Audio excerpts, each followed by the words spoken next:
Hope everyone's doing well. I think we are live. I am unsure. Currently unsure, to be honest with you.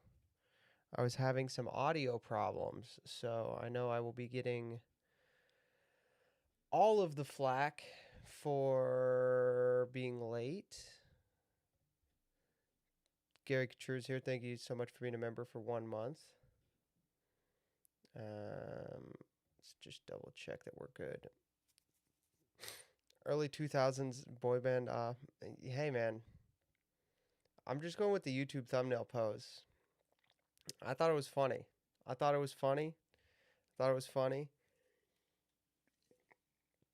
Let's post the stream on Twitter and then post it on the Discord. Should tag them. Dun dum da dum da da dum.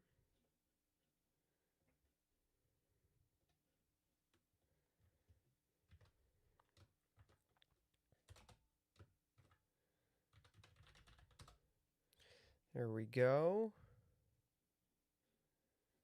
There we go.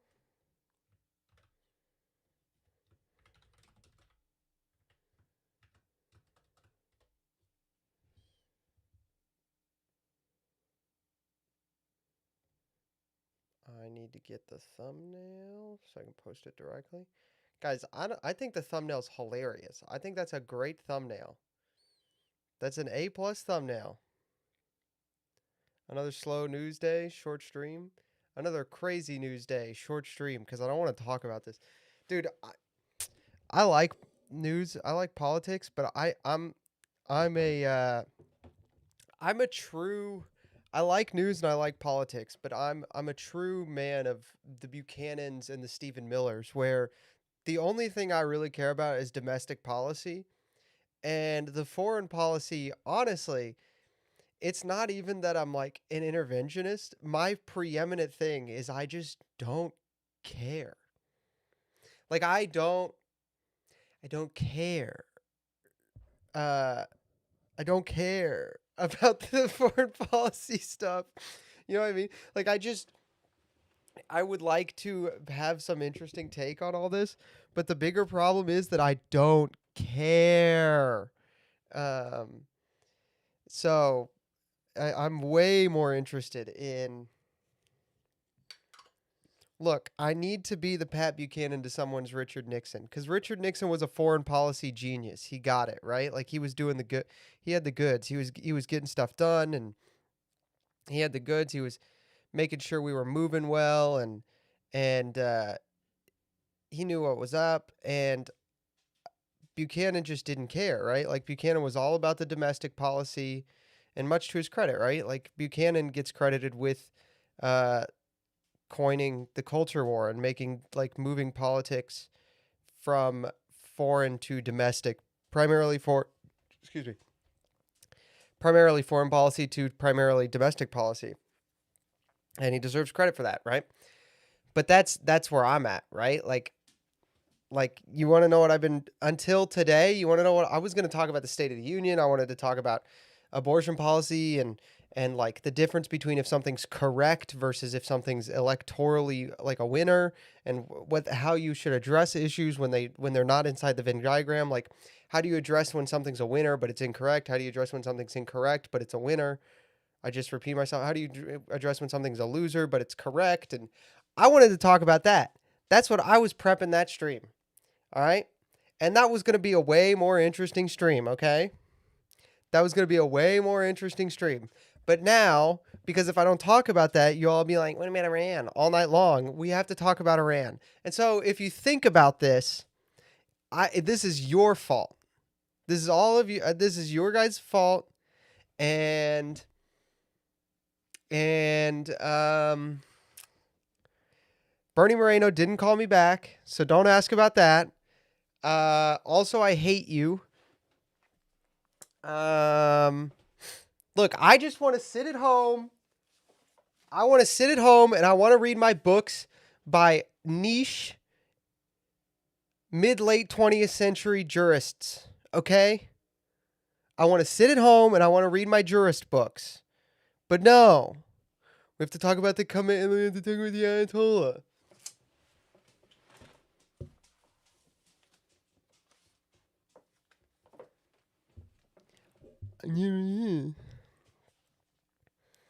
Robert Bork is far from niche. Buddy, if you know who Robert Bork is, I got news for you. You're niche. Robert Bork is niche to 90%.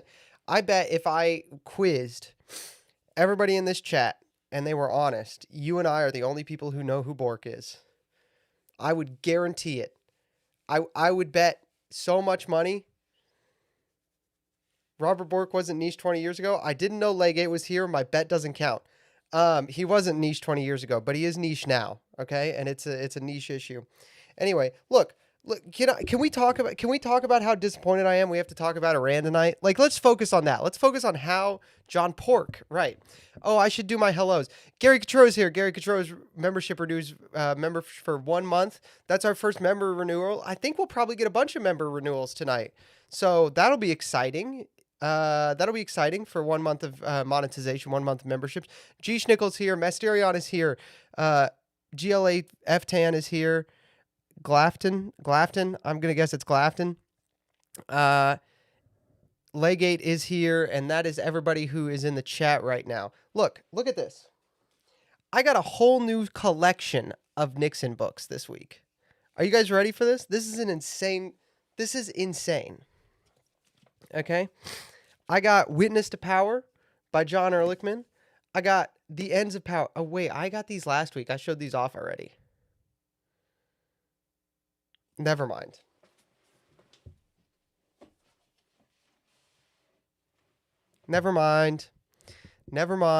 Where's your book collection on the Ayatollah? I have 0 books about the Ayatollah, all right? I have 0 books about Iran. The closest thing I have that is about a book about Iran is probably some like books about general political stuff written in the early 2000s. I guess maybe Suicide of a Superpower. No, I don't own that physically. Day of Reckoning by Pat Buchanan. That might have some stuff about for Middle East intervention. What else do I have over there? The light is off in the living room so my face doesn't get washed out. I don't think I have anything that would I know I've got books that like would mention Middle East interventionism in passing, but yeah. Closest thing I have on Iran is Herodotus, Greco-Persian War. The closest thing I might have about Iran is the Bible, because it talks about Persia a whole lot. Nixon who? Sounds like a niche figure. Shoot that guy. Insert kill that guy meme here. Anyway, so we have to talk about Iran, but we're going to do metapolitics about Iran, okay? We're going to talk about metapolitics about Iran, and the other thing we're going to do that is very fun is I want to read I think this will be an A+ YouTube short, is reading the talk page of the Ayatollah Khomeini. So I don't know if you guys have ever read a Wikipedia talk page. It's so funny. Dude, so funny.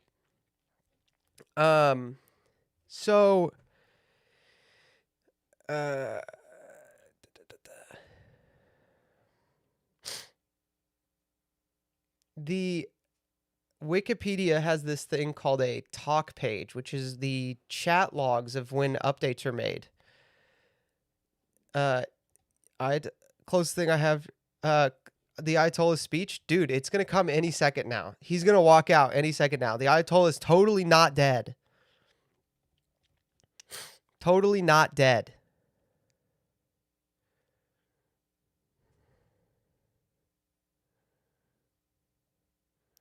Bro, did that guy steal my whole flow? I just ordered Revolt Against Reality, Fighting the Foes of Sanity and Truth from the Serpent to the State. Gary Michoto. That guy stole my whole flow, man. Stole my whole flow. So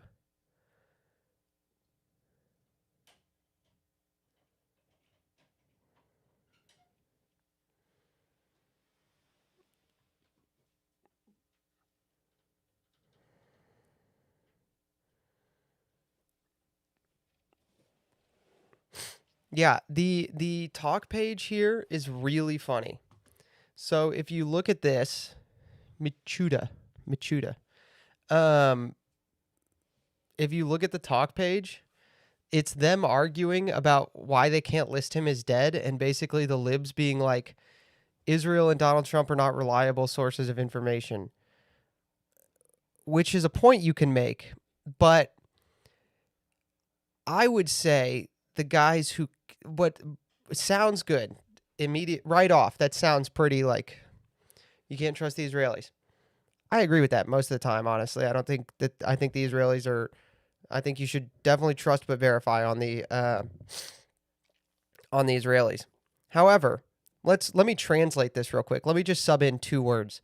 The guys that killed him and the guy who saw the picture because he has higher clearance than anyone else in the world are not reliable sources of information, full stop. This is an objective fact.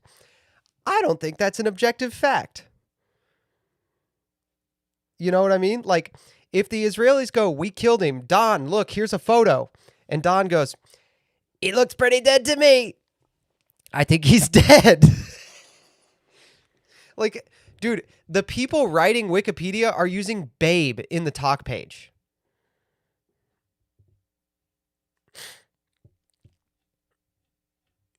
These are the people writing Wikipedia, by the way.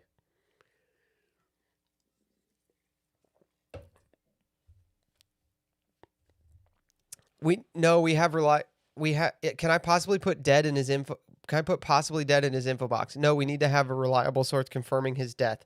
I would say this. I don't know if these dates are correct. I think this might be a bug on the dates. I think this might be a bug on the dates. I'm not reading that Mysterion. Glafton. I walked in and saw him. Just said, "Wow, he's dead." Yeah. I've never seen. I walked in, he was dead. I said, "Wow, he's dead." Um, I would say the sources stating he died are pretty reliable. Still not confirmed. I believe the only ones who've said he's dead, babe, have been the American and Israeli governments. The news sites saying saying he's dead only have their statements as evidence. So government officials aren't reliable sources. Israelis and Donald Trump are not reliable sources of information. This is full stop. This is an objective fact. This is Wikipedia, not Reddit. Not an objective fact. If you say this on Twitter, if you want to say this, go on Twitter or Reddit. Wikipedia talk page isn't meant for people to argue about Trump and Israel. Not at all. We need something from Reuters, AP, Al Jazeera, and such. Al Jazeera is funded by the Qatari government. I thought you said government officials weren't reliable sources. If I remember, AP and Reuters said that he's dead. It's ridiculous that it's taking this long to say something about his death. If it's somehow proven wrong, just change it. This was from November. So fun, so funny. There's an MIT thread talking about his death, and they are an independent source. He's already been dead for several hours. All major news sources are reporting it. Even CBS is reporting he's dead. This really needs to be updated. It's becoming shameful that Wikipedia is blocking this accurate reporting. Exactly. There's even an obituary in the national newspaper of Australia. I mean, does it hurt to wait until practically all sources, even the ones with opposing agendas, say the same thing? I mean, is it about going down in history as the person who made the entry or something? It's Wikipedia, fam, a website. There's no bonus for clout for being the one that makes the edit, lol. There needs to be there's no need to edit it now, lol. It's like no, they just want it to be accurate, and you're being a weirdo about it. Unproductive discussion. Israel and U.S. officials are the poorest sources you can find in the world. Quite possibly he is indeed dead, but let's wait for confirmation. U.S. sources are the gold standard of the world, goofball. U.S. sources, maybe some of them, still arguable. Lol. U.S. officials, most definitely not. Cope and Seethe, commie. Smartest American. European, try not to lump 400 million people into one generalization. Challenge impossible. Shut up. Eurochads are much better than mutts. This is straight up 4chan language, by the way. The Eurochad versus the Amerimut literally came up in, like, this was invented in 4chan/poll. Like, this was invented on poll, like, decades ago. In better news, Perkins still has the best pancakes. No, Cracker Barrel. Hold on, we got to talk about. Did you say Perkins has the best? Cracker Barrel's pancakes are the best. Perkins. Perkins. Get the get out of here. Cracker Barrel's pancakes are the best.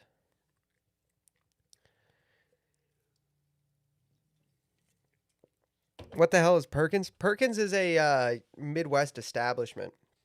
Anyway, this Eurochad versus the Amerimut literally is a poll like slash poll. If you don't, I'm not saying poll like PULL or POLL like slash POL slash. Don't go there. By the way, no one should don't go there.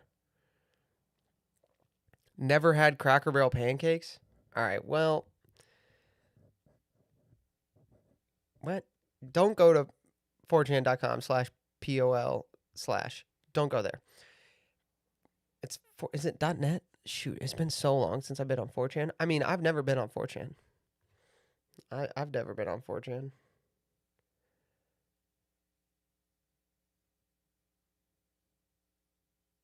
4chan.gov. You're right. My bad. No, they absolutely are not, especially not the U.S. government.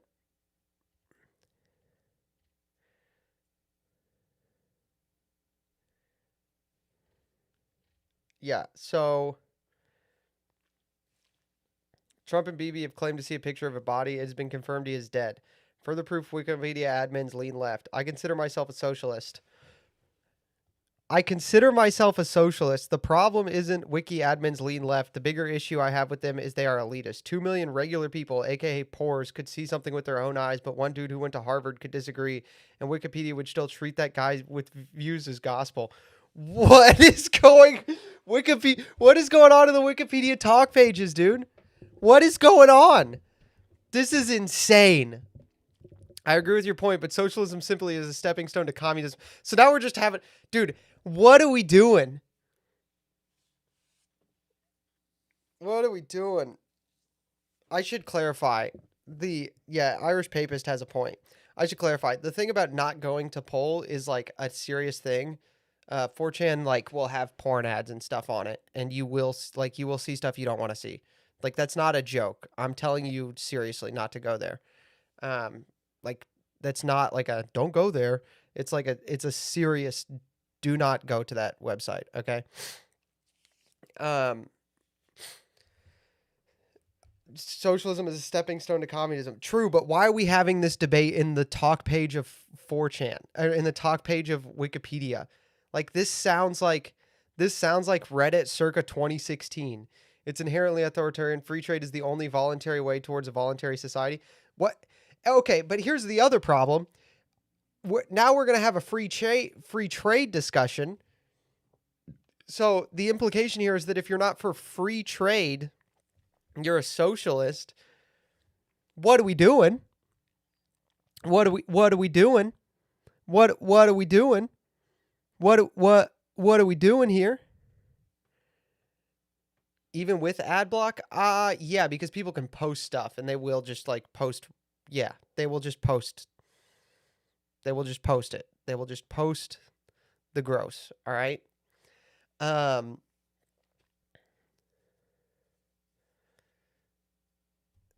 Feel free to disagree with socialism, but at least we can agree there's a major issue with elitism. Surprise, surprise, socialism isn't supposed to be a working class people's movement yet. Yet many people believe ivory tower people actually care for the working class. Random, I know, but this is something I've been at odds with when it comes to my own political movement and the wiki for a while. Yo, this has nothing to do with Khomeini, by the way. Like, what are they even talking about? As a non-Wikipedia, this seems retarded. We're just throwing the R word around in the Wikipedia. I didn't expect to see that.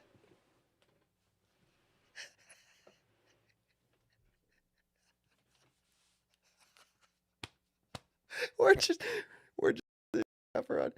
Yo, Jacob Miller, thank you so much for your donation. $100. That's super generous, man. I really appreciate it. The Perkins Cracker Barrel fart. The Perkins Cracker Barrel fight was not on the bingo card. Had to work late last Saturday. Missed you all. We missed you too, man. I really appreciate your donation. Thank you so much for being here. Thank you so much.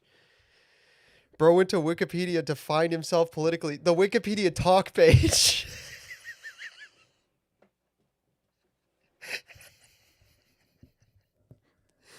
Oh, Cathnut's here. Thank you so much for being here, Cathnut. As usual, I appreciate you being here. Um, what's up? Common Jacob Miller W. So true. So true. He's working through some stuff.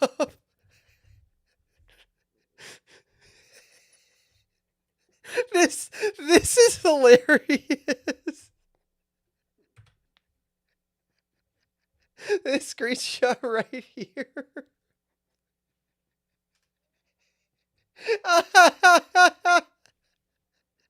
What are we doing? Which we're reading. This is the talk page for Wikipedia for the Ayatollah Khomeini right now. Okay, so they're debating whether or not they can list him as dead, and it's just devolved into like, by the way, socialism rocks. No, actually, socialism sucks, and you should be for free trade. Go into HEB 5 mins, and you're on Wikipedia. Hold on. It's a real screenshot from the Wikipedia talk page on the Ayatollah right now.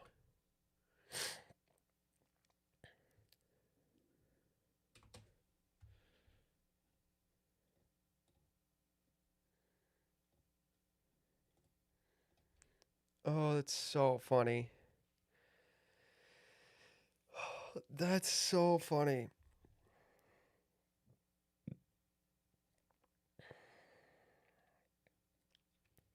Who are the millions who saw Khomeini die with their own eyes? Does this count? I don't know. It's just an X post. What is this X post? Bro's just posting Fox News.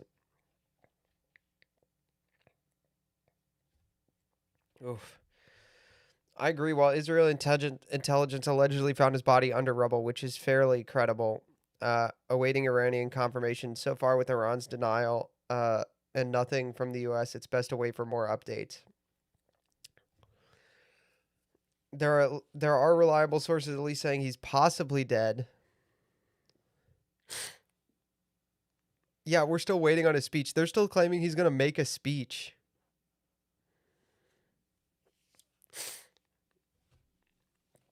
Dude, that's hilarious.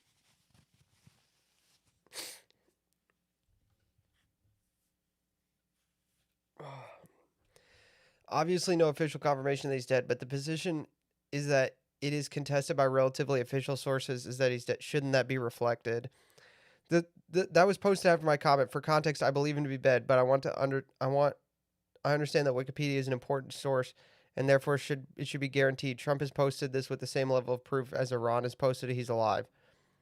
It would be biased to preferentially believe either. Hence, I think possibly dead and no contention is appropriate. Trump confirmed it too in True Social. What more do we need? Bro, this is so funny. The Ayatollah Ali Khamenei is gonna make a speech. He's gonna come. Ali Khamenei is gonna hit the stage anytime now, dude. Oh.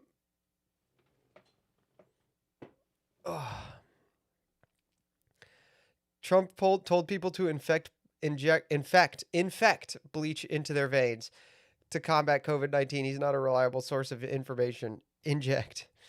There's a rumor that he died in 2020 and by the cause of COVID-19, but there is no source telling us that he's dead. I think this conspiracy theory is true.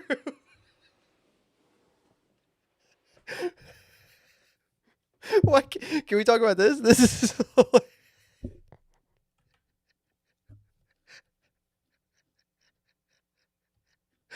do we do?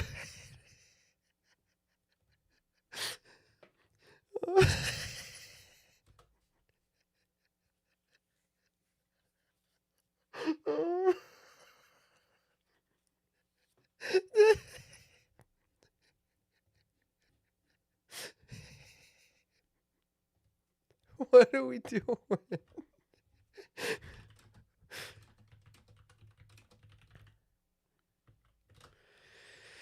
That's so funny. Sources say he may have been killed in the airstrike on February 28th, still not confirmed.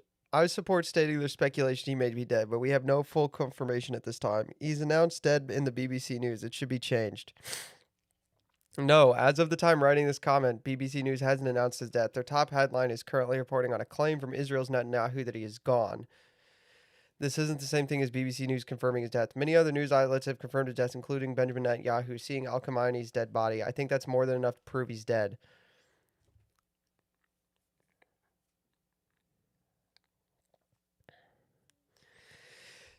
My favorite news outlets are Benjamin Netanyahu, Pete Hegseth, and Benito Mussolini.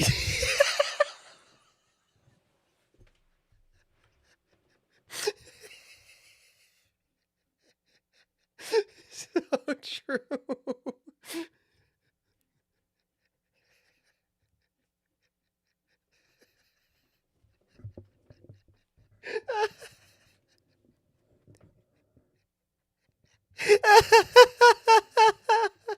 My favorite.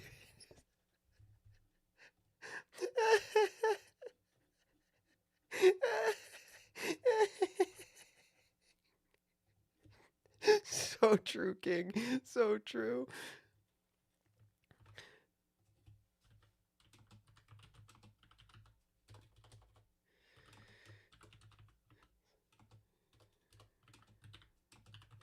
So true, King. So true.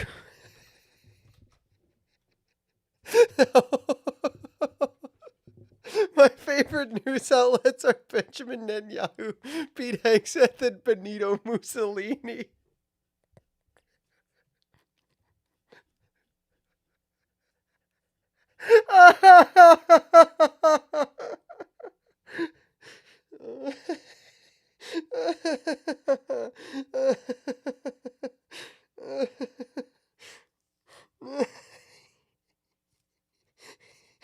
Benito Mussolini says he's dead. Is that a reliable source?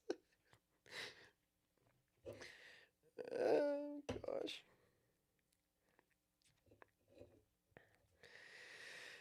Kamini gone before GTA 6. It's so true. I'm crying.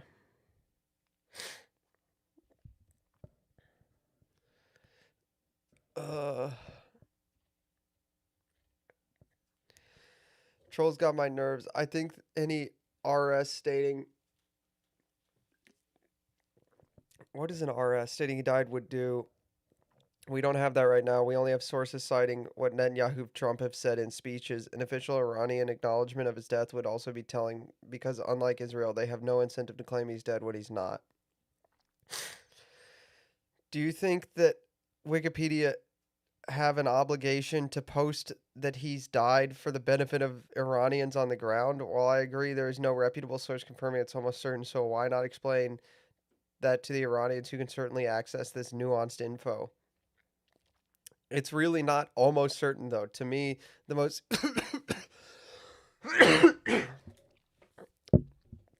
most convincing evidence is that Iran didn't provide a picture or other counter evidence that's suggestive but not enough. And if those Iranians in question can access this wiki article, they can read the info which is in it, which is already states his death is claimed. I also imagine they'd be reading the Farsi version in the first place. This is actually that one's fair, honestly. Fair, true.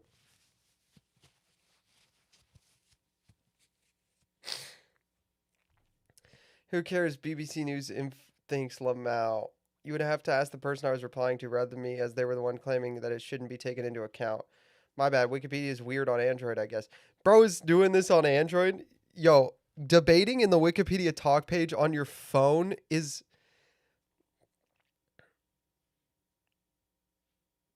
debating in the Wikipedia talk page on your phone is wild. Crazy.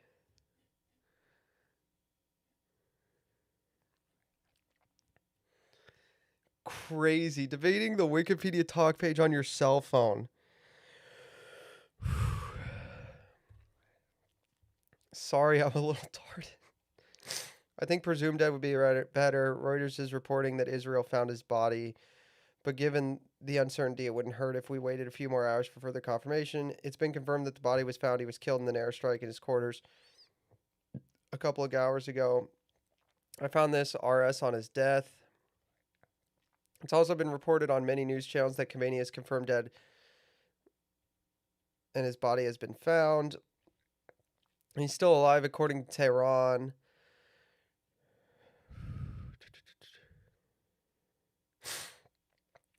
I think we have enough sources at this point. Iran International News, a reliable second source. We need to be respectful to his family. Maybe they're reading this article. No official. We need to be respectful of his family. No official report of his death. There's no possibility his family is reading the Wikipedia page for him, not to mention he's a theocratic dictator. Are you serious? He's an evil person, and the idea of his family checking Wikipedia is laughable at best. Dude, what the heck are we doing? Dude, that's so funny. Quick aside, his family is dead. His son and his daughter-in-law are also dead. We killed them too. Bro, what are we doing? Even CNN is saying it. Here's some more reliable sources. President Donald Trump confirmed he died. Anyone claim anything just because Trump said it on True Source does not mean it's true. Donald Trump is the president of the USA. Who else do you need to confirm it? It doesn't matter your opinion on him. As an American president, it's a relatively reputable source. Not if he's a known liar. Oh my gosh, these people are hilarious. He's being widely reported. How stupid is that? There's been no confirmation, reliable source. Multiple government officials have confirmed it. Al Khamenei died in an Israeli strike on February 28. Guys, he's dead. Seriously? According to Can 11 and an Israeli channel, yes, they announced a photo of his body was shown to the Israeli prime minister. In Israel, can confirm sources. Dude, I'm in his... Yes, he died during the 2020 COVID pandemic.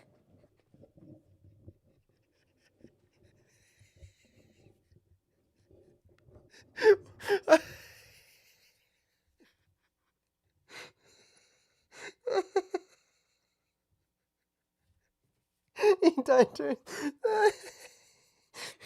Oh my gosh, that's so funny. He died during the pandemic. Bro. just he died during the pandemic, dude. Just throwing that in a Wikipedia, throwing that in the Wiki Talk page is a top 10 all time. Oh my gosh, that's so funny.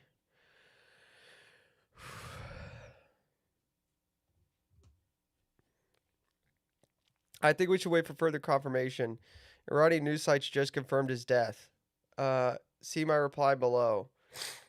If you have multiple reliable sources confirming he's 100% dead, change it. Otherwise, do not edit war information without citing any source that meets the criteria. I've seen no source here says he is dead, and nobody's going down a holes of unlinked sources.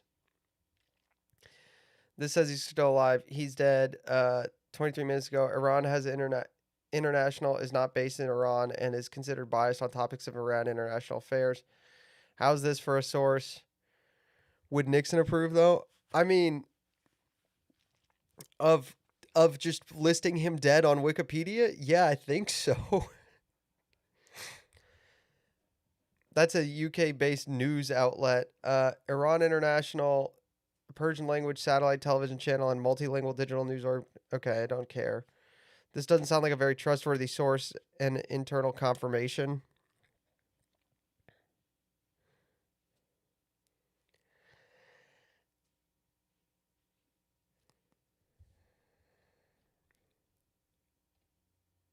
Hello, I came here from said server. What server? People with the Risk 3 Universalis Oh wait, guess I should have read this. United Kingdom, established made and reportedly linked to Jurassic Zilla, a Desky Turk with prominence in the predominantly far-right Risk Universalis 3 community on Roblox, is aimed at Riskordians, the people with the risk within the Risk Universalis 3 Discord server, and indulged in Riskord culture. The people interested in Iranian. Uh, I do confirm that the community is predominantly far right, though I should note that it is not of any particular tendency.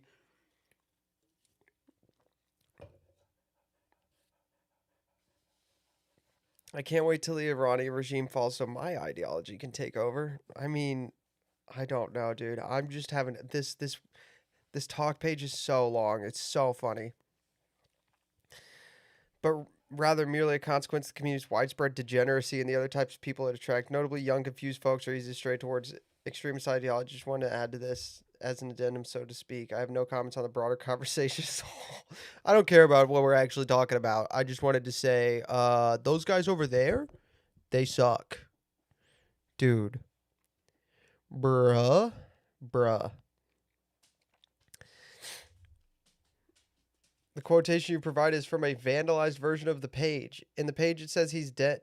In the page, it says he's dead, but when you scroll down, it says something along the lines of leader of Iran, 1989 to president. Is he ruling from his grave or as a spirit?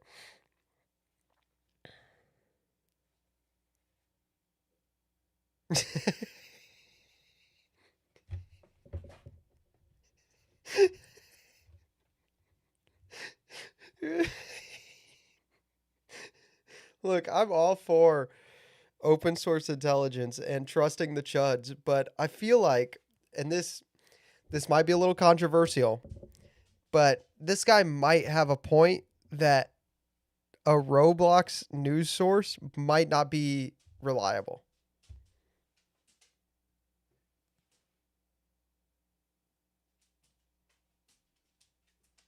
Maybe has a point there.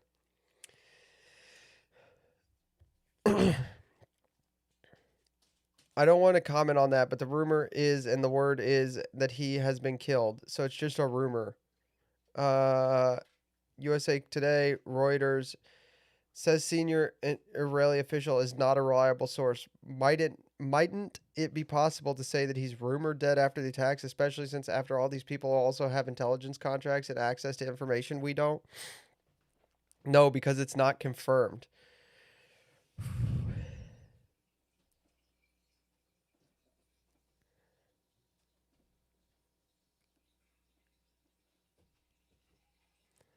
I can't believe you trust them. You missed a quotation. It's 3 quotations. Over random Roblox player interested in politics. It's official. The U.S. and Israel have visual confirmation of his body being pulled. Get over yourself. Yup, he's dead, Jim.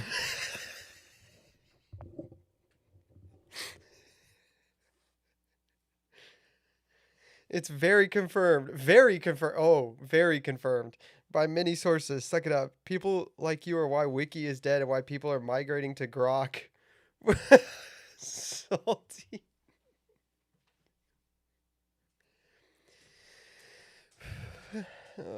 Yes, multiple news sites have declared him dead. He's dead. Let me know if his condition changes. Dude.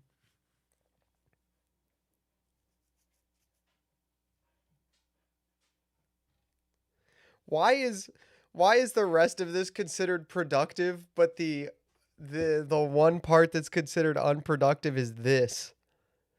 This is the unproductive discussion. Everything else, could a bro not play Roblox and have firsthand reliable knowledge of major world? No, you can't. If you those two things are mutually exclusive. Playing Roblox and firsthand knowledge of the death of a major world figure, mutually exclusive. I'm sorry. They're completely mutually exclusive. Oh.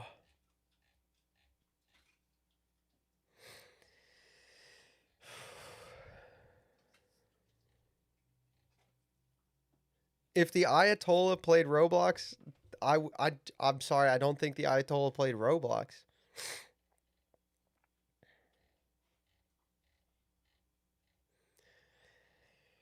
Pum pum.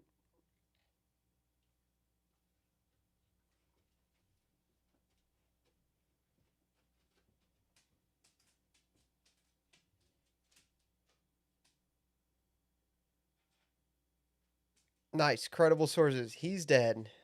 Donald Trump and Israel confirmed it. Ditto.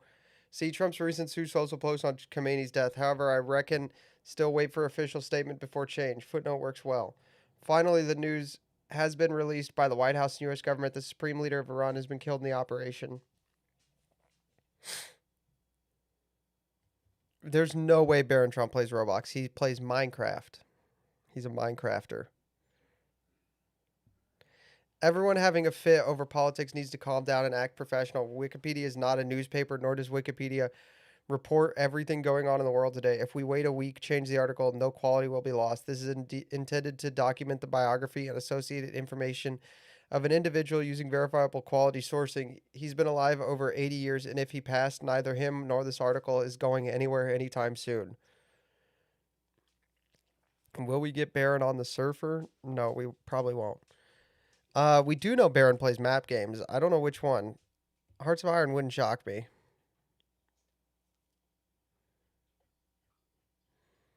Christopher Burke, thank you so much. According to Middle East Spectator, Iranian State TV has announced the death of the Supreme Leader. Have they really? Have they really?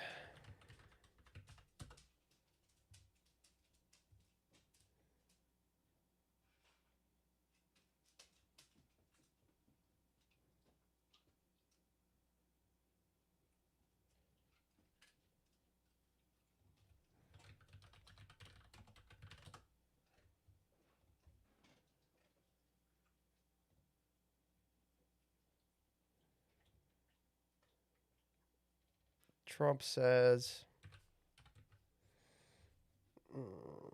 go away.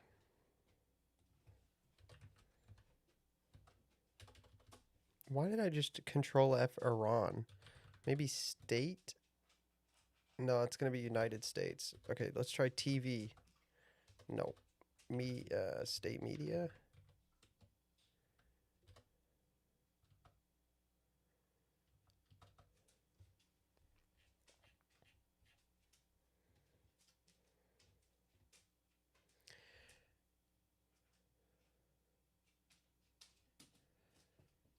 Children were attending class. Don't care.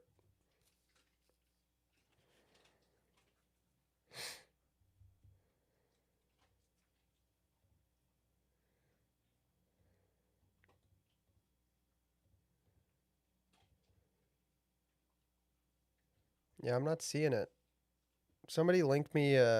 Somebody link it to me in the Discord if there's a state media saying he's dead.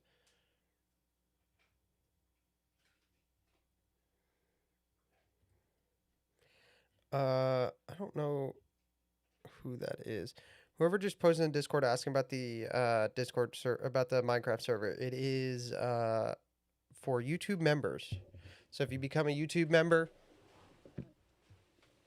link your YouTube account to your Discord. The channel with the the channel with the Minecraft information will automatically open up, which is a great segue to go. Hey, if you want to be a YouTube member and support me and support if you enjoy the lighthearted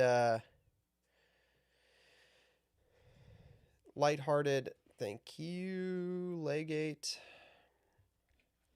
The lighthearted um, news coverage and meta politics. Becoming a YouTube member is great, and if you want perks right now, the main perk we have, the one perk we have is access to the Discord server. It's only 99 cents a month.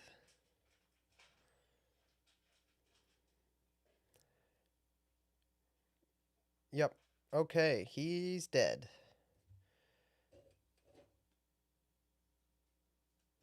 He is dead.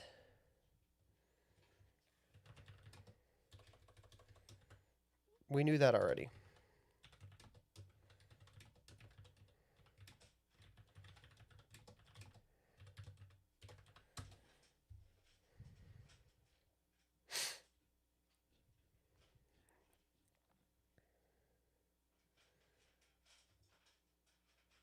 We knew that. Wikipedia didn't.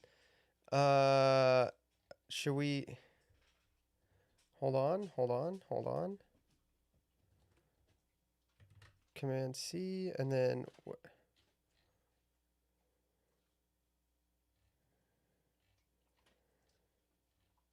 let's find Iran.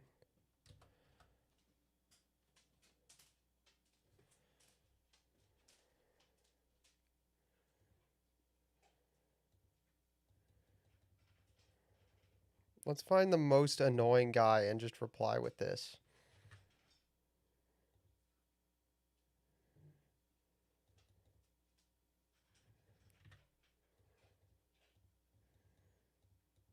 Where's the most annoying guy?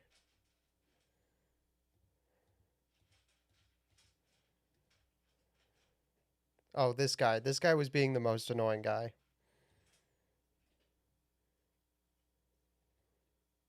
Only established registered users.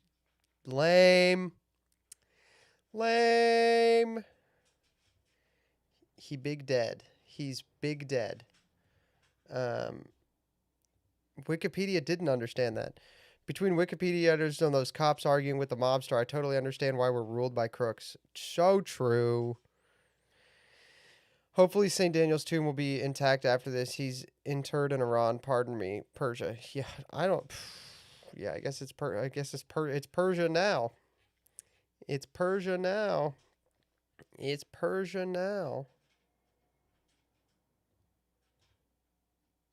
Did they change it? Oh, they changed it. They changed it. They changed it. They changed it in the last 5 seconds. Do you think the talk page is...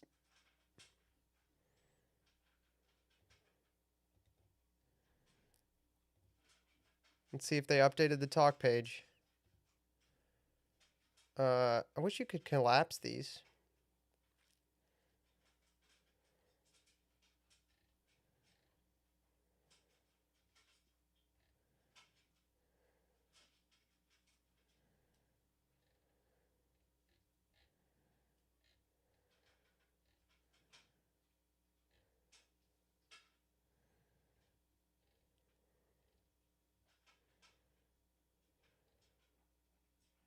I guess you can't collapse them. Anyway, there you go. There's what was happening on the Wikipedia talk page today. Reuters,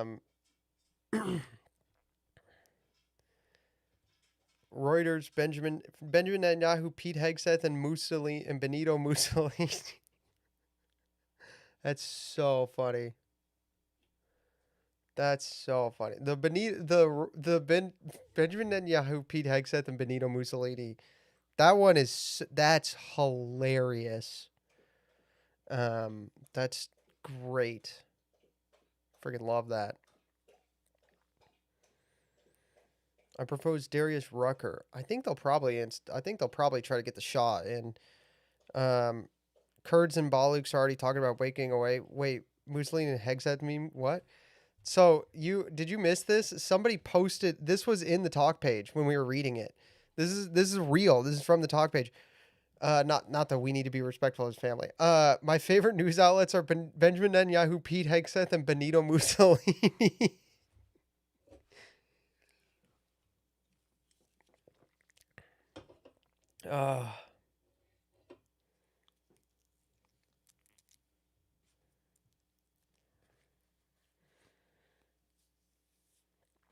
So funny. That's so great.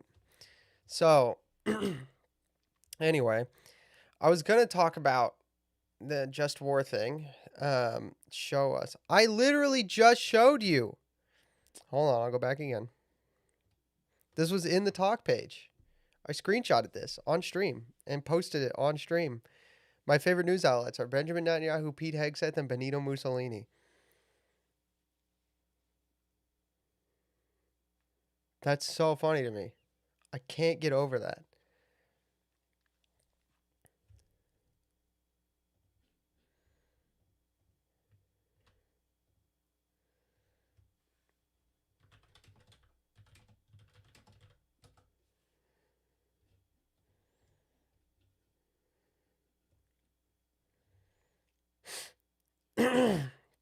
I was going to talk about if it was just war and talk about the just war considerations, but I don't have to. I don't have to. Um, oh, I sent my message. I sent that before you showed it. Okay.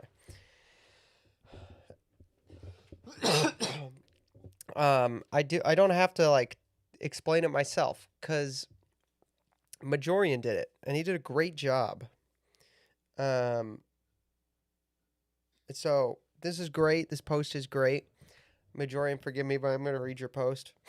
Um, in the classical tradition, just war reasoning. Okay, first of all, let's read Eric Salmon's post. The attack on Iran clearly fails to meet the criteria of just war theory, and no Catholics can support it in good conscience. Not only did I not vote for this, I consider it an impeachable offense. Pray for peace. Okay, so Salmon's posts that,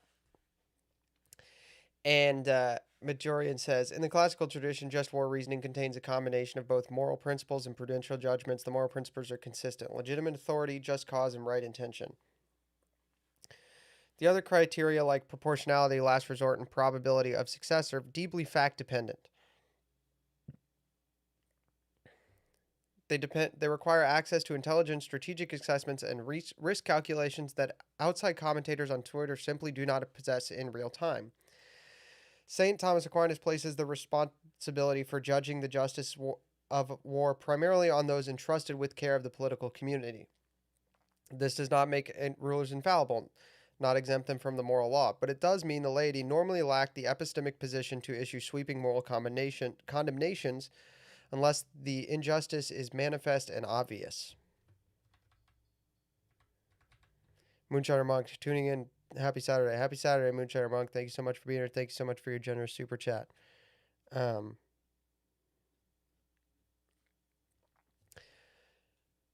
It's one thing to say I'm skeptical this meets just war criteria. It is entirely another thing to say no Catholic may in good conscience support it. The latter implies a level of certainty about facts, proportionality, and the necessity that almost no contemporary commentator actually has, especially given all the fake information on here. Historically, many wars were ambiguous at the outset, were only morally accessible in retrospect once consequences were clear. Proportionality and probability of success are teleological criteria. They depend in part on what unfolds. This is great, and he nailed it. So I don't have much else to say besides to say what he's talking about here is last resort and probability of proportionality and last resort are the deeply fact dependent. Basically, what he's saying, if you didn't pick up on this, is you would have to see the national security briefings that Donald Trump is seeing. And because you are not seeing the national security briefings that Donald Trump is seeing, you cannot make a hard judgment. There's always a window of possibility that it is just war. For example, proportionality, right? Iran has killed American citizens in the past. Iran has killed a lot of American citizens. Iran has done a lot of things to America, which has resulted in the deaths of American citizens, or Iran has funded a lot of things which resulted where other people funded a lot of other people doing things which resulted in the deaths of American citizens. Now, I don't have that exact number. You don't have that exact number. No one has that exact number. But you know who has a really good ballpark figure of what that exact number is the United States government, because they're going to know Iran funded this thing that maybe the general public doesn't realize was Iran, right? And so they would have a better understanding of proportionality. They also have a better understanding of what Iran intends to do, right? So let's say Iran was intending, unless we had done this, right? Unless we had wiped the current government off the face of the earth, they were going to consistently continue to fund terrorism and consistently work towards a nuclear weapon, which means that it was a 100% chance that eventually millions of people would die. If that is the case, then proportionality is met. But we don't know that, and we can't. So we cannot make hard moral judgments of certainty. We cannot have certitude on that. last resort. Uh, I would think this was the last resort. The nation, for a number of years, has been rather patient with Iranian leadership. So here's something fun. Um, and this is something I learned recently from my new boss, who's excellent, very good guy. I like him a lot, Tony Kinnett. Um, and Tony was pointing out that the administration had been making a point to say often over the weekend, or not leading up to the weekend, that we've been dealing with Iran for 47 years, 47 years, 47 years, 47 years, 47 years. They were saying it constantly. Um, and so that that's a legitimate, like, so for years, yeah. Last resort, right? Okay, let me propose something, all right? And I'll ask this to Cathnat, because I think I know my audience well enough to have this to ask Cathnat. Cathnat, I know you are generally conservative but have some distrust of Donald Trump.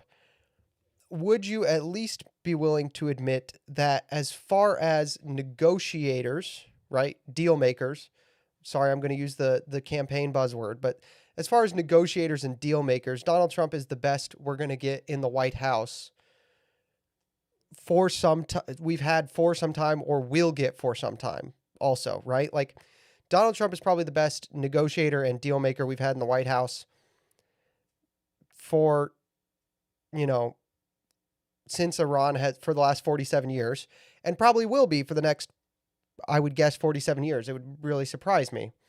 Um, that's my position. I think that's a fair position to make. I also think that maybe I don't even have to say that he's definitely the best we're going to get for 47 years. I just have to say that there's a high degree of likelihood nobody is going to that nobody at his level is going to get in, right? The likelihood that we'll get somebody better or as good as him for a long time seems very low. Good. Just a hiccup. Just a hiccup. Just a hiccup. Yes, that's probably true. Also, he's done a lot of it, but follow through often lacks. Okay. I mean, I agree with that, but I want to focus. Moonshiner Monk, thank you so much for your super chat. I will get to you in just a sec. Just a sec. I will answer that in just a sec. I want to finish my monologue here. Donald Trump has been negotiating with Israel, or with Iran on this for 4 years during his first term, and now for 18 months during his second term, and has said that he doesn't think we're going to reach a deal. So it would seem to me that it's at least likely that there was going to be at some time a necessity of some level of violence to solve this. Now, I'm not saying that do you see what I'm saying? Like, I'm not saying for sure, because I can't say with certitude, right? Like, my whole point is nobody can say with certitude. I'm saying that it's likely that if Trump can't get this negotiated, then it seems unlikely we would ever get to a point. Right, Katna, I understand, but let me finish this. We're going to get to the campaign problems in a second, because I agree with you on that. But I want to talk about the just war thing. Okay, I want to do it one thing at a time, right? Because we'll do it one thing at a time, and then we'll form a web with all the information we have and all the positions we can come to as Christians, as Catholics. We'll form a web, and then we'll have a good holistic picture, right? Because we can say that something is right or something is wrong, right? We can say this is wrong, but electorally, or we could say it's right, but electorally bad. We can do all of that. But first we need to go one thing at a time. So last resort, it seems likely to me that there was never going to be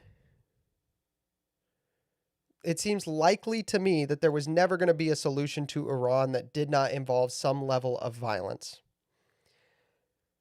So last resort, right? Like, you can't say last resort is never, there's no possibility that last resort is met. Probability of success,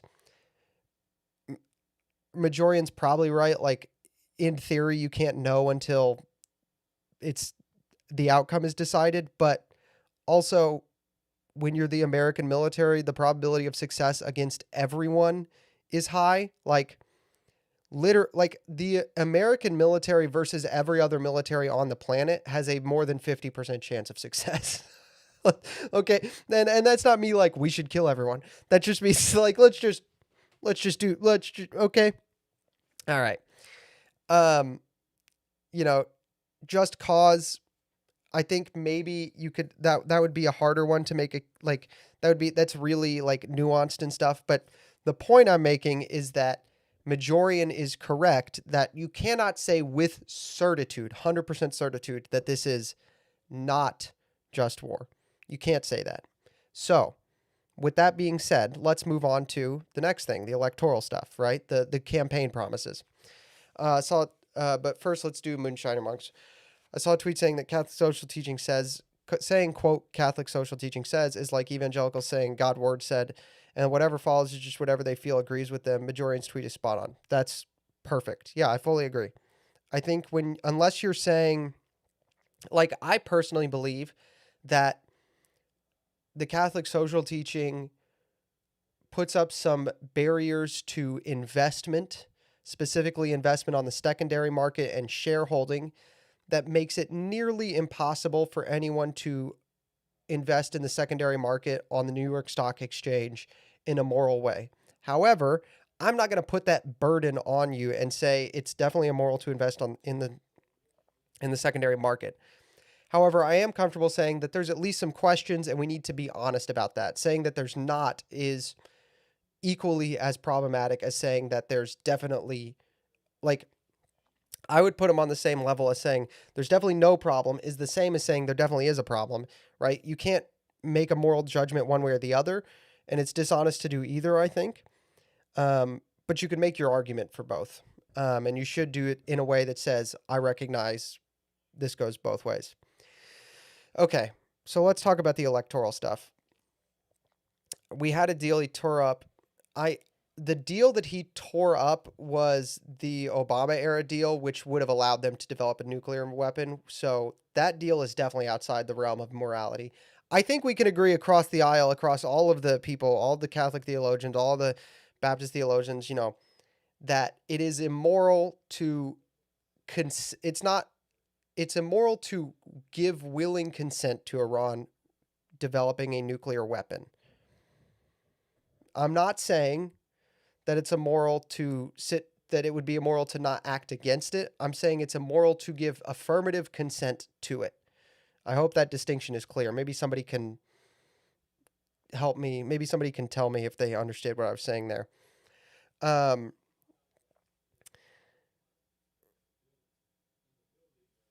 The only reason they chanted that was because Israel is a stronghold on our government, on our connection to our supposed grace ally. If we never been enthralled to the Israeli state, the Islamic Republic of Iran would care less about us. That is, I don't think that's true. I think that Iran would care because Iran is a Islamic state which sees a Christian state, and I realize America is not a Christian state anymore, but it's a state which has Christian roots, having hegemonic imperial power as evil, and I think they would want to tear us down either way. I think that there's more. What I want to do tonight, the way I want to approach this, and I'm not telling anyone to, come to my position, but I'm saying the way I want to approach this is I want to only say with certitude the things we know with certitude. Things we know with certitude. For example, Ayatollah Ali Khamenei is dead. I think we know that with certitude. Now, I know that with certitude because Benjamin Netanyahu, Pete Hegseth, and Benito Mussolini, my favorite news sources, told me so.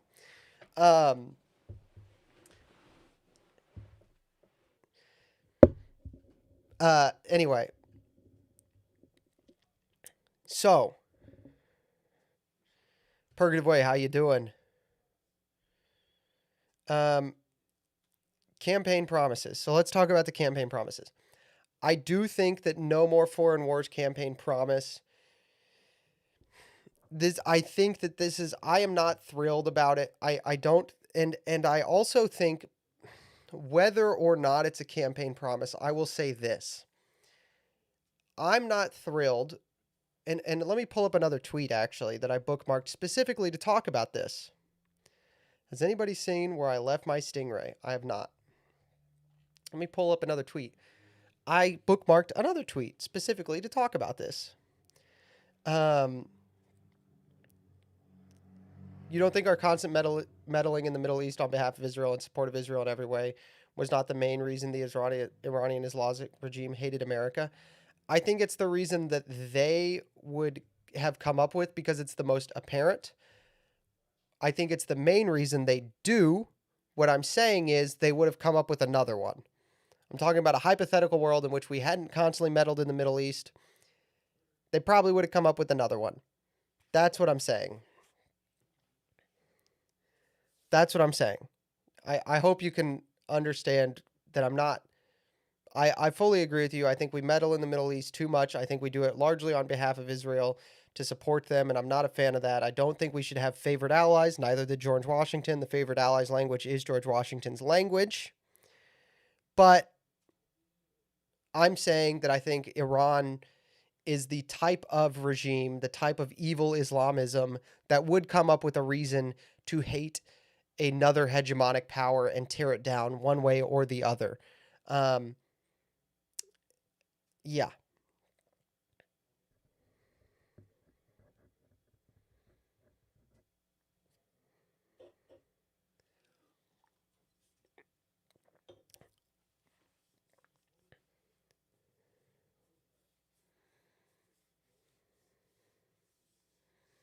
Make friends, lol. I don't know what you're telling me to make friends with. Haha, I don't get it.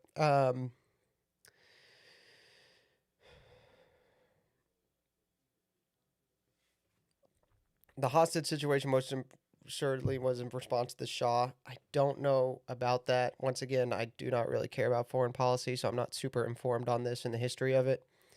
Sorry. Um, Not really sorry. I just don't think foreign policy is as interesting. Um, okay.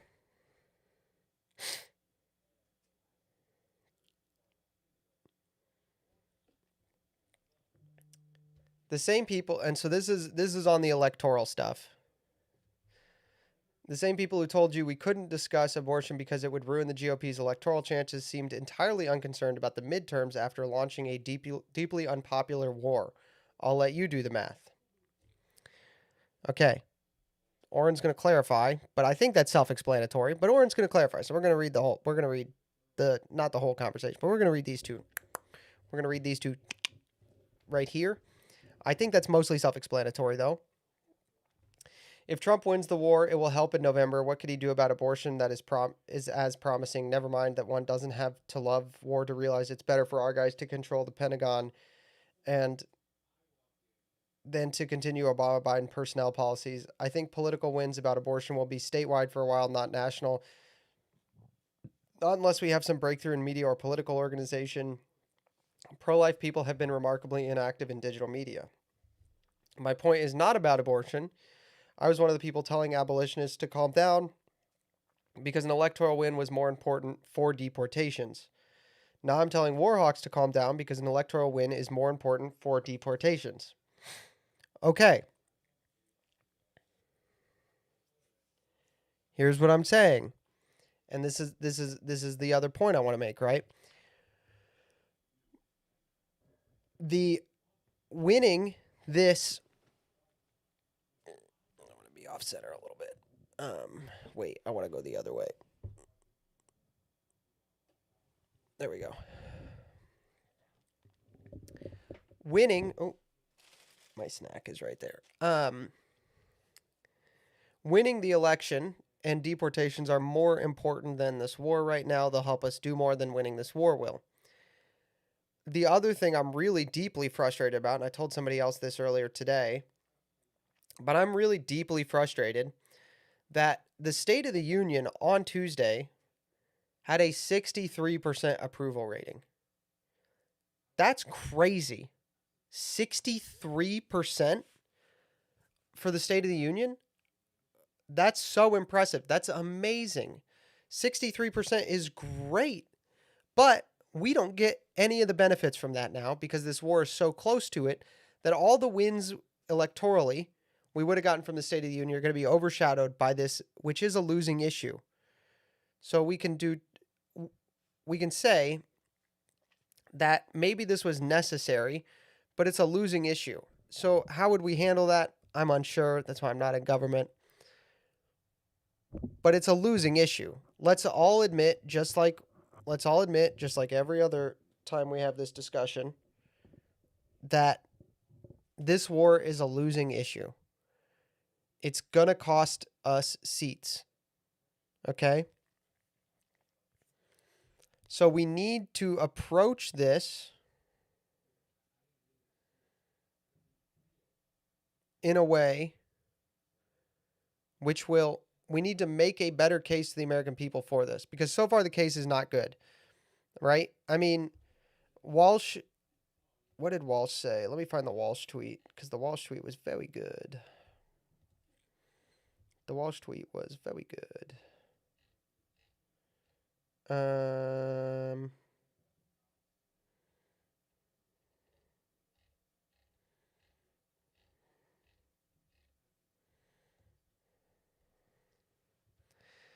As always, I only support military action anywhere in any context if it directly serves the interest of American citizens. It's troubling that the argument we're hearing for this war with Iran, including from Trump himself, seemed primarily around bringing freedom to the Iranian people. As Americans, the freedom of Iranians is not a responsibility. If a single American life is lost in service to that goal, it will be a travesty. Okay, that's perfect. I love that. Another thing I will say on this, and this is something else I told somebody earlier, if our concern is freedom of foreigners, the freedom of the Mexican people from the cartels would be more an interest to the American citizens. Actually, it would save more American lives. The cartels kill millions of American people.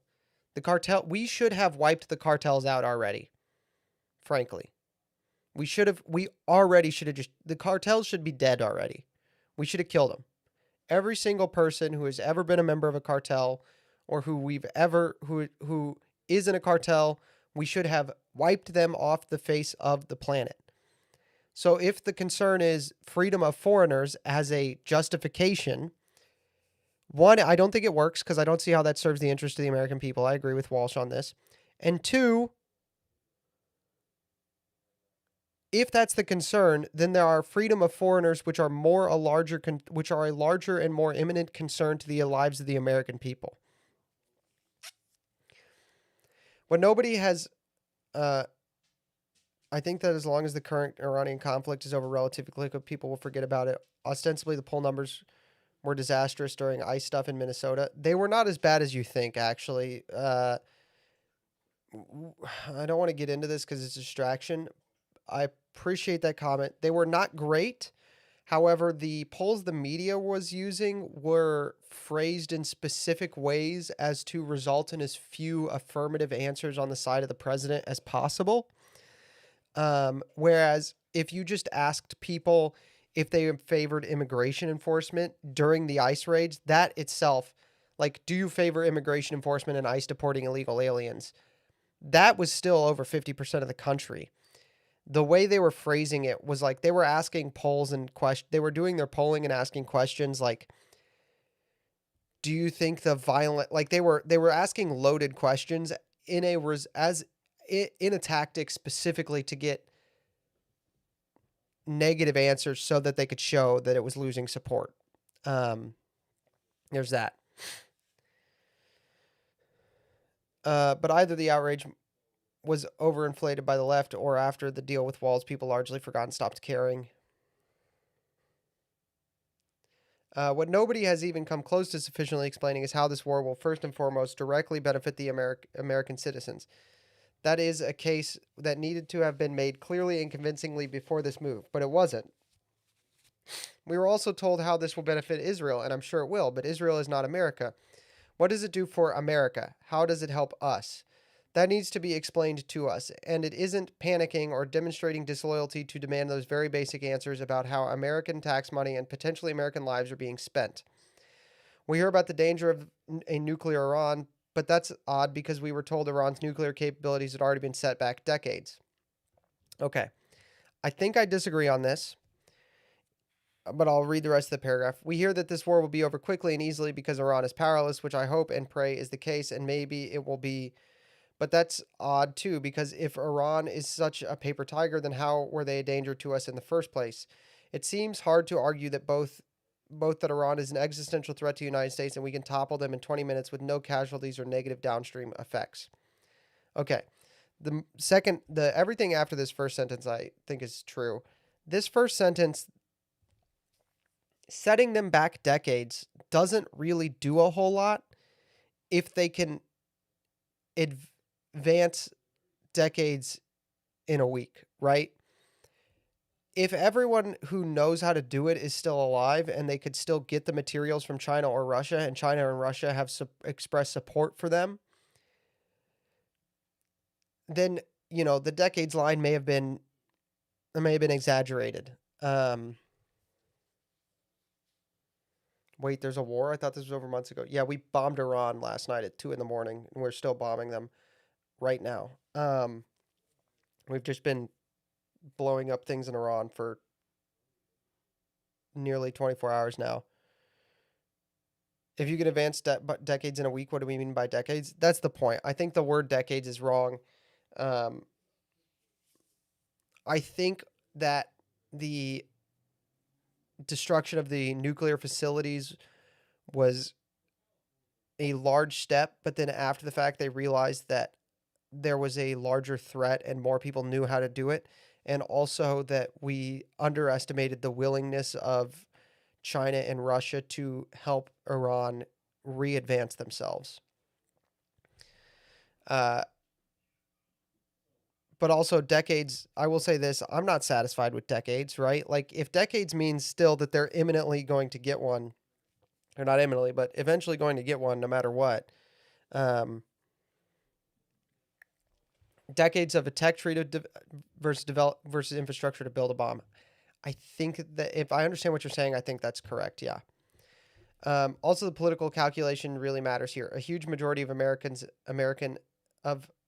oppose this. That is just a fact. If it costs Republicans in 26 and 28, then no matter how things work out in Iran, it will not have been worth it.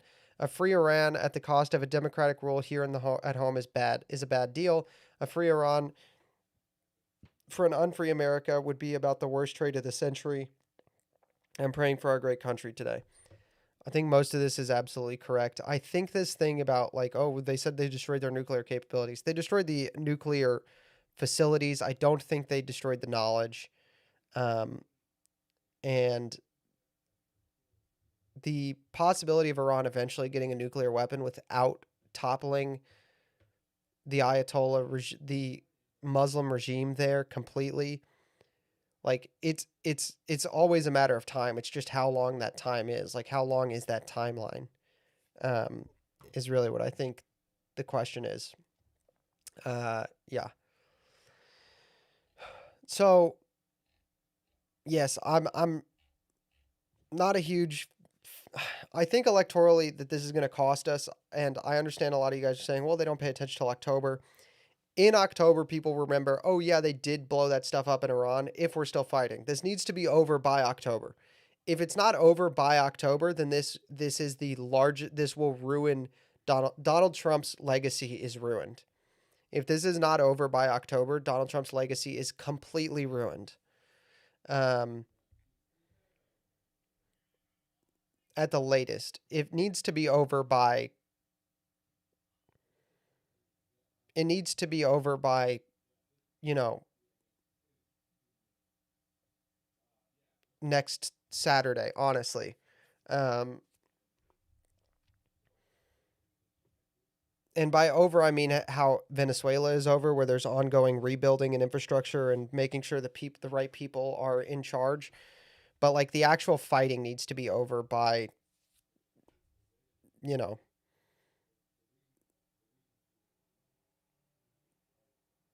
the actual fighting needs to be over within 96 hours. Honestly, like we have 96 hours from last night at 2 a.m. to make sure this is completely over. So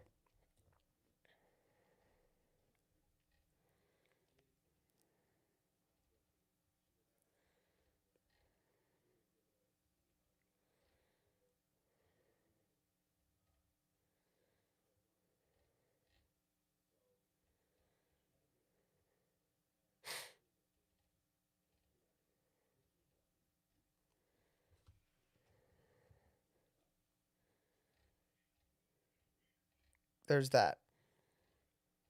Also, it bears saying that Iran, the way they reacted, um, the way they reacted to this, uh, bears credence to the just war theory, the theory that this was a just war, because what they did is they just started launching missiles at everyone, including people who liked them. Like they launched a missile at Qatar. They launched multiple missiles at Qatar. They were blowing up civilian targets in Muslim countries. What are we doing? That's insane. That's insane.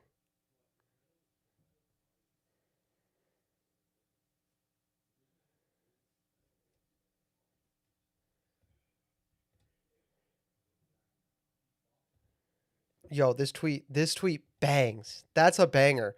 Striving down Zoomer's Clockwork Orange star and making them watch Fraser until they no longer speak in a banger tweet, dude. Banger tweet.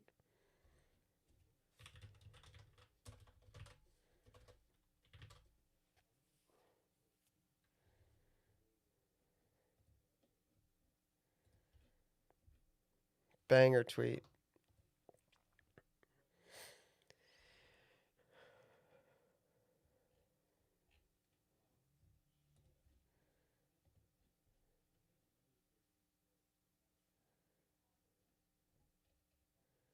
Also, if doing this solves Ukraine, that's crazy.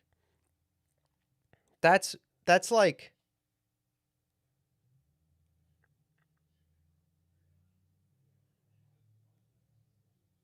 if doing this solves Ukraine, if this is over, if I'm on stream next Saturday and like, well, we overreacted, we should have trusted the plan. We should have been plan trusters.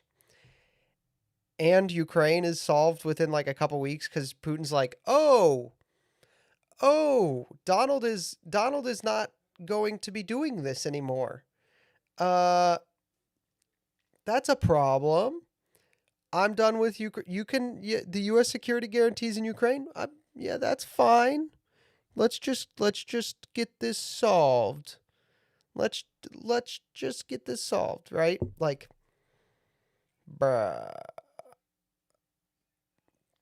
I want to be wrong, but I'm not sure what we'll see. I would like to be wrong about this costing us votes too, but I'm not sure I will. I am yet, but we'll see. We'll see. Um, Doesn't this also cut off oil to China? Yes, that's another big thing. Is this will cripple China's energy sector because they get a lot of their oil from Iran. So that's huge. And China cannot get involved militarily with Iran. They can't afford it. So for a number of reasons. Don't forget to click subscribe if you're watching. You haven't subscribed yet. Yeah, I will say this: if this is not over quickly, it will ruin uh, Trump's legacy. But if this is over quickly and because of this Ukraine gets solved, and we make significant headway with China because their energy sector is like this is a gamble. To me, this is a gamble. Um, but yeah, I mean, if this is over in like a week, and Ukraine is solved by the midterms, and China's less of a problem because they don't have energy. Like they're like there's noticeable problems in China because of the energy stuff, and the price of gas is down because Venezuela, like we're doing business, we have the access to the Venezuelan oil. Like the midterms are solved. I just want to be clear about that. Like I'm talking about if we're still doing military operations, combat military combat operations in Iran in October, we're screwed. But if this is over by then, and like as a result, a couple other dominoes fall, like we're gonna have a super majority. Honestly, we might end up with a super majority. So there's that. Trump doing the dirty work now so we can reap the rewards by midterms. I think that's what he's wanting. I think that's what he's wanting. See, here's the other thing: is I think if I had to, if I had to guess what the calculation of the administration is, it's that if we do this now and we end up with like a Democrat majority in either the House or the Senate, which I do think is probably worst case scenario. I don't think we would end up with a Democrat majority in both because of this, just because there are certain areas that like I just don't see that. I just don't see Democrat majority House and Democrat majority Senate like both happening, even if this is still going on.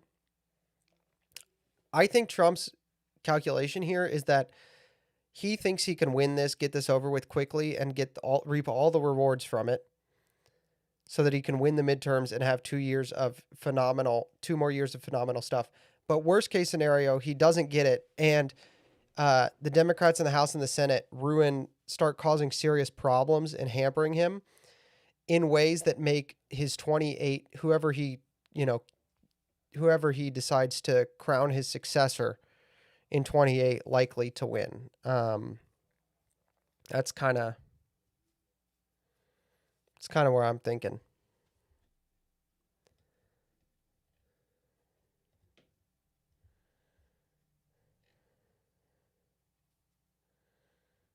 Minnesota's days, if not weeks, away from owning a nuclear weapon. I mean, let's fix that, right?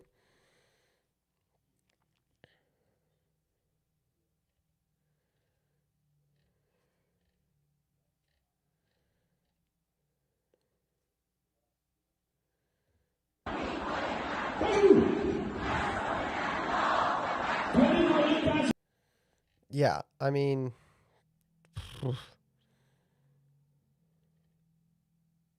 is she wearing an Apple Watch in the Situation Room? Dude, what do we. Guys, come on.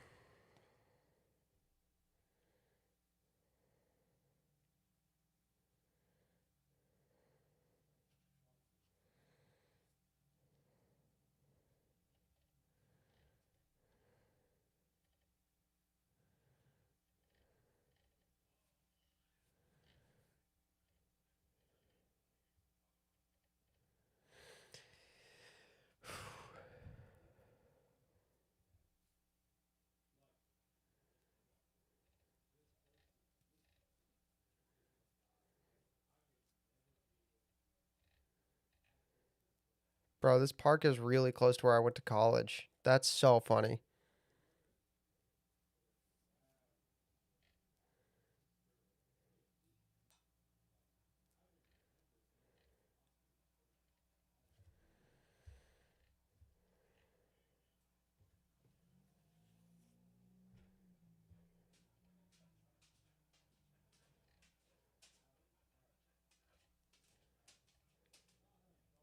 No. The world is changing very fast right in front of us. No. The old world is gone. Okay, let me just say real quick. You didn't need to AI Marco's voice for this. You could have just left it. It doesn't sound better.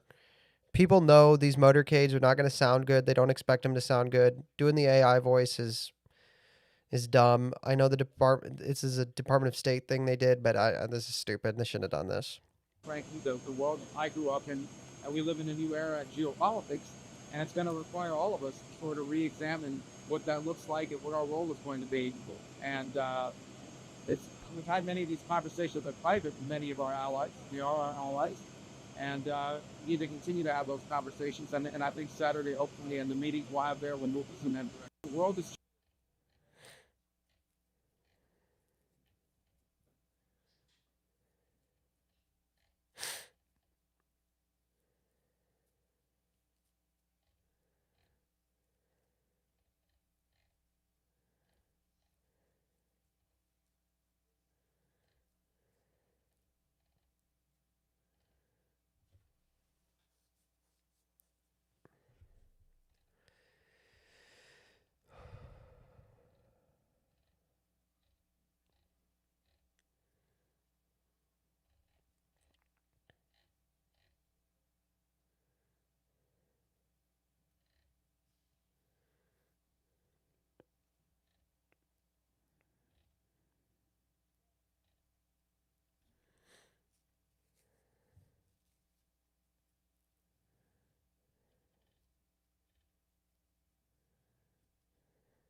Goodness.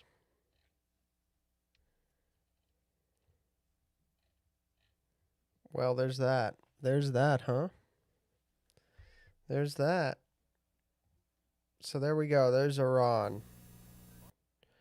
There's Iran.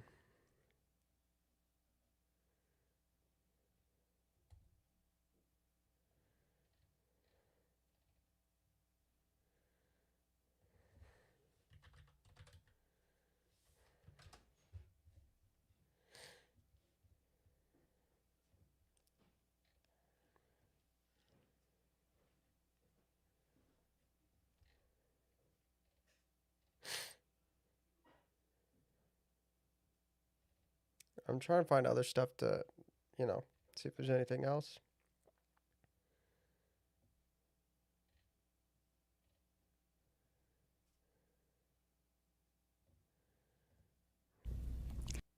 Okay, this seems interesting. Do Republicans want JD Vance to top a ticket in 2028? Top pollster weighs in. All right. Well, if this guy's the top pollster, then nobody cares. And undecided is even beating Governor Newsom here. Undecided's at 24%. How much do you think that matters here? Of course, it matters, Brittany, as always. But, we've got a lot of time. We still have about 2 years until voting starts.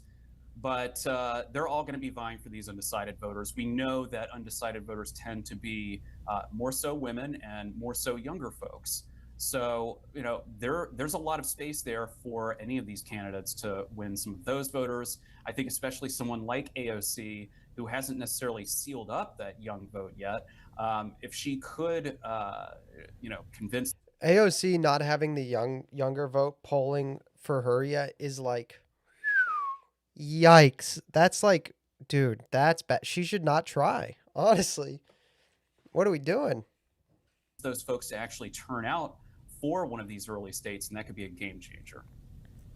I think you put this conversation in a really interesting perspective that we still have 2 years until we are going to be talking about primary votes for this election. I mean, we have a long way to go right now, but something in our conversations about 2028 that has remained consistent is the GOP frontrunner, and that's Vice President J.D. Vance.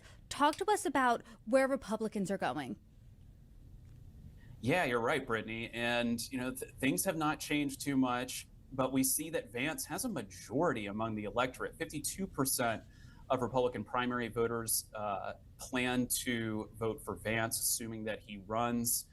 Another 20% say Rubio, and then DeSantis with 6%. All others are in the single digits. What is the actual polling on this? What's the actual polling on this?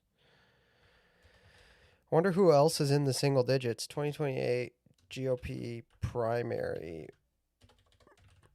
polling. Here's another thing. Putting Rubio and Vance side by side is an interesting thing to see where the base is, like to take the temperature of the base, but they're not going to run against each other. Like, they're both going to be in office. Do you understand that? Like, the idea that the sitting vice president is going to run in a primary against the sitting secretary of state and they're going to take shots at each other, that's not going to happen. That's not going to happen. Only one of them is running. And all of their votes will go to the other one. Right? All of their votes will go to the other one. So the idea that Vance has 52 and Rubio has 20, no. Either Vance or Rubio has 70% of the vote. That's like they're not gonna run against each other. That's not gonna happen. Trump Jr., another guy who's just not gonna run against, like, I'm sorry, but one of these three guys is gonna run. And it's not gonna be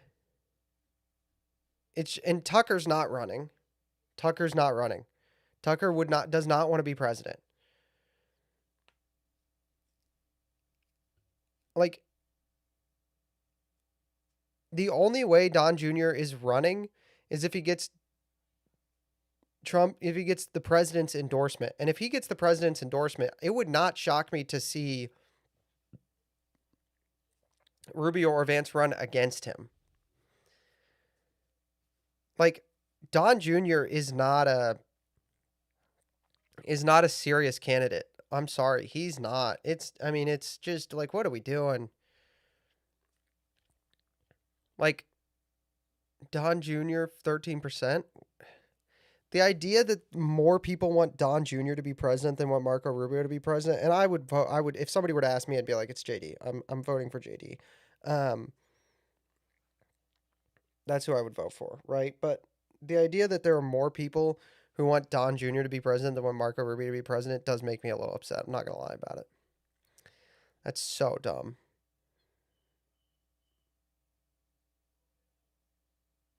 This is so stupid. These are these people are problems. Um,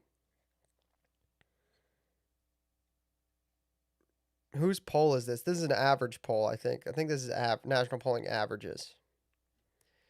I'm trying to find a poll that I actually like. Okay, 270. Normally, their polling averages are. I mean, they're not. Polling has all of its problems, but whatever. 2028 Ohio. Yeah, Vance, Rubio. Vance is, oh my gosh. Vance is just blowing everyone else out of the water. In Ohio, I guess. Yeah, that's obvious. California, it would be interesting. What are California Republicans on? I mean, California Republicans. Wow. California Republicans are on Vance 52%. Is there any state Rubio is leading in? Here's the thing. If Vance still has all these these high 50s, he's got these 20, 30, 40 point leads going into the primaries, or leading up, going into at the end of 2027, if Vance still has these 20, 30, 40 point leads, Rubio's not going to try it, even if Trump were to give him his blessing. He would just be like, "We're not doing that." What are we doing? We don't need to make the base upset. That's not going to happen. Trump 2028 would get more voters both for and against compared to any of the others. That's true. It would have the largest voter turnout of any election in American history. Trump running in 2028 would be the largest voter turnout of any election in American history. Vance Rubio primaries, but it's just both of them giving the other guy layups and consolidating the ticket. I think that's going to be that would not. That's actually that's an interesting prediction. I think that would surprise me, but I could see that happening if DeSantis starts to make serious ground. If Ron DeSantis starts to gain serious ground, which by the way, Ron DeSantis would be a terrible president. He would not be good as president. It's not going to happen. He's just not going to be good at being president. And but if he starts to make up ground, on Rubio Vance, I could see them splitting the vote in Iowa just to put DeSantis in third, and going into Super Tuesday without really campaigning against each other. I think probably would be a strategy. I could see a world where they both stay in to keep DeSantis in third going into Super Tuesday, and then they consolidate the ticket into Vance. Yeah. Is there any state where there's no state? Holy cow. I didn't realize Vance was leading this much. I did not realize Vance was leading this much.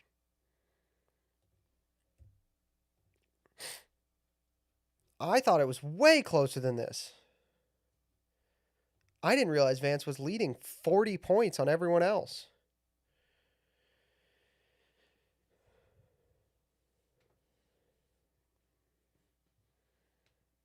Check Florida. Okay, Florida's not there. There's no poll for Florida. It's grayed out, see? I could Google it though, Florida.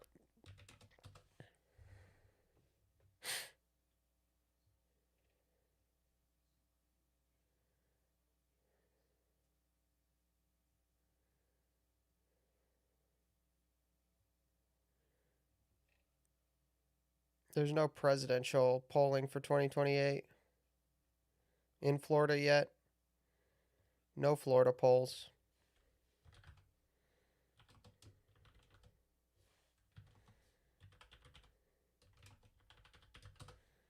Pools.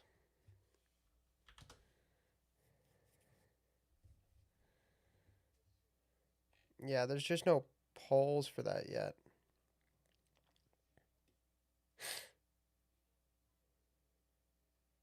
If Trump endorsed John Jr., that would also ruin Trump's legacy. Yes, that would.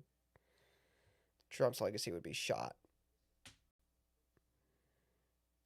What do you think the Washington Post says about the contenders? Why is Kristi Noem in this graphic? I'm also not going to pay them, so I guess we're not going to look at it. Why is Kristi Noem in the graphic? If somebody were to defect and run against, okay, if JD gets the nom, if somebody from the administration were to have left or defect from the administration to run against JD, it would be Kristi Noem. Calling that now. If anybody has the idiocy to defect from the administration and run against Vance for the GOP nomination, because Kennedy, I don't think if Kennedy runs on the GOP nomination, he knows not to do that. He knows that's losing. That's not going to happen. I could see him trying Democrat. I'd see him running for the Democrat nomination as sitting HHS secretary. Crazy shot, but I could see that happening. But Kristi Noem would be the one dumb enough to try to primary JD Vance. Let me think about this though. Let's think about this. Who do I think is going to be the 2028 primaries? Who do I think the 2028 primaries will be?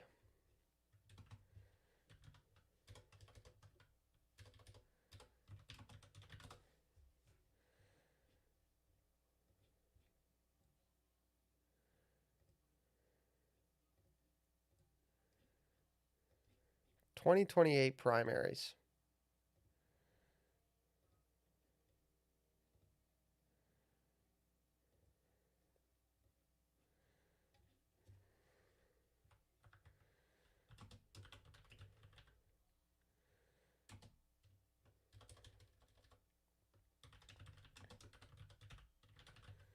'28 primary predictions. Let's see. It's going to be Vance or Rubio. They're together. It'll be Nikki Haley. It'll be Thomas Massey. It'll be Vivek. And it'll be Chris Christie. He's going to do it again. He wants to be president so bad. I'm trying to think of who I actually think is going to run. Horrible lineup. This is terrible. But I'm trying to think of who would actually run. And after you have Vance or Rubio, I really don't think a lot of the big players are going to run. Who was the 2024 primaries? I already forget who they were. Doug Burgum was one of them, right?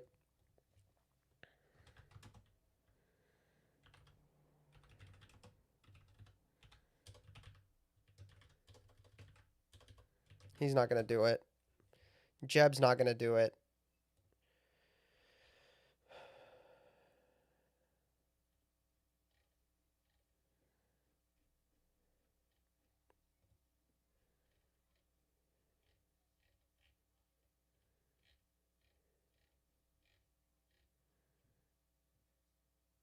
Oh, I could see Asa Hutchinson trying it again. I could see that guy trying again, but I don't think he will.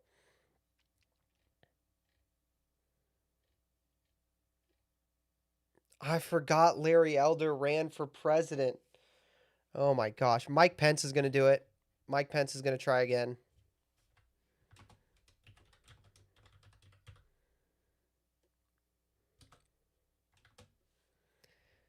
Mike Pence is going to try it. I don't know who Perry Johnson is.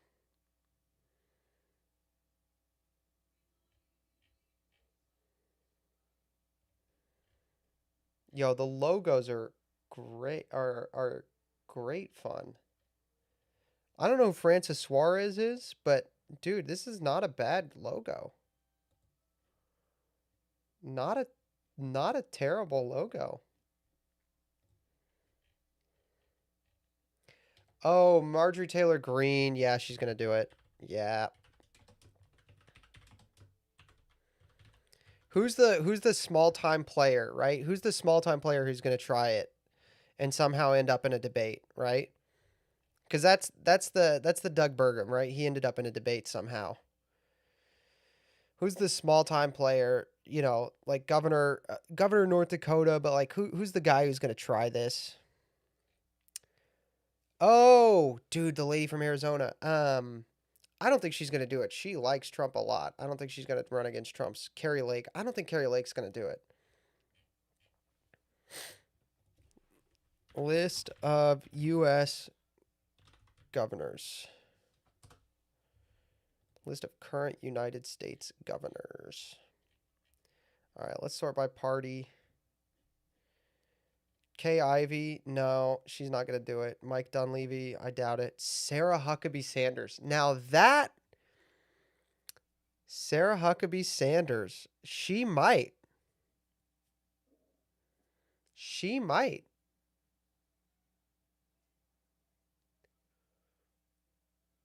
I could see her trying it. All right, let's put her away. Brian Kemp, Brian Kemp it seems ooh.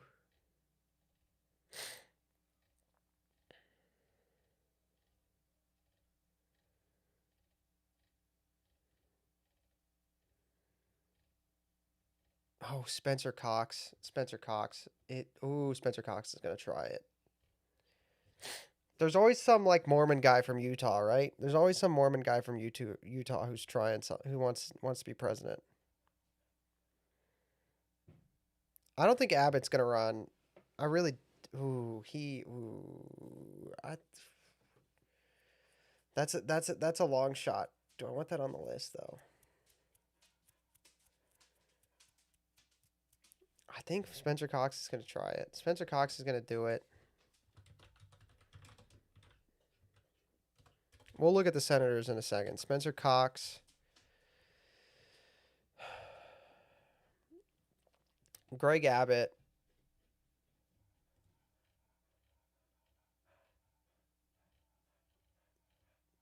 Greg Abbott is. I think Greg Abbott might. The more I think about it, the more likely it seems he's going to try it.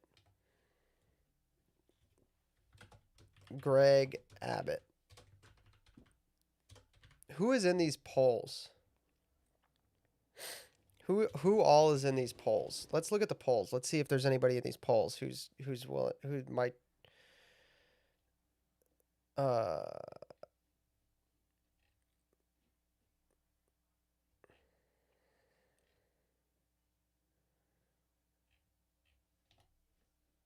is there anybody in these polls that I'm missing? No, I got Nikki Haley. I got Chris Christie.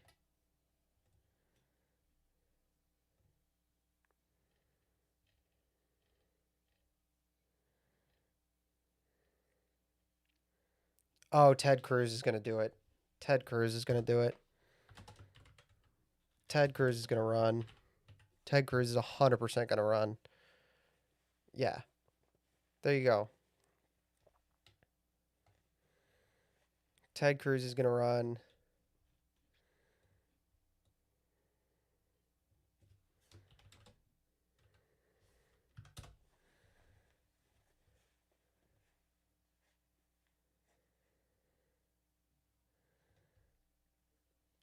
You don't think Abbott's dumb enough to try it?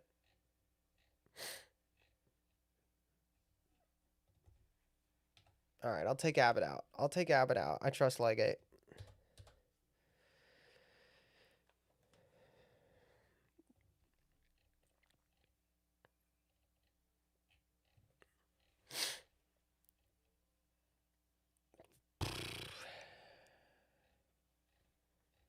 Jim Banks, Chuck Grassley, Joni Ernst, Roger Marshall, Mitch McConnell's going to be dead in 2028. Rand Paul. Rand Paul. Rand Paul. I think Rick Scott tried. Rick Scott ran in, I want to say he ran in 2016. Rand Paul.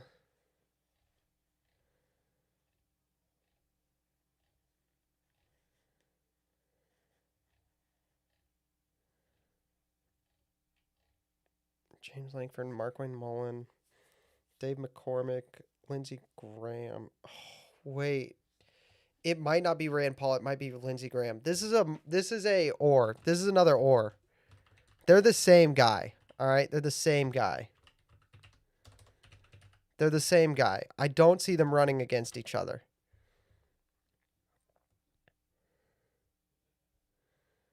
Oh, there's an E. This is an or. This is another or. This is another or.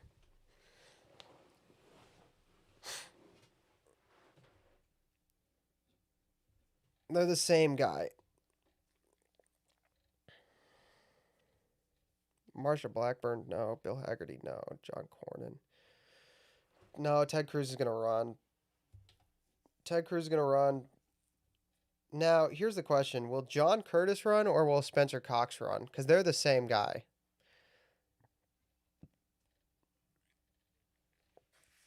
Jim Justice, Ron Johnson, why? John Brasso, Cynthia Loomis. All right. I think this is my list. Tim Scott would try this time, I bet. He tried in 2024. I don't think he's going to try again. You think he's going to try again? You think Tim Scott's going to try again? No, Tim Scott isn't going to try again. Tim Scott's too stupid to know that he shouldn't try again. Okay.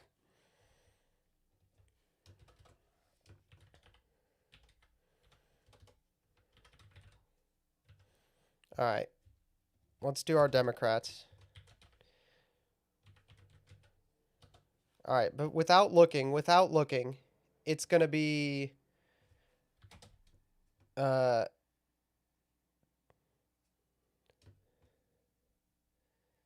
without looking, Tim AOC, Pritzker, why can I not think of the name of the governor of California right now? Gavin Newsom.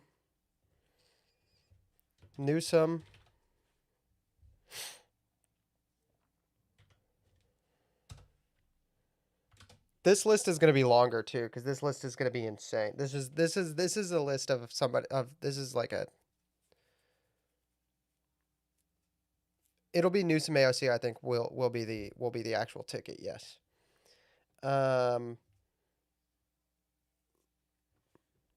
Josh Shapiro is going to try it. Yep. Josh Shapiro. Amy Klobuchar. Klobuchar is going to run. And Walz is not going to run for president. He's just not going to do it.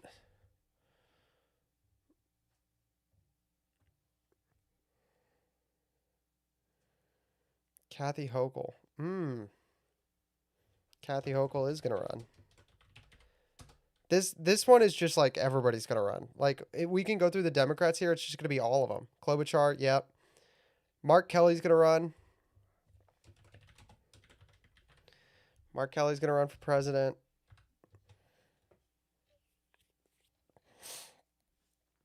Adam Schiff is going to run for president against Newsom. It's going to happen. It's going to happen.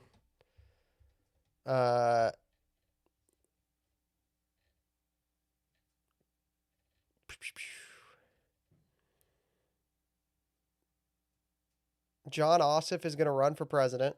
He's going to lose. When is his term up? 2021. Yeah, so when is his term up?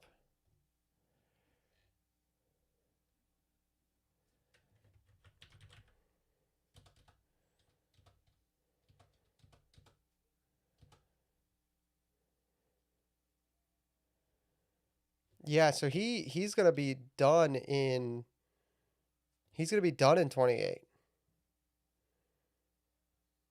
Right? No, he's running. He's got a rerun in. He's got a rerun in. He's. No, yeah, John Ossoff. Does he have to run again? No, is he running right now? Is John Ossoff up right now? No, he's up right now. John Ossoff is up right now. Yeah, Ossoff is up right now. I think he's going to run, though. I think John Ossoff is going to run.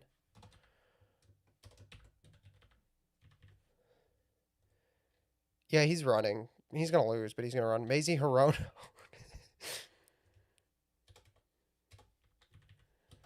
Mazie Hirono's going to run.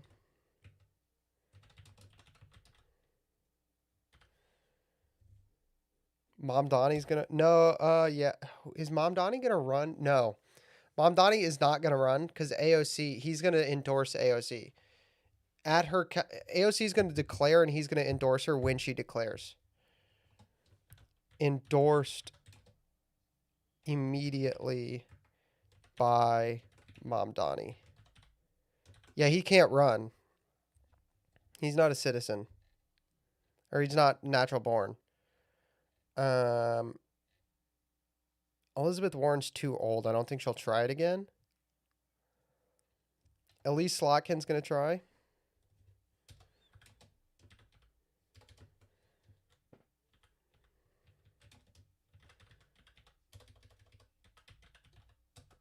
Kamala's going to try.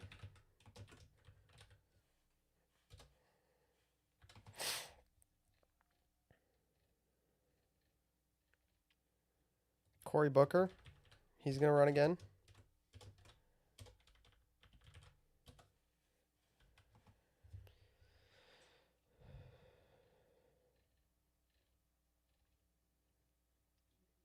Kristen Gillibrand. She's going to run.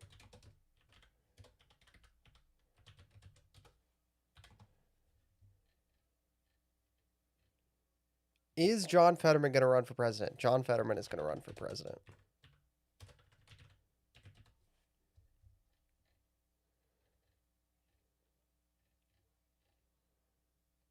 Tim Kaine is not going to run. All right, that's that. That's that.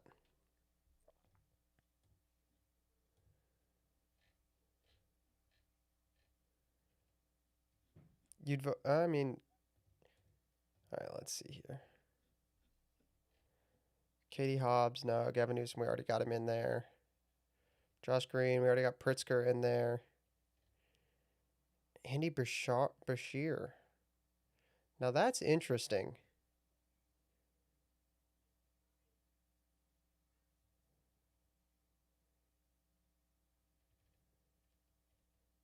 How old is Bernie's wife? Gretchen Whitmer. Yeah, probably.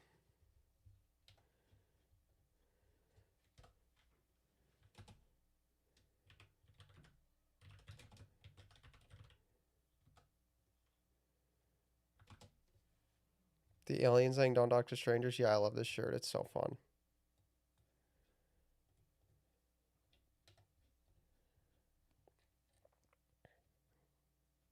Do we write Kathy Hochul down? Thought we wrote her down. Yeah, she's there. Joe Biden is not going to run for president. No, he's going to be dead. Abigail Spanberger is going to run for president.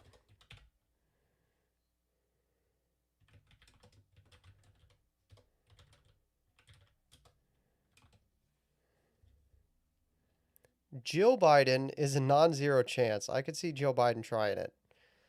That wouldn't surprise. That would not shock me. Jill Biden might run for president. That's so true.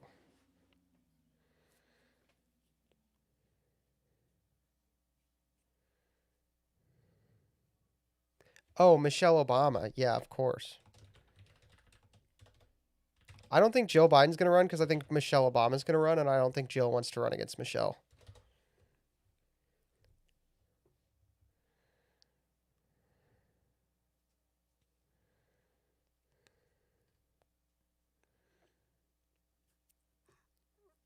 I think Michelle's gonna run.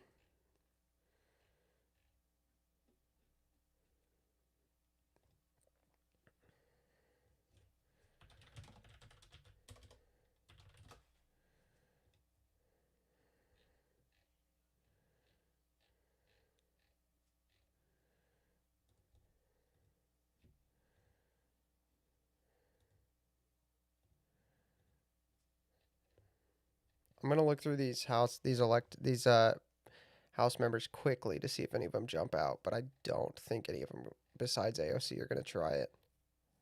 Eric Swalwell, no, Swalwell's not gonna do it because he's running for senator. He's gonna get elected senator. He doesn't want to run for. He doesn't want to run. Well, his Senate term will be up. His Senate term will be up in 2028. No, it won't. His Senate term will be only. No, he's not gonna. He's just gonna endorse. He's just gonna endorse. He's not gonna run. He's not gonna run.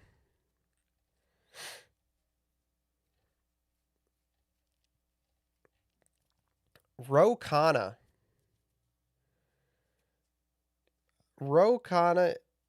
Ooh. Is Ro Khanna gonna run? Ro Khanna. That might be. That's a possibility.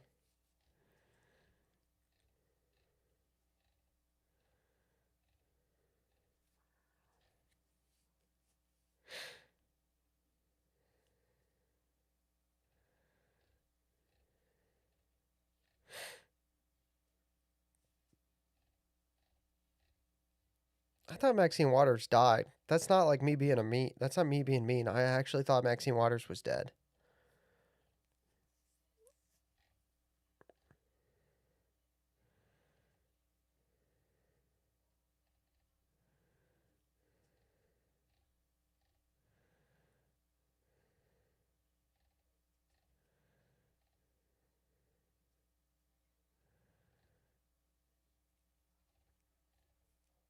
Oh shoot! You know who is gonna run?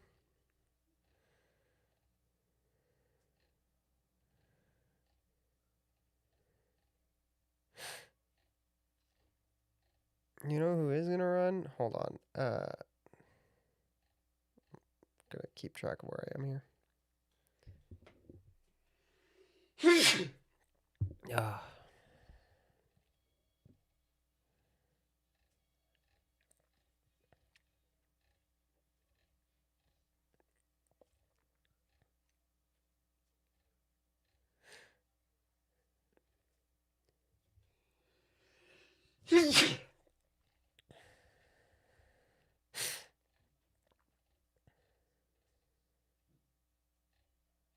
Sri Tandar would run if he could. He's so dumb he'd think he could win.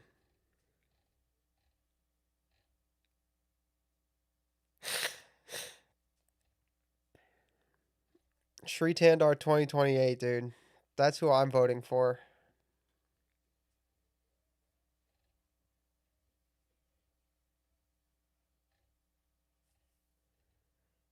Do you think Hakeem Jeffries? No, Hakeem Jeffries isn't gonna run.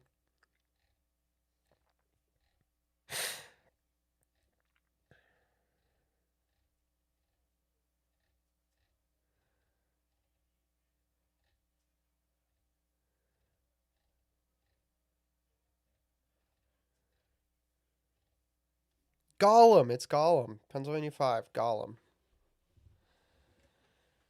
Oh, Keith Ellison. Yeah, he's going to do it. Keith Ellison.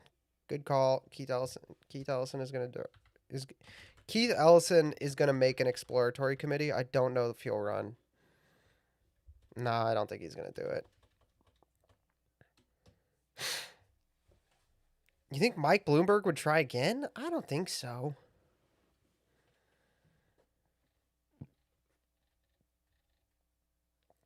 Jasmine Crockett is going to run for president. 100%.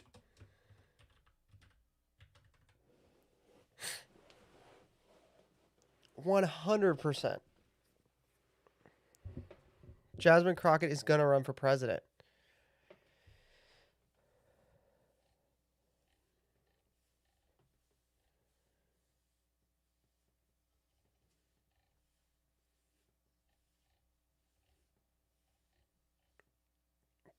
Pramila Jayapal would run if she could, but she can't. All right, this seems like a good list, actually. I kind of like this list. I kind of like this list. Now, I think it'll be Vance and Rubio will stay Secretary of State, and his VP will actually be somebody not on this list. I think his VP will be... Who is Vance's VP going to be? It's going to be a sitting senator. And I could see...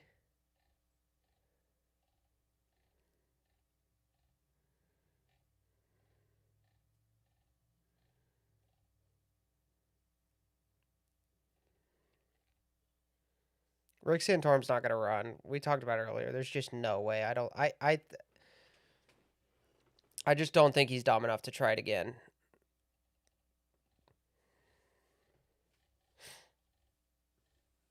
Who is V? It's going to be Vance, and his VP is going to be...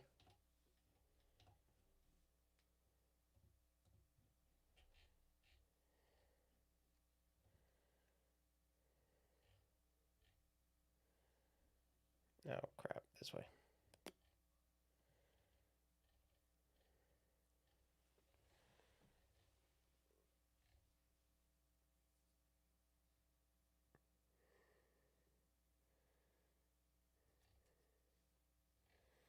I know you would, Catnat. I know you don't trust Vance. You got I'm telling you. I'm telling you, every bone in my body says that Vance is the guy. I don't know. Who is the VP? Rubio doesn't want to be VP. He wants to be... It needs to be a foreign policy guy, because Vance has domestic policy. Vance is a domestic policy guy, so it needs to be a foreign policy guy. And Rubio, if Vance runs, it'll be... If Vance runs, it will not be Rubio as VP. I know a lot of people think that, but Rubio wants to be... If Rubio's not going to be president, he wants to be Secretary of State. I'm telling you. I'm just letting you know right now. If Vance gets the nomination, Rubio does not want to be vice president. He wants to be Secretary of State.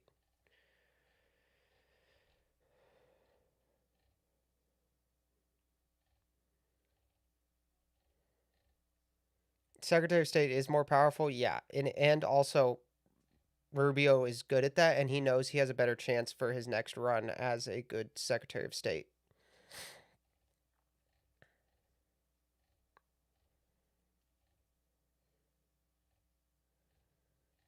Dude, the Vance VP is a tough pick. That's interesting. Who would be Vance's VP?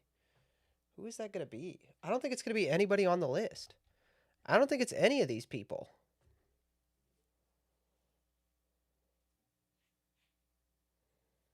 I don't think it's any of those people.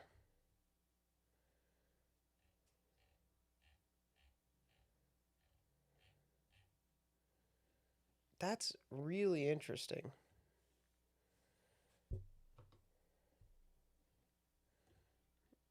Let me open Grok. Let's ask Grok.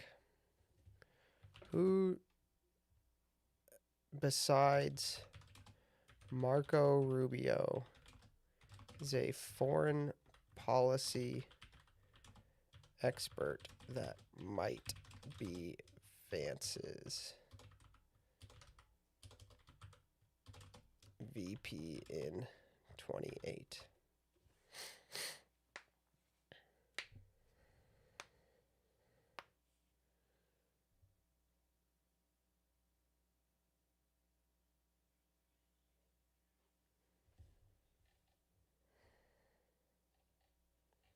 Bro, Grok is dumb. Grok is stupid.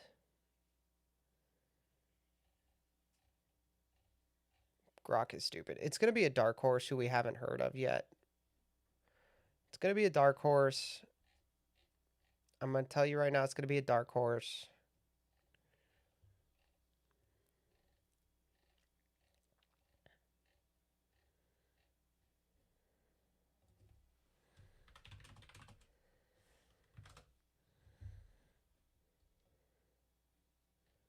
Will James Tallarigo run for the Democrats? I don't think he's going to run for president. No, I think he's. I don't think he's going to win. I don't think he's even going to win the Democrat nomination for Texas.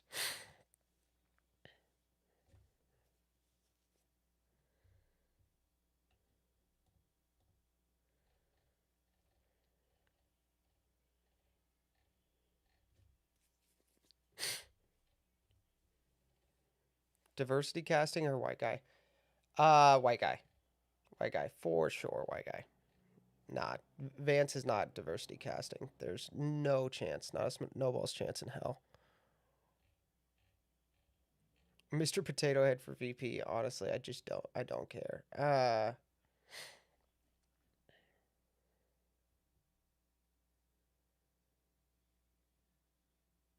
Dude, you know who might actually?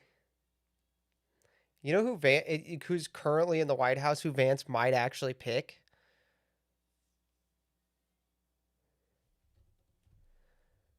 Hold on, let me look at this. White House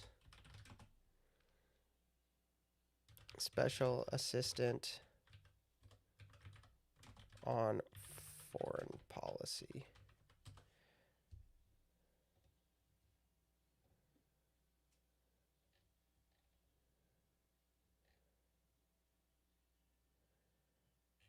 Is there any ambassadorships that are? If it has to, I really think it's going to be a foreign policy guy because Stephen Miller would be the guy, but he's domestic. He's domestic policy. Jeremy Carl, I think Jeremy Carl has an outside chance to be the pick. Jeremy Carl as vice president, he has an outside pick. He has an outside chance. Fuentes Taylor ticket would be nice, lol. Fuentes Taylor ticket would lose. It would lose. It would lose. You want to win. You want to win.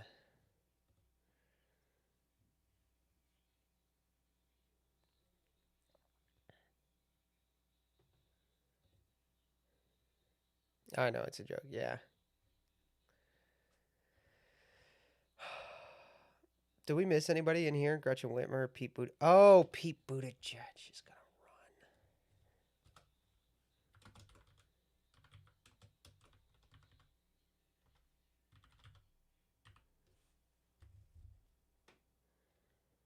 run. Huckabee. No, Vance is not gonna pick Huckabee. Vance is an isolationist. Believe it or not. Believe it or not. Vance is an isolationist.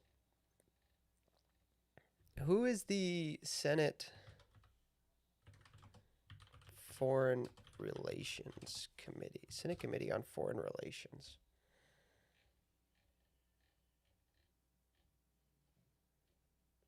All right, I will say this. This is the best designed government website I've seen in quite a while. Holy cow.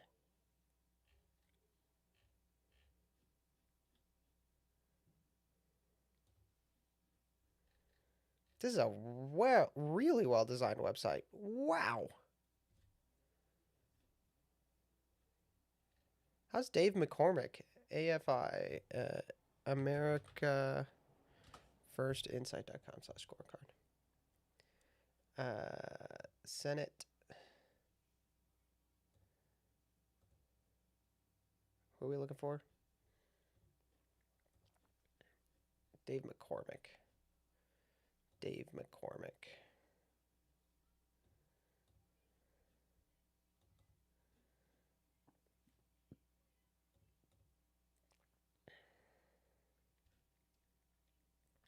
B plus. What's he failing on?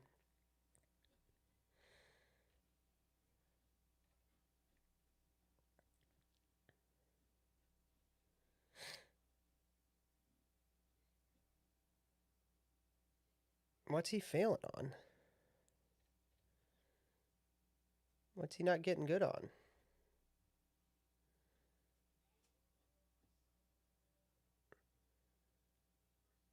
Need him to finish his term? Yeah, that's true. I wonder what he's not scoring well on.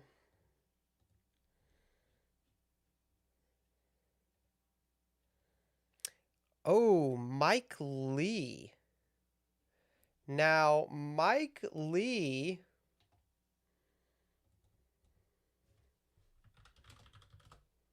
Mike Lee. Mike Lee.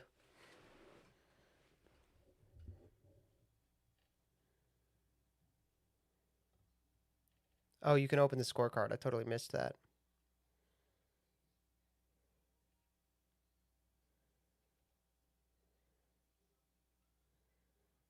Mike Lee. Mike Lee seems. I could see Mike Lee.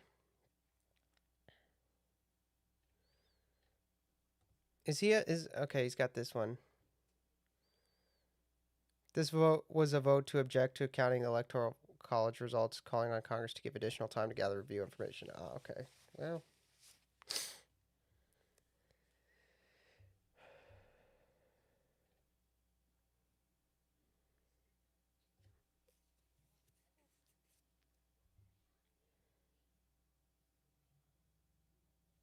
So he's only missed 2, right? And so it was certifying the election and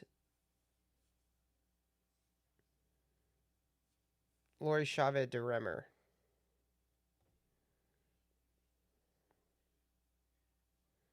She a Trump nominee? She was a Trump nominee. She was a Trump nominee. So he voted for a Trump nominee that wasn't great,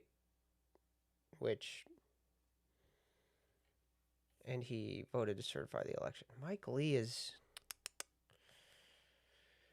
Ben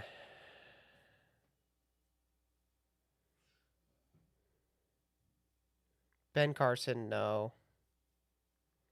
What percent chance do you think Massey has of upsetting the establishment and becoming the nominee? 0.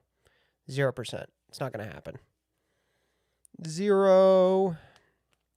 Massey is more likely to run as a third party than to get the Republican nomination.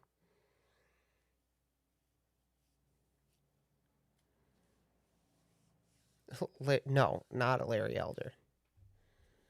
Mike Lee. I could see. Mike Lee doesn't seem unlikely.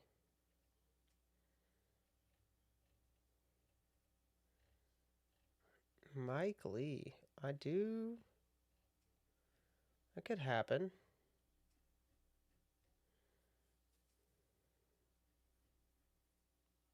Who's the closest to America First that is viable? Vance. What about Vance do you think is not America First? It's Vance.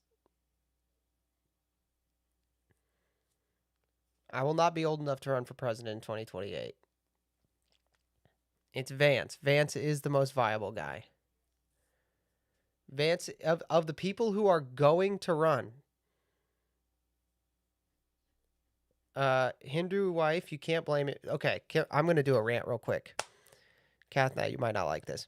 He got married while he was an atheist, and he was an atheist because he had one of the worst childhoods I've ever heard of a person having ever.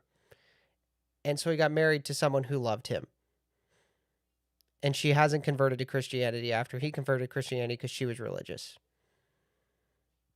I think that people who I understand that there are other concerns, but the when people complain about Vance's marriage, let me say this. I would encourage you to reflect on whether or not that makes you sound informed or uninformed, or if that makes you sound vengeful. A horrible childhood doesn't cover it. If you have not read Hillbilly Elegy, it's shocking.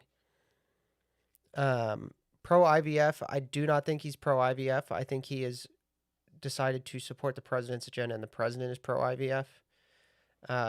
Peter Thiel, I understand that Peter Thiel is a tech billionaire who has some questionable positions. However, I don't think taking money from those people is a bad thing. I think you should take money from those people as much as you can.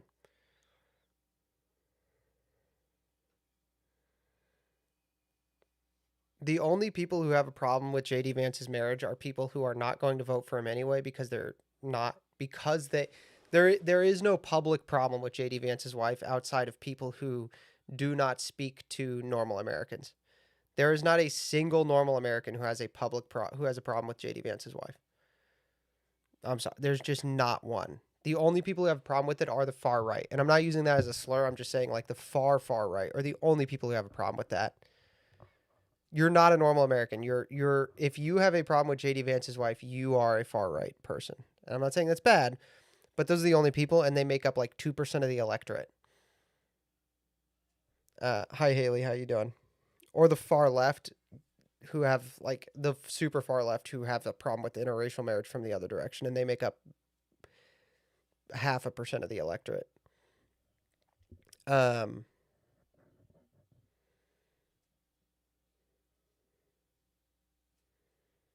Oh, I see what you're saying. Yeah, I don't think that's a problem. I actually think JD saying his public statements have been that he wants his wife to convert, but he can't force her to. Like, I think somebody saying that publicly and also committing to a marriage that they're in that isn't perfect is actually a good thing for America when we have a marriage crisis. Yeah.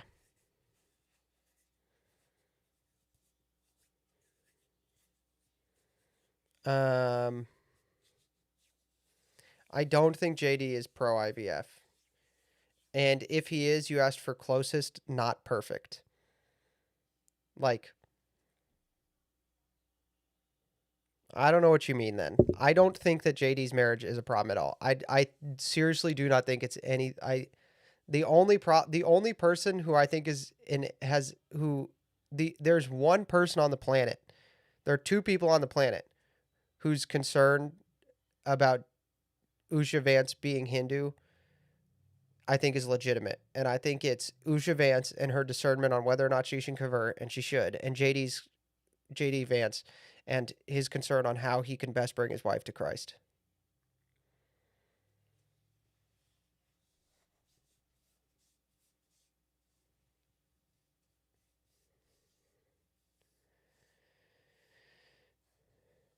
Normal people do not think it's weird. Nobody, no, you're wrong about that. If you think that like the majority or even a significant enough portion of the population think that Usha is weird, then you are completely out of touch with the electorate. No one cares. No one cares.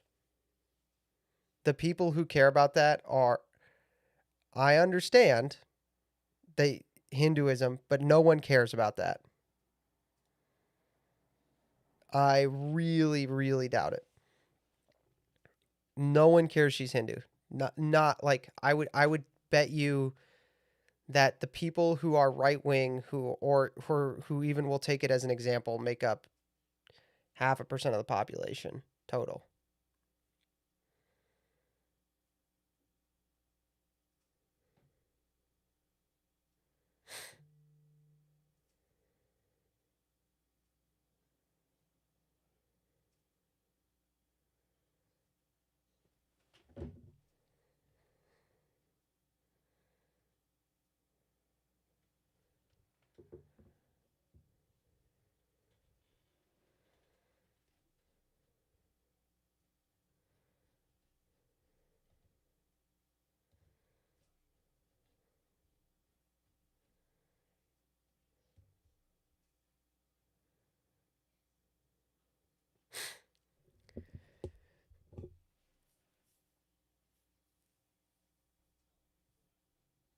I would agree with you on all of this if JD got married after he was Christian or if JD himself was Hindu, but he's not.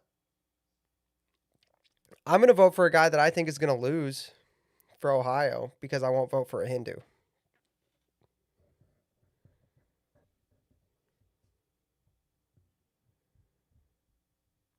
Hinduism is considered weird by most people, especially where I come from. Yes, they might consider it weird as a concept, but they don't consider it weird enough to not vote for the presidential candidate because his wife happens to be Hindu. No, like I would bet you $1 trillion that the number of people who will not vote for JD Vance because his wife for the reason that his wife is Hindu, make up less than 0.5% of the electorate in America. I would bet $1 trillion. Yeah, it's like her being vegan. Yeah, it'd be like that's exactly what. Well, she is vegan, but like, yeah. And also, I will say this: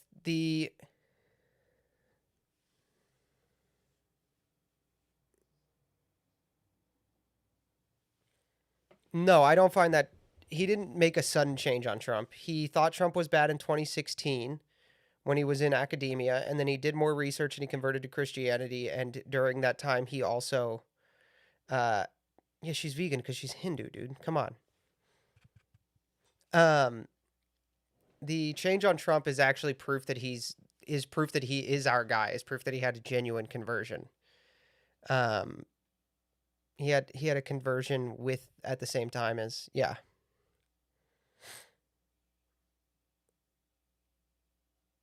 Yeah, the Peter Thiel thing and taking Peter Thiel's money, buddy. If I got a job, if I, I'm gonna say something, people are gonna freak out about this. If Peter Thiel offered me enough money that I could, for the rest of my life, live comfortably and improve my community and then set myself up in a place to do better things. If Peter Thiel came to me and said, I want you to edit a podcast for me, and I will pay you enough money to, after 2 years of doing it, you can live in Steubenville and make Steubenville a better place and have all that latitude, I would have a really hard time saying no, especially if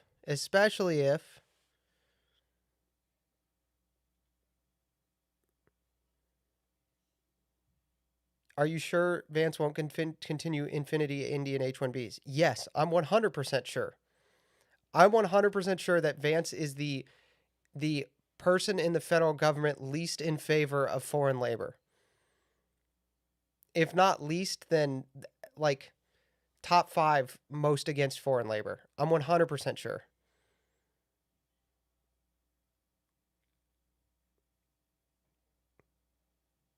Miller is, yeah, it's Miller or JD. It's Miller or JD who's against foreign labor.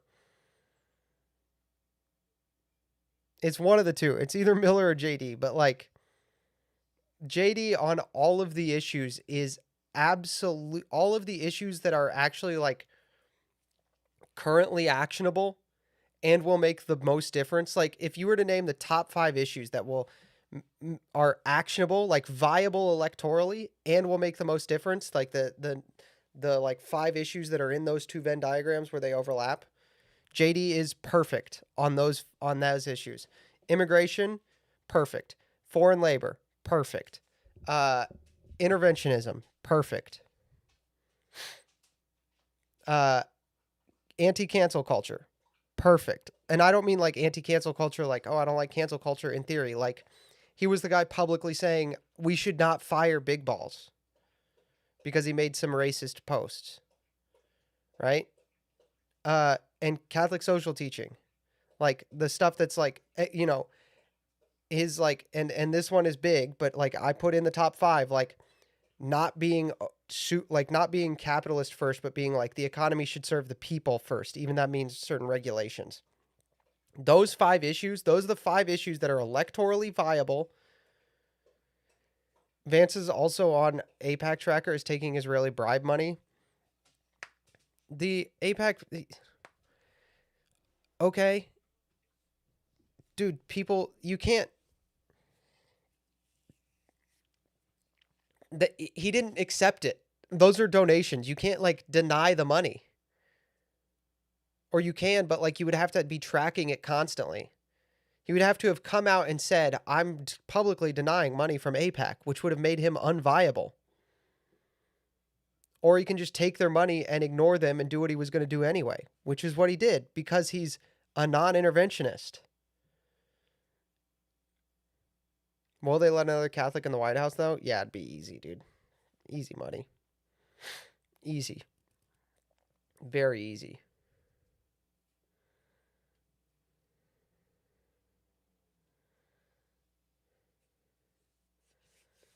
Of the people on this list who are going to run for the Republican nomination, he's better than all of them. Thomas Massie is good on a single issue, and every other issue he sucks on. Thomas Massie sucks on.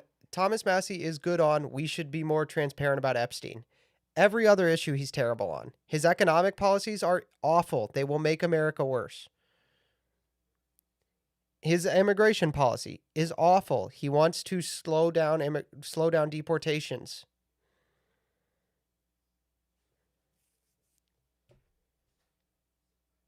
Foreign labor, if you're concerned about foreign labor, Thomas Massie is terrible on that.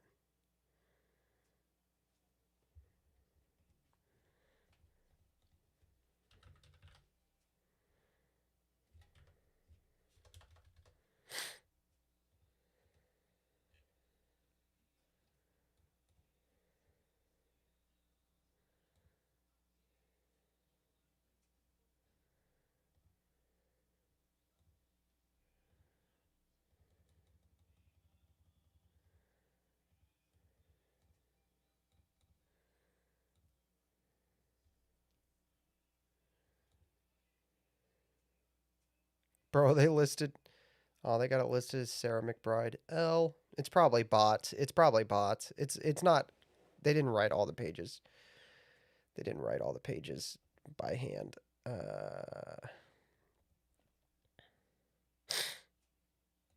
Yeah, look, Thomas Massie has a C, dude. Look at this.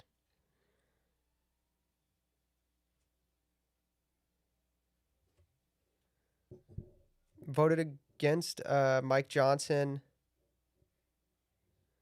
Voted against the continuing resolution. Voted against the one beautiful big beautiful bill that gave ICE all the funding they needed to do the deportations.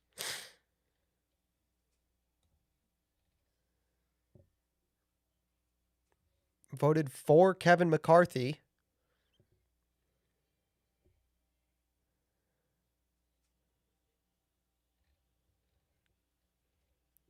Secure the Border Act of 2023. He voted against.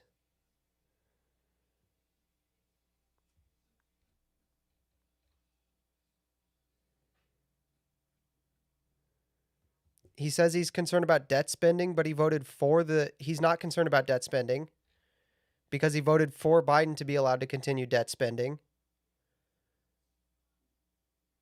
He is a puppet, though. That's what I'm saying. He is a puppet. Just because he didn't take money from a single country doesn't mean he's not a puppet. All of his look at this. His big principles on fiscal responsibility, right? That's his big thing. It used to be his big thing was fiscal responsibility, right? That was the thing, right? Before Epstein, everybody was like, "Oh, Thomas Massie's so principled on fiscal responsibility." 2023, he voted for Biden to be allowed to raise the debt ceiling.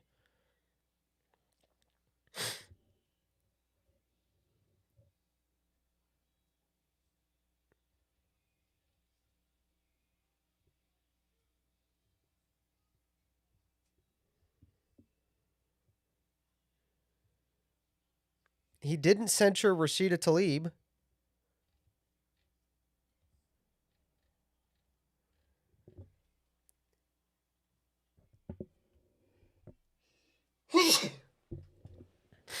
They're all crooks. They are all crooks. Yep. No, he's not. That's what I'm saying, though. He is bought and paid for. He's just not bought and paid for by Israel. He's bought and paid for by being a retard. Thank you. Thank you.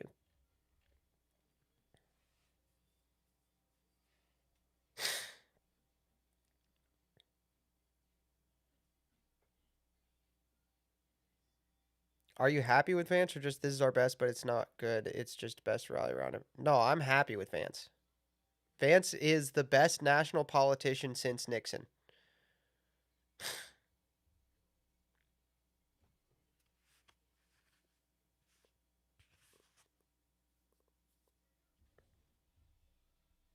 Vance is the best national politician since Nixon outside of Donald Trump.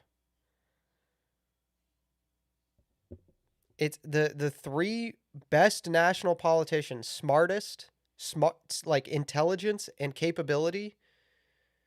Those two categories, if you were to rank national stage politicians for the last 100 years, it would be the top. I don't think I could order them. I would need to like think about it longer. But the top three in no particular order are going to be Nixon, Trump, and Vance.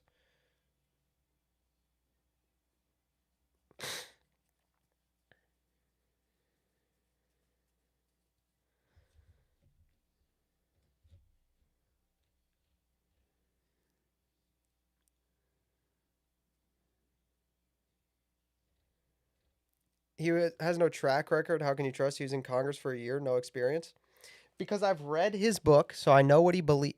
He's a Catholic, so I know what he believes about that thing. He's on the record saying his political policy is Catholic social teaching. I can pull that quote for you right now if you want. He's on the record saying that, and he's known to have been a right wing poster. Poaster. Okay, poster. Poaster. Please pull that quote. You want me to pull that quote? Okay.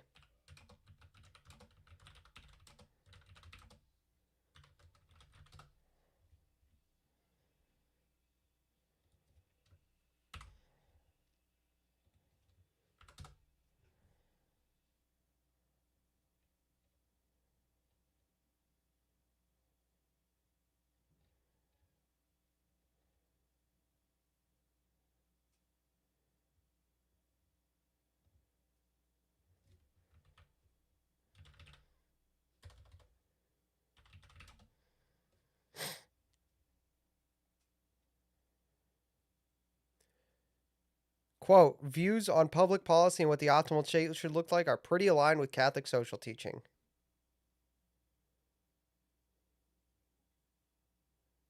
There you go.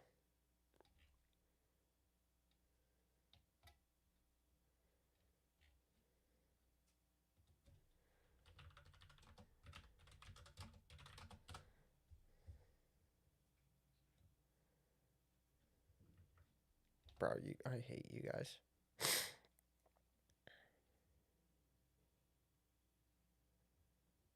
We just get shafted so much it makes me distrust everyone. I don't think we get shafted as much as you think we do. I think the people who tell you we get shafted a lot have a vested interest in you feeling like we get shafted so that you keep paying attention to them.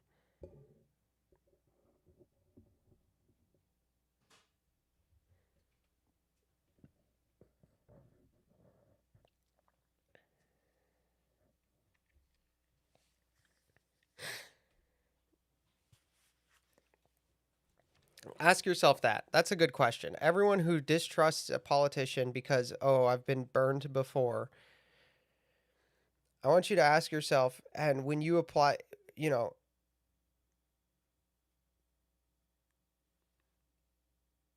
people who tell you that you've been burned so much, do they not have a vested interest in you feeling like you've got burned? Because if you don't feel like you've got burned, you don't have to listen to people telling you that or commiserating with you.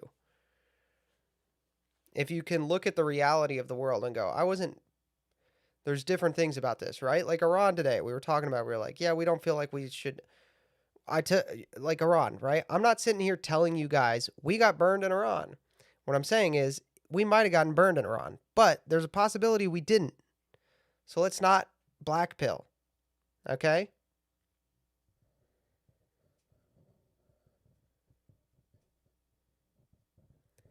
Deportation's not nearly as high. Deportations are higher than they have ever been. For the first time in like 50 years, we have negative net migration. Right? So that's another thing, right? This is proof that like the people who are telling you deportations aren't high enough. We have negative net migration for the first time in 50 years. Do you understand how hard that is after 50 years? That's not a little gain. 50 years of after 50 years, for the first time in 50 years. Do I really believe that? Yes, it's an objective truth. We have negative net migration.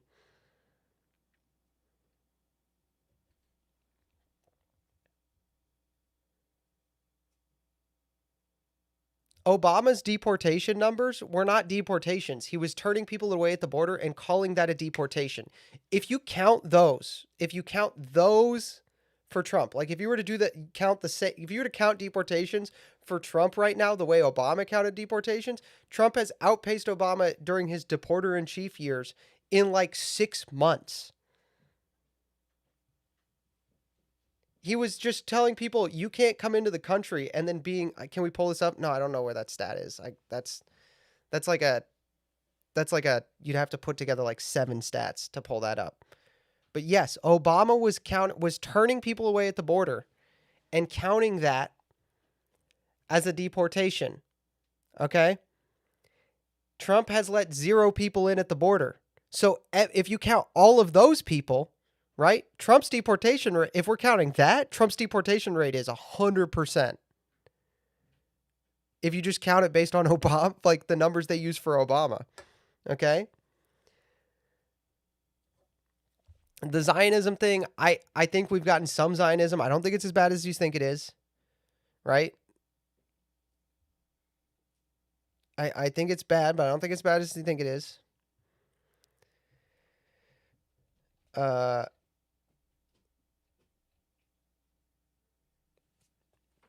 can't find my... Oh, goodness. That chat's not popping up.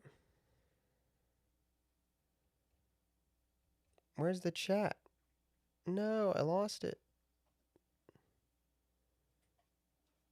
Does government inherently corrupt individuals, or only corrupt individuals in the government? Only corrupt people are interested in being in the government. This is Plato's Philosopher King. You can get into all of that, the theory of that. But, like, the people who want to be in power tend to be more evil because they want power over other people. Plato talks about this in the Republic. Debt is high. The debt isn't going down. It's fake anyway. The debt's just never going away. It's just not going to happen. Aliens flooding the shore where my home is? I don't think they are. We have had 0 entries. I don't think that's true. The economy is crap. The economy is not crap. It's rebounding. Gas is lower than it's been in 8 years since the pandemic. Food is lower. The economy is improving.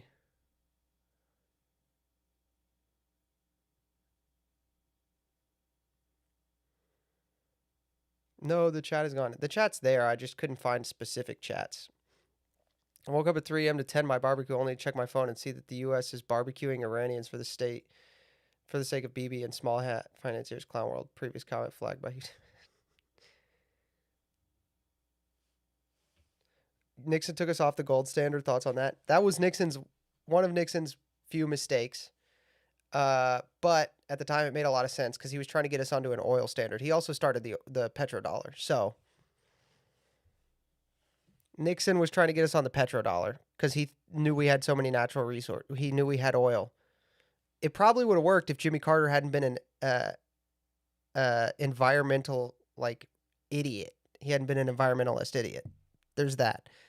Taking us off the gold standard, not a great idea. However, putting us on the petrodollar with all the oil we have, actually a viable solution. Not terrible. Just taking us off the gold standard, not great. But if you pair that with, we're going to go to the petrodollar, and then we have all this oil, we're going to drill, right? That's not you can see the calculation playing out. But then you get Jimmy Carter who comes along and is like, hey, fuck you guys, we're not going to do that anymore for no reason. For no reason. Right? It kind of backfires, makes everybody think Nixon screwed everything up. Fiat currency is worse, though. It is worse. I'm not saying it's good. I'm just saying it's worse than everybody thinks it is because things happened right after him that screwed everything up. Jimmy Carter did so many things. Gerald Ford was terrible. Gerald Ford was... Honestly, the reason Jimmy Carter won is because he was better than Gerald Ford, and that's not he was perceived as better. No, Jimmy Carter was better than Gerald Ford. Jimmy Carter was better than Gerald Ford. He He was more competent. He was smart. Like, he was terrible. Gerald Ford was, oh my gosh, he was catastrophically terrible.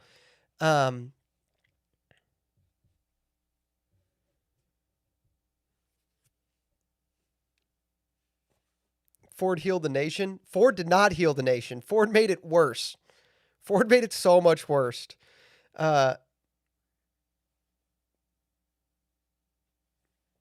The petrodollar system relies that things stay the same in geopolitics, but it simply can't be. Yeah. In 2025, in like the year 1970,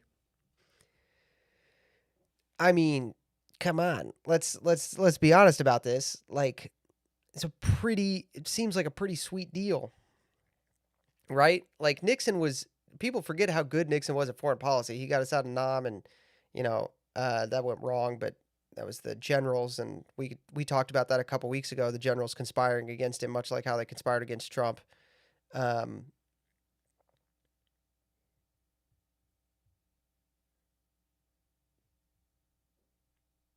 Yeah. The when Nixon did it, he had a plan that was working to stabilize foreign policy into a place that it would have worked.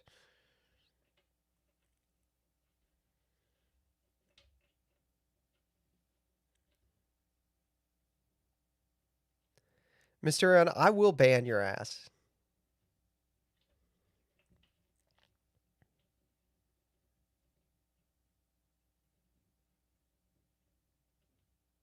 One China policy? Opening China, once again, people after Nixon screwing everything up make Nixon look bad. But opening China and having their economy and like pairing with them, that looked like that was going to work, right? And he wasn't the guy who shipped all the jobs off, or the guy who, like, if Nixon was in charge, they wouldn't have allowed to have been communist. You know why? Because, you know why I know that? Because Nixon was the guy who got Alger Hiss. Nixon was the guy who got Alger Hiss.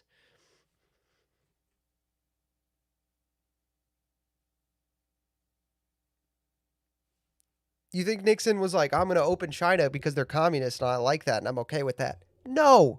Nixon was the guy who got Alger Hiss. Nixon was 1952's greatest hit. Facts. Facts.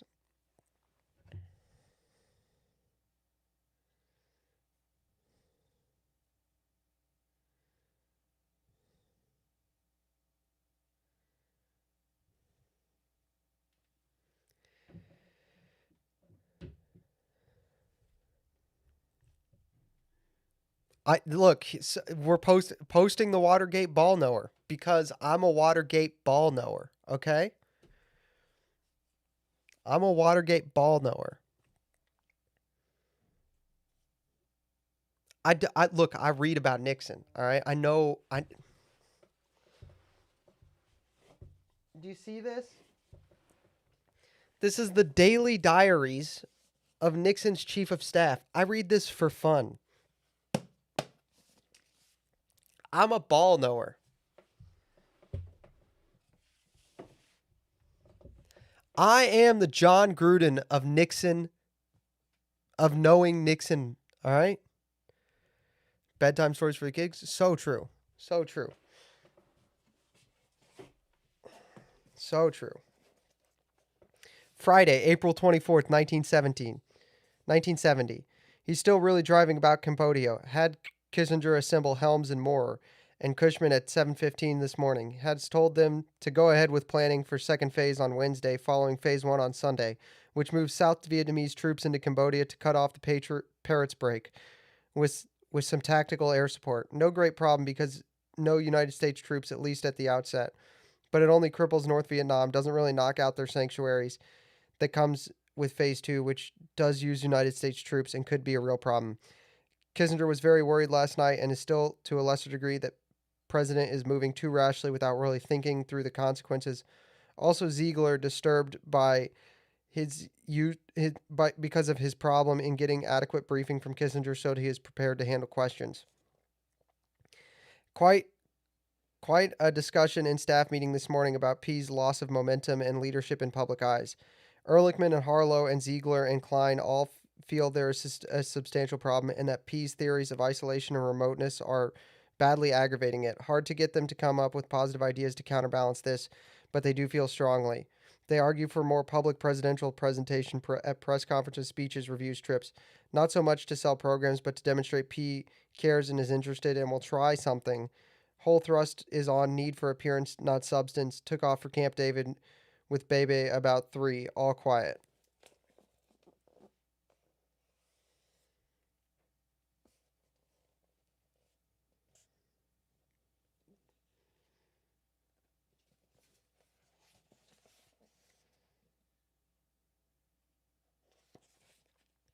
December 22nd, 1970. Another pretty bad day with a few breaks for discussion, especially late this afternoon. Teddy Kennedy called this morning saying that he had to talk to the president, that he had something urgent regarding prisoners of war, and the P refused to talk to him, told Kissinger to return the call. Teddy refused to talk to Kissinger. Upshot was that Teddy got from the North Vietnamese a list of prisoner names, which he made a big play with on the Senate floor. Turned out later they were the same names we already had, and the whole thing was something of a cruel hoax on everyone concerned. Henry came with the need to meet President today with Alhaig and then tomorrow with Laird and Moore because he has to use P to force Laird in the military to go ahead with the P's plans, which they won't carry out without direct orders. The plans in question involved cutting the Ho Chi Minh Trail in half by attacking enemy forces in Laos. Only South Vietnamese troops would be used, but the U.S. would supply air cover and artillery support. He had a long talk with Rogers on the phone regarding the line for his press conference tomorrow, told him to blast Teddy on the POW hoax, take a hard line on surveillance we're conducting on Cuba, and play down Mansfield's proposal for prisoner of war exchange versus ceasefire. He also told Kissinger to call Dole and to have him take Teddy on mercilessly on this, which Dole will do tonight and tomorrow morning.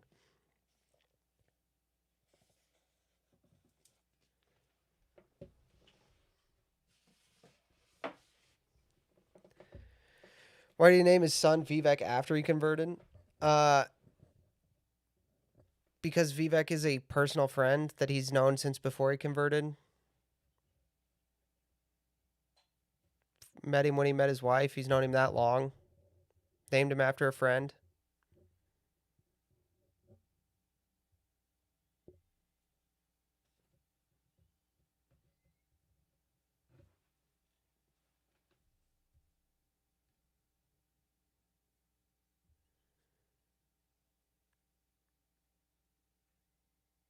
Vivek is an anti-American alien. I have friends with that I don't agree about everything on.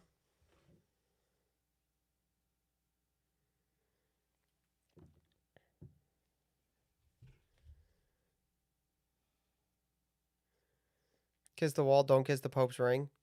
Yeah, I didn't agree with that. I didn't agree with that. Also, he's not allowed to. You realize he would have been put in prison if he'd kissed the Pope's ring, right? Like, it's not just he didn't choose to. There's other things going on. Stuff isn't as simple as you make it out to be.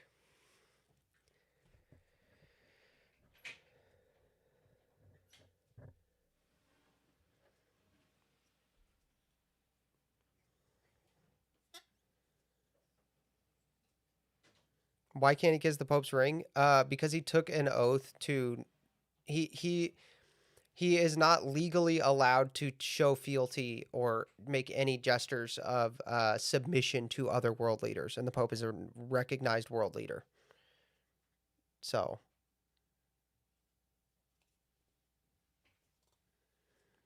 like, the Pope is a recognized world leader. He's not allowed. Like, it's not. You're not allowed to do that. He didn't show fealty to another world leader. The wall is not a person. If you can't see that the wall, if you cannot see that the wall is not a human being and therefore it's a different thing than literally making an action which is intended to show fealty and submission to a world leader. So you can't be Catholic? I don't like that. Yes, you can be Catholic. You just can't, like, make gestures which are legally. I'm not saying it's good. I think he should have done it anyway. But it's not like he didn't do it just because he's not really Catholic. There are other reasons. The wall is like a symbolic thing. It doesn't have the wall has zero authority. The Pope has real authority. And people know that. You can dude me all you want. I don't care. Dude, I don't care. You're wrong. Why are you defending this? Because the wall is not a person. I'm not defending anything. I'm saying that they're different. I'm saying that it's different.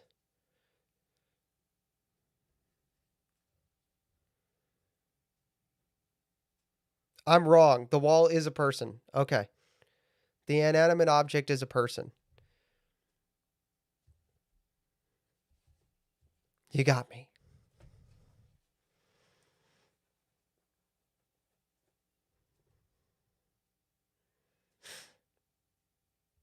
It's a symbol of submission of Zionism to the Israel lobby.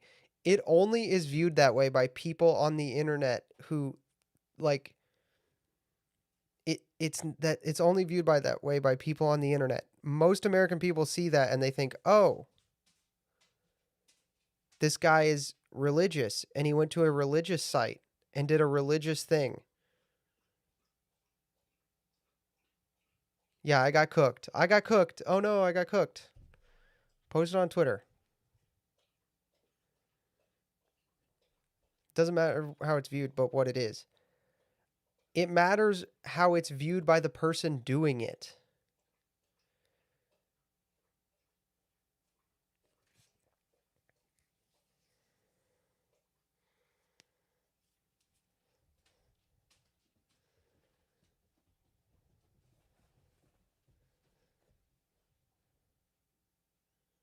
Why would a Christian do that though? Because a lot of Christians believe that that's the temple wall and they want to show that they have devotion to the old temple because Christ is the new temple.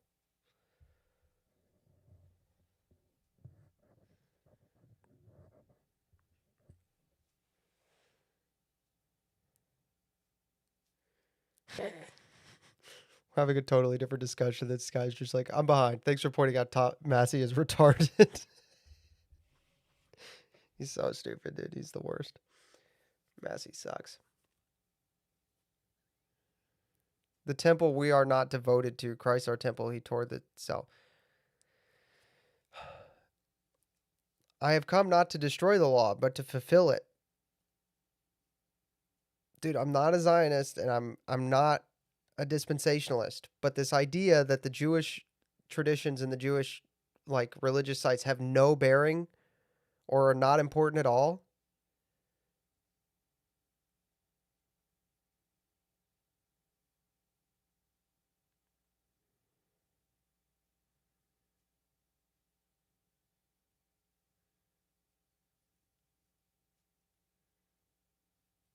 The old temple still has the literal presence of God.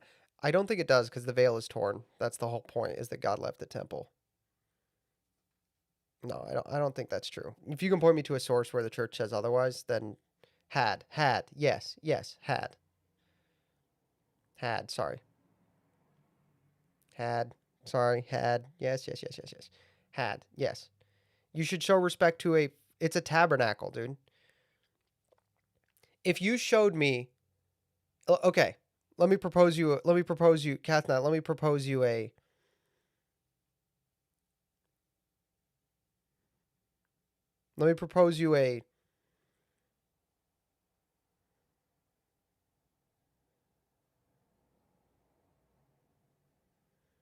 that's why we don't venerate the temple that tabernacles. We venerate the tabernacle where Jesus is because we venerate Jesus. But if I showed you a 1,000-year-old tabernacle, if I showed you a tabernacle from the year 300 and said this is a tabernacle from the year 300, you would show reverence to it.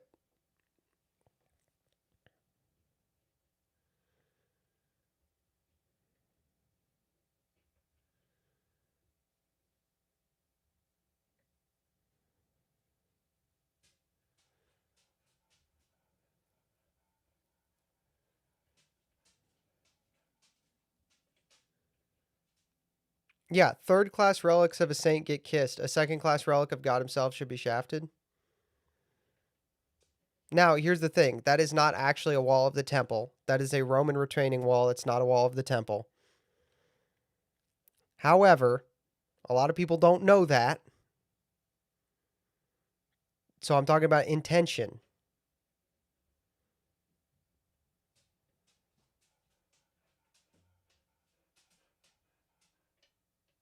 All of what you're saying is yes, all of what you're saying. But also, he was most when somebody goes to that wall, unless they've been on the internet and read all this stuff about knowing that that's actually a retaining wall, most people, 99% of people, go to that wall and think, oh my gosh, this is a wall of the temple that God dwelt in for 2,000 years.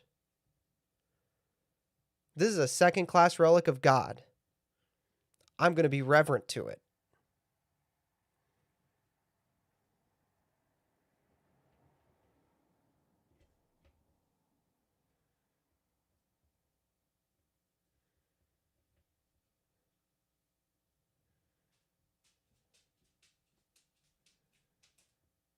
Yes, I'm aware of all that. 99% of people don't do that, don't know that.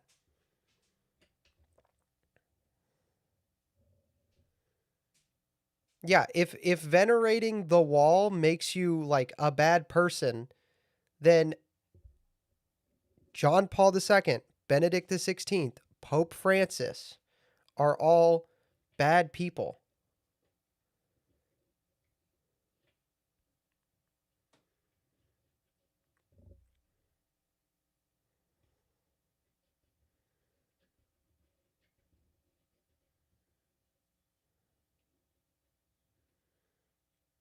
You're just listing other things that people can venerate. You're not you're all of this is a what about us. Well, there's this other thing. Yes, we agree with that. None of that none of that is a reason why someone who believes that God dwelt in that building for 2,000 years shouldn't be reverent to the building.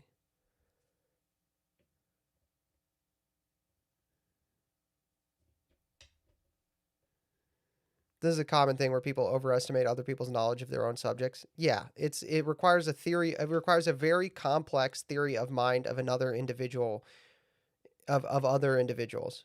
You have to have a theory of mind which goes, oh,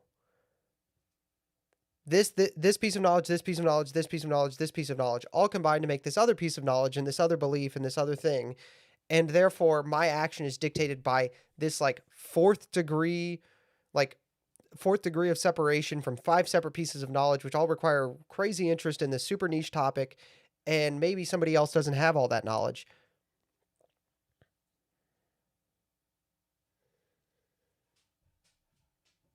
I was there 5 years. Okay. None of that is a reason why a person who, this is once again, if someone thinks, hey, this is the building that God dwelt in for 2,000 years, they should be reverent to it. That is a appropriate reaction to if I said, "Hey, this tabernacle belonged to, you know, Pope Saint Pius V," right? You would go, "Oh my gosh, give me that." And you would kiss the tabernacle. And that's an appropriate reaction. I'm saying that I don't think I don't like the I wouldn't kiss the wall. I wouldn't go to the temple. I wouldn't go to the wall and kiss it. I would probably go to the Temple Mount because it would be cool to see it. Just archaeologically, historically, it would be cool to see it.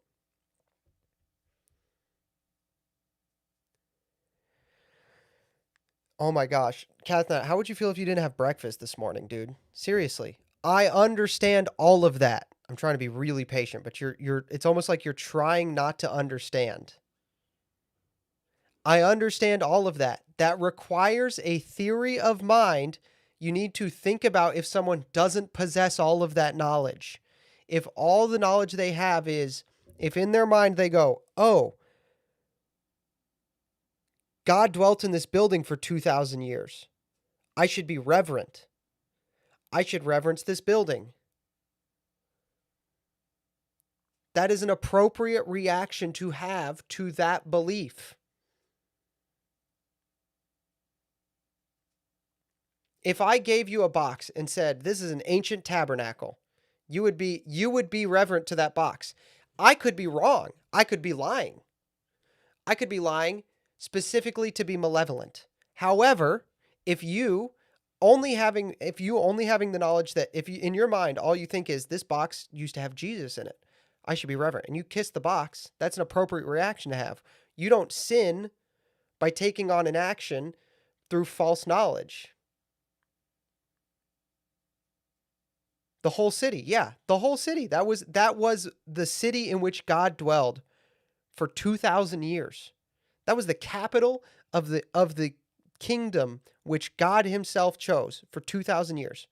You can think whatever you want about modern Judaism, about modern Jewish power, but what is true is that the firstborn children of God are the Israelite people, and that was their capital city.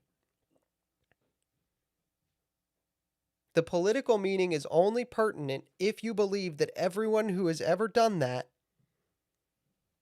knew they were doing something wrong, and not they thought they were doing something reverent. The political thing that's relevant about it is our trust of foreigners.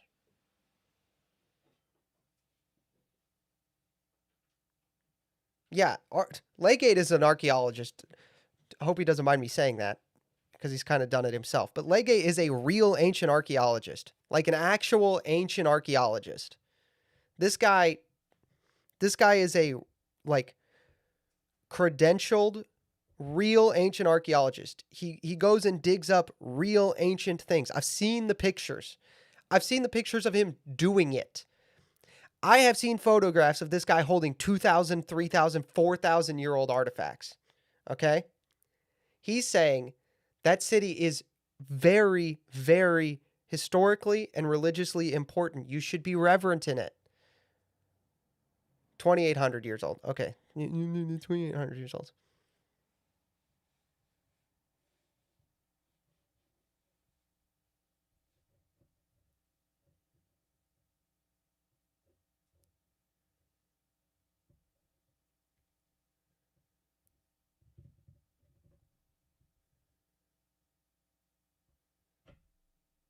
You should be reverent to places where God was. If all you believe is God dwelt in these walls, then the appropriate reaction to have is to kiss the wall. Sorry. I'm not only a non-interventionist, I'm an isolationist, right? I'm a protectionist economically.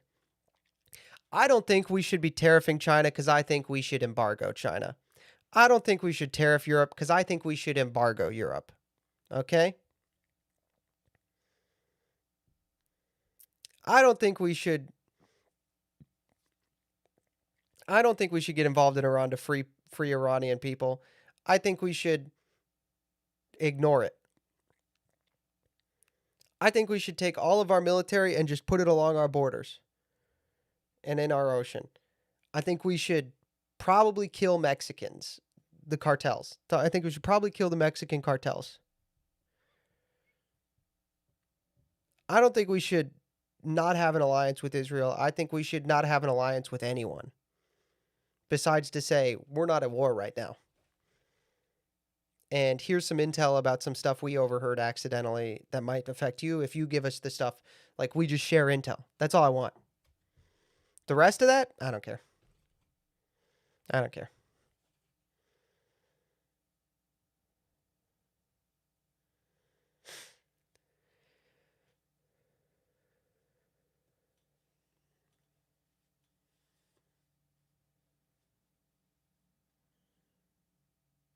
But those are my real beliefs, okay? You could not get You really would like to get any further right than me economically, domestically, or foreign policy.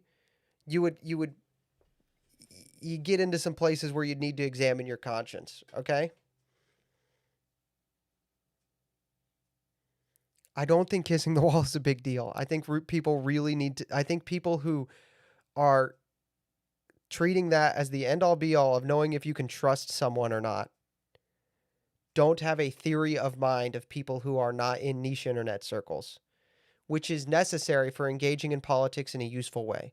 If your only theory of mind is everyone who is interested in politics at all or in politics at all knows all of the things that me and my niche internet friends know, you're not good at politics. Okay? You're bad at politics.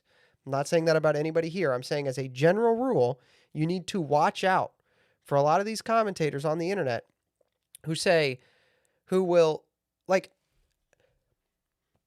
when some, here's an example, okay? I have some friends who are old guys who really don't like Nixon and they don't like that I like Nixon, okay? I don't think they're idiots. I realize that I have a niche interest and I need to have a theory of mind for them, which involves them not having the majority of the information on the subject that I have. Not that they don't have some, they don't have the majority of the information on the subject that I have.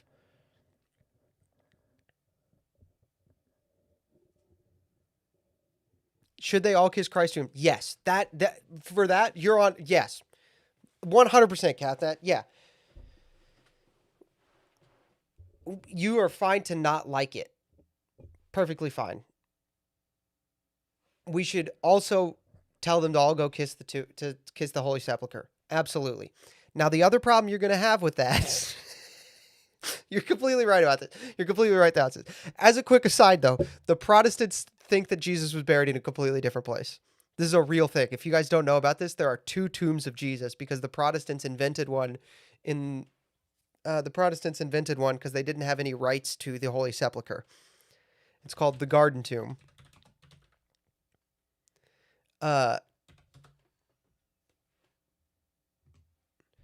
Legate's going to be the guy to find St. Joseph's incorrupt body. And this place, which is Legate will tell me the real reasons.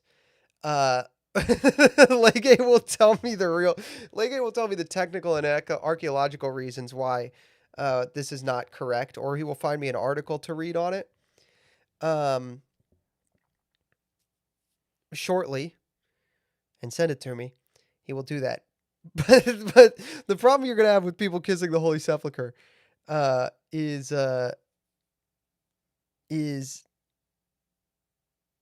Saint Joseph was assumed. I don't really, is that a thing? People, I always heard that the pious tradition is that he's incorrupt and buried somewhere, and we don't know where he is.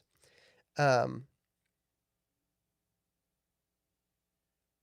only problem you're gonna have with people kissing the Holy Sepulchre is a lot of American politicians are Protestant, and they're gonna go in here. This is where Mike Huckabee goes.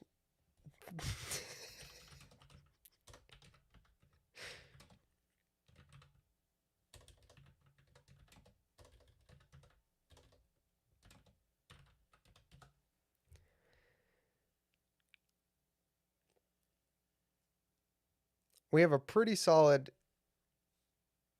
chronology of the ancient custody of the Holy Land and the in monuments, sepulchres remarkably accurate. Thank you, Legate. Basically, we've known for a long time that this is the place. They found a different place later.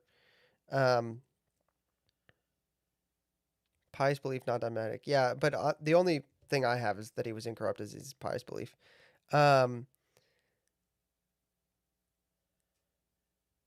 Both Old and New Testament Josephs. Yeah, I think Mike Huckabee for Easter was just like, I went to the Garden Tomb. It's like, well, you're wrong. Oh, you know what? I bet there's a YouTube video on this.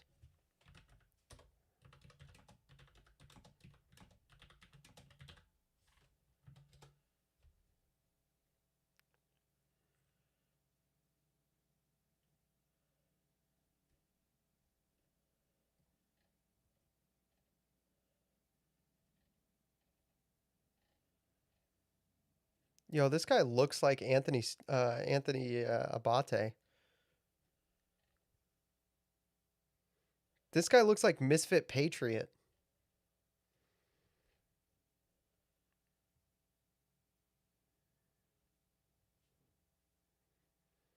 This guy looks like he did some things to minors and didn't serve prison time for it.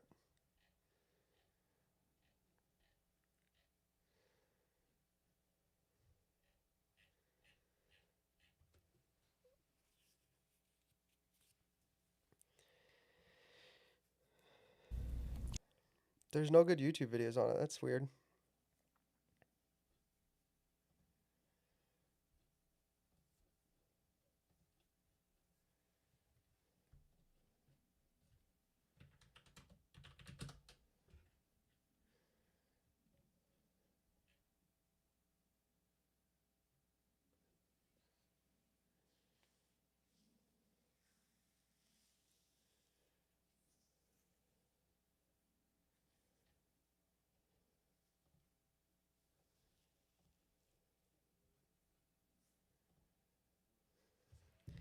No X videos either? I doubt it. Also, never mind.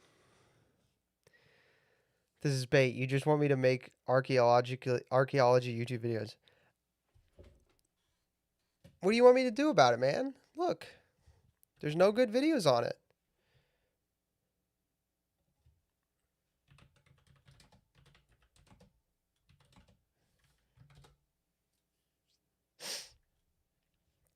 Dude, I so want to watch Carson Beck throw at the combine, but I don't want to get the stream nuked from orbit again. You want me to watch this one? Let's watch this one.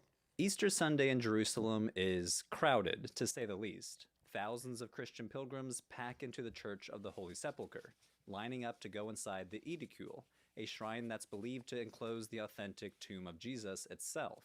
But walk a kilometer north and you'll find this instead. Stratigraphy. What the heck is...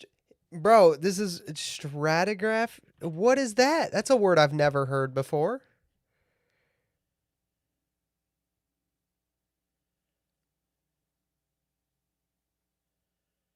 Branch of geology concerned with the order, relative position of strata and their relationship to geological timescale. That's crazy. I read the definition. I still don't know what that word means.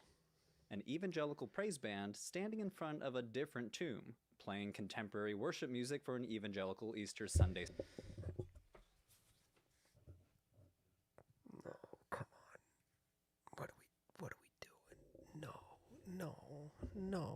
No. Service. This is the Garden Tomb. Now here's the thing.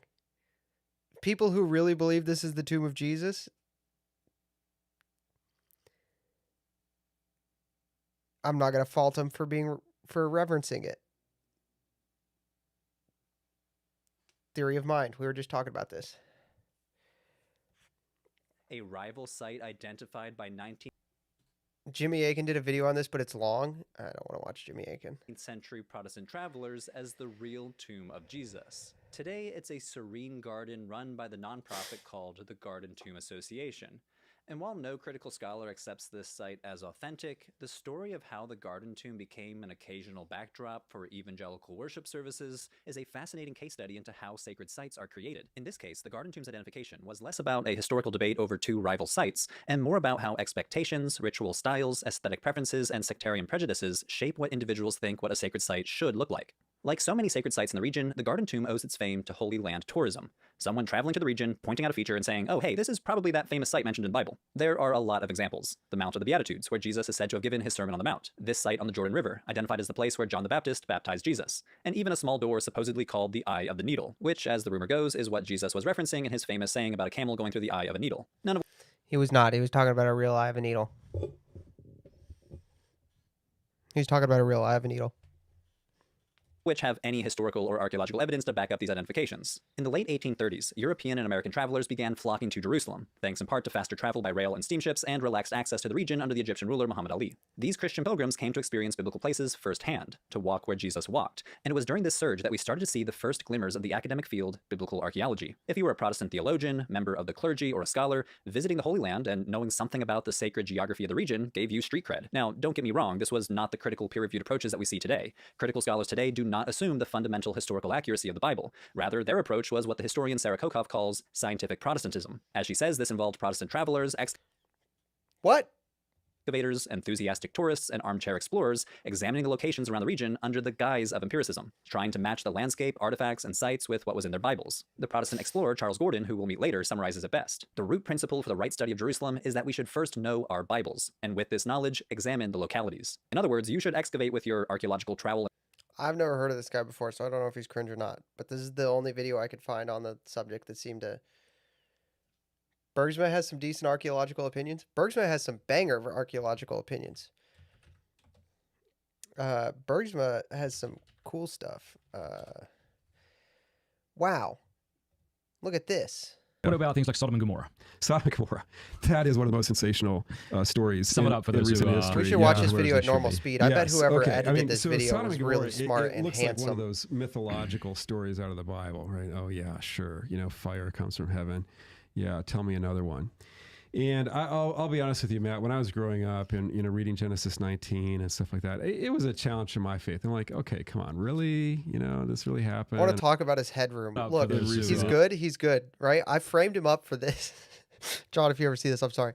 I want to just be clear. I framed him up for this, and then he immediately gets out of the frame. Tell me another one. And I'll be honest with you, Matt. When I was growing up. Max Bennett? Who the heck is Max Bennett? This guy? No, that's a musical artist. Author? Actor? This guy? I mean, I think I'm okay with looking like him. I've never heard of him before, but all right. Thank you. Up and reading Genesis 19 and stuff like that, it was a challenge to my faith. I'm like, okay, come on. Danny, as an editor, is like feeling my pain. Look at this, dude. Really? Why did you sit up? This really I happened, just or are we framed supposed the to understand camera. this something else? But so several years ago now, maybe like 15 years ago, I was at the. Okay, you know what? Watch your inbox for a script on Holy Land proof for ancient Catholic structures and theology based on archaeological finds. I'll watch my inbox for the footage and then I'll edit it. How's that? Fine, I'll shoot it. If you write me a script, I will make the video. Fine. Fine. Society of Biblical Literature, which is being held in that year in San Francisco. And I was in one of these, conference rooms, and I just wandered into this session because it had an intriguing title, something about archaeological discoveries at Tel El Hammam in Jordan. I thought, well, I'll walk into this, because a lot of these conferences at the Society of Biblical Literature, like these ideologically driven, post-colonial, feminist, whatever, interpretation of this, that, or the other thing. So I like to go to ones that are actually about language or history or something. Somebody actually dug something up and we're talking about data, So this archaeological session, I wander in. I start listening, and as I'm listening to this presentation for about 45 minutes, near the end of it, I began to realize, oh my gosh, these people presenting think that they have found the biblical cities of Sodom and Gomorrah. That's what they're saying in a really roundabout, really understated way.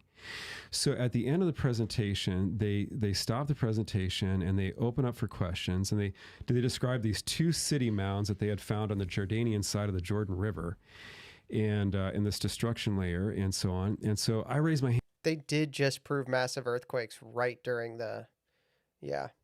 These are the right, by the way, I don't know how I did this.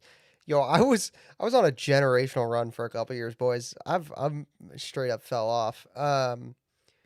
Generational fall off, but I was on a run. I remember, these are the real pictures from these actual archaeological sites. I found them somehow. Hand immediately, and I said, well, did you find any arrowheads? The reason I ask that, Matt, is when you have a destruction layer of an ancient city, if you find arrowheads in the destruction layer, it means that an army caused the destruction and they were shooting arrows at the defender. That's a crazy cool fact, by the way. That fact, I still love that fact. I remember that fact because I liked it so much. I was like, oh, that's so smart. That's how you figure out if it was destroyed by an army. If there's no arrowheads, then it wasn't destroyed by an army. Oh, super cool. and blah, blah, blah, blah. If you find a destruction layer and there aren't arrowheads, that means an army did not destroy the city, and then probably it was some kind of natural event, right? So I'm curious, like, what destroyed these two cities that you guys think are Sodom and Gomorrah? And so the researcher starts to get very bashful when I ask this question. He says, well, I didn't really want to go there, but all I want to say while we're recording this session is that it was a heat event. And there's like 20 other people in the room, and we're like looking at each other like, a heat event? Like, is that like a wardrobe malfunction? Like, what is a heat event? You know, like, okay. And then he stopped the recording, and like the official session was over, you know, and so it was like off camera at this point. So all of us in the room, like, mobbed the guy at the front, like, okay, you know, tell us what's going on. And so this researcher, Stephen Collins he's from a Southwestern Heat event is what I call it when I have to go to the bathroom. university in the U.S. here. He says, okay, so we get down to this destruction layer of this city that we're beginning to think is Sodom. Heat event. Just hit Iran with a heat event. And we pulled up a piece of pottery. And when I looked on one side of it, I thought, oh no, our research is ruined, because I saw that it was glazed. And glazing wasn't invented until the Ottoman period, or at least the kind of glazing that he thought he saw. And the Ottoman period is like 1000 AD. And if you're pulling that up, that means you've got contamination in your archaeological dig. You got like later artifacts down there. But then he turned the... Legate, tell me about contamination. I know you got a contamination story.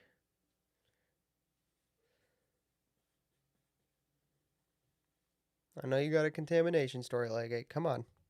The pottery over, and on the back of it, it was typical Bronze Age pottery, but it was glazed on one side and not on the other. Like, what on earth is going on? So, make a long story short, he sends this away to a lab in the U.S.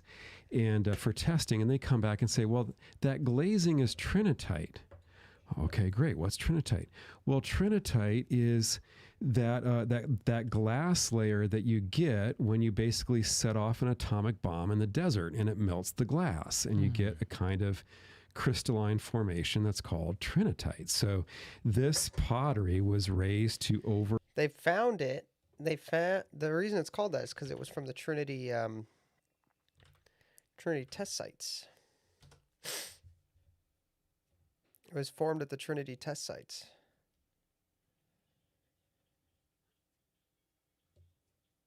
Yeah, Trinity bomb tests. So they found this after the bomb tests. And this was a great Bergsma episode. I loved this episode. 4,000 degrees Fahrenheit for a brief moment of time. You can buy trinitite online. It's not hard. I mean, you probably go on eBay right now and find some trinitite. Gosh, this is what's going on. So they continue to bring up this glazed pottery, and eventually what they discover is, among other things, they also begin to find human remains. They find human skeletons that are complete up until about halfway up the backbone, and then there's just a scorch mark, and there's nothing on the top of the body.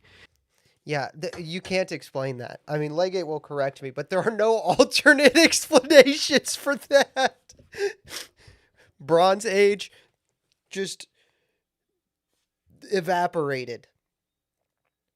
Just evaporated. I'm 99% sure that there are no Bronze Age explanations for evaporated from the waist up. The trinitite was literally the Trinity was the first one to form trinitite. Big brain.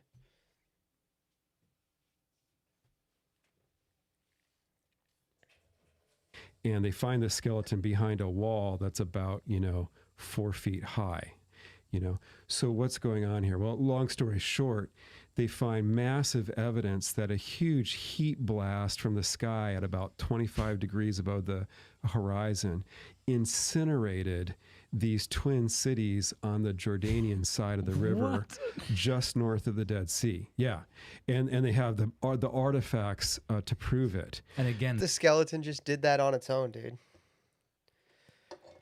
the reason it has to be from the sky, What's that? the reason it had to be from above, Because is of the angle, like they have these human remains that apparently were standing upright behind a wall, and I everything see. above the wall was incinerated, and they do like the angular calculations, and they can see Now, if I'm these guys, right? I start like I form a huge perimeter, like a 2 mile perimeter, a perimeter, 3 miles in every direction, right? And I start digging, and I start looking for some salt. You know what I mean? Like I'm like 3 mile perimeter, nobody's allowed in. Done. We got to find salt. I want to find a 5-foot tall deposit of salt. Big old pillar of salt, about 5 feet tall. You understand what? Do you guys understand what we got? 3 mile perimeter. And we're digging it all out, grid wise. We're just going. I don't care how long it takes. We're finding salt. We should make archaeology something we can just shut down large swaths of sand. AJK, a lot of salt, bruh. You did not just say that. A big old pillar. You wouldn't find a pillar. You'd find a volume of salt that suggests a deposit of a 5-foot person. I don't know what that means. You're going to have to explain that in English. oh, that blast was coming like this, so they can calculate the angle at which, and the stuff when they find the stuff in situ, and they've got a scorched side or a melted side, again, they can triangulate where this was coming from.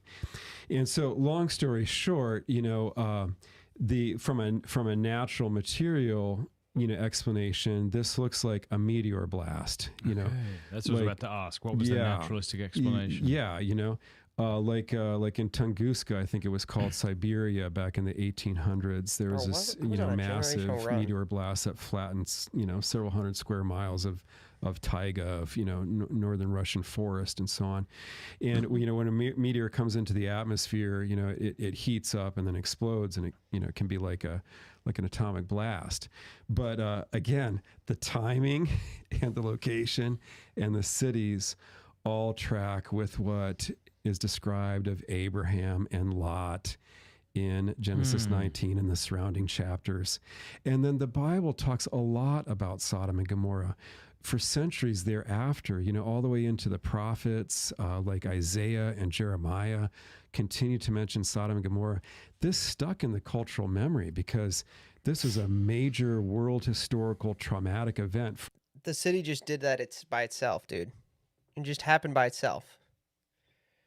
For us, like the two towers going down, like this major disaster where these two cities were entirely wiped out by a heat blast from the sky, by the hand of God, as it were.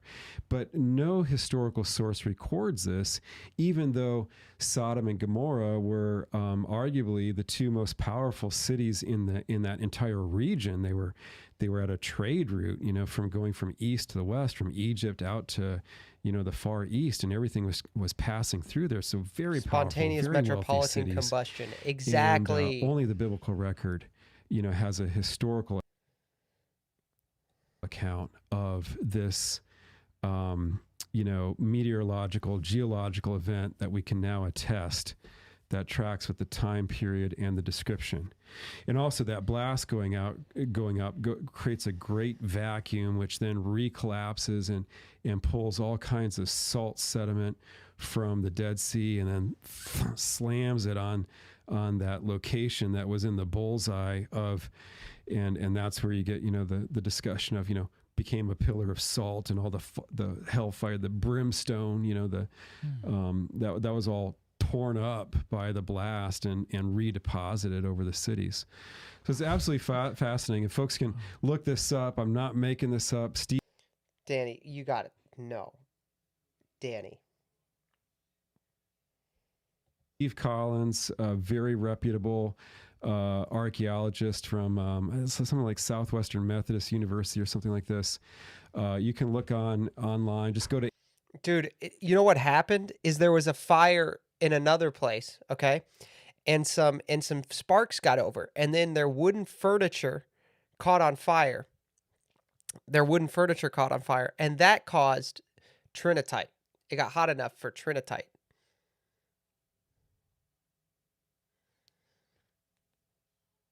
If you don't know, that's the official government explanation for Building 7, apart from the trinitite part. They say that the buildings 1 and 2, some embers flew over, and there was a wooden furniture fire that burned hot enough for the building to fall at free fall speeds. The Amazon and type in like the discovery of Sodom and Gomorrah in his book. I forget the exact title. Thursday's on it. But yeah, you can find it and put a link to it. Wow. And so yeah, that really changed my perspective on the Old Testament, Matt, because what it pointed out to me is things that sounded too outlandish to be history that even I as a believer was tempted to discount, suddenly and sensationally shown to be, actually that's a historical event. Now, do you think it was a meteor? Do you think that a Christian can say it was a meteor and it's God using the meteor to... Absolutely. I see. I think this, I mean, the providence is in the timing. I mean, that's the timing of God. It's like if you're a sinner and you walk into a church and get struck by lightning. Something like that. Right. Oh, that was... Yeah, it was sick. Such a good video.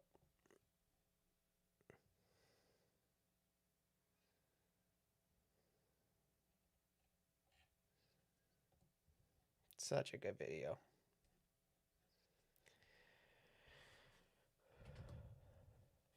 Very good video.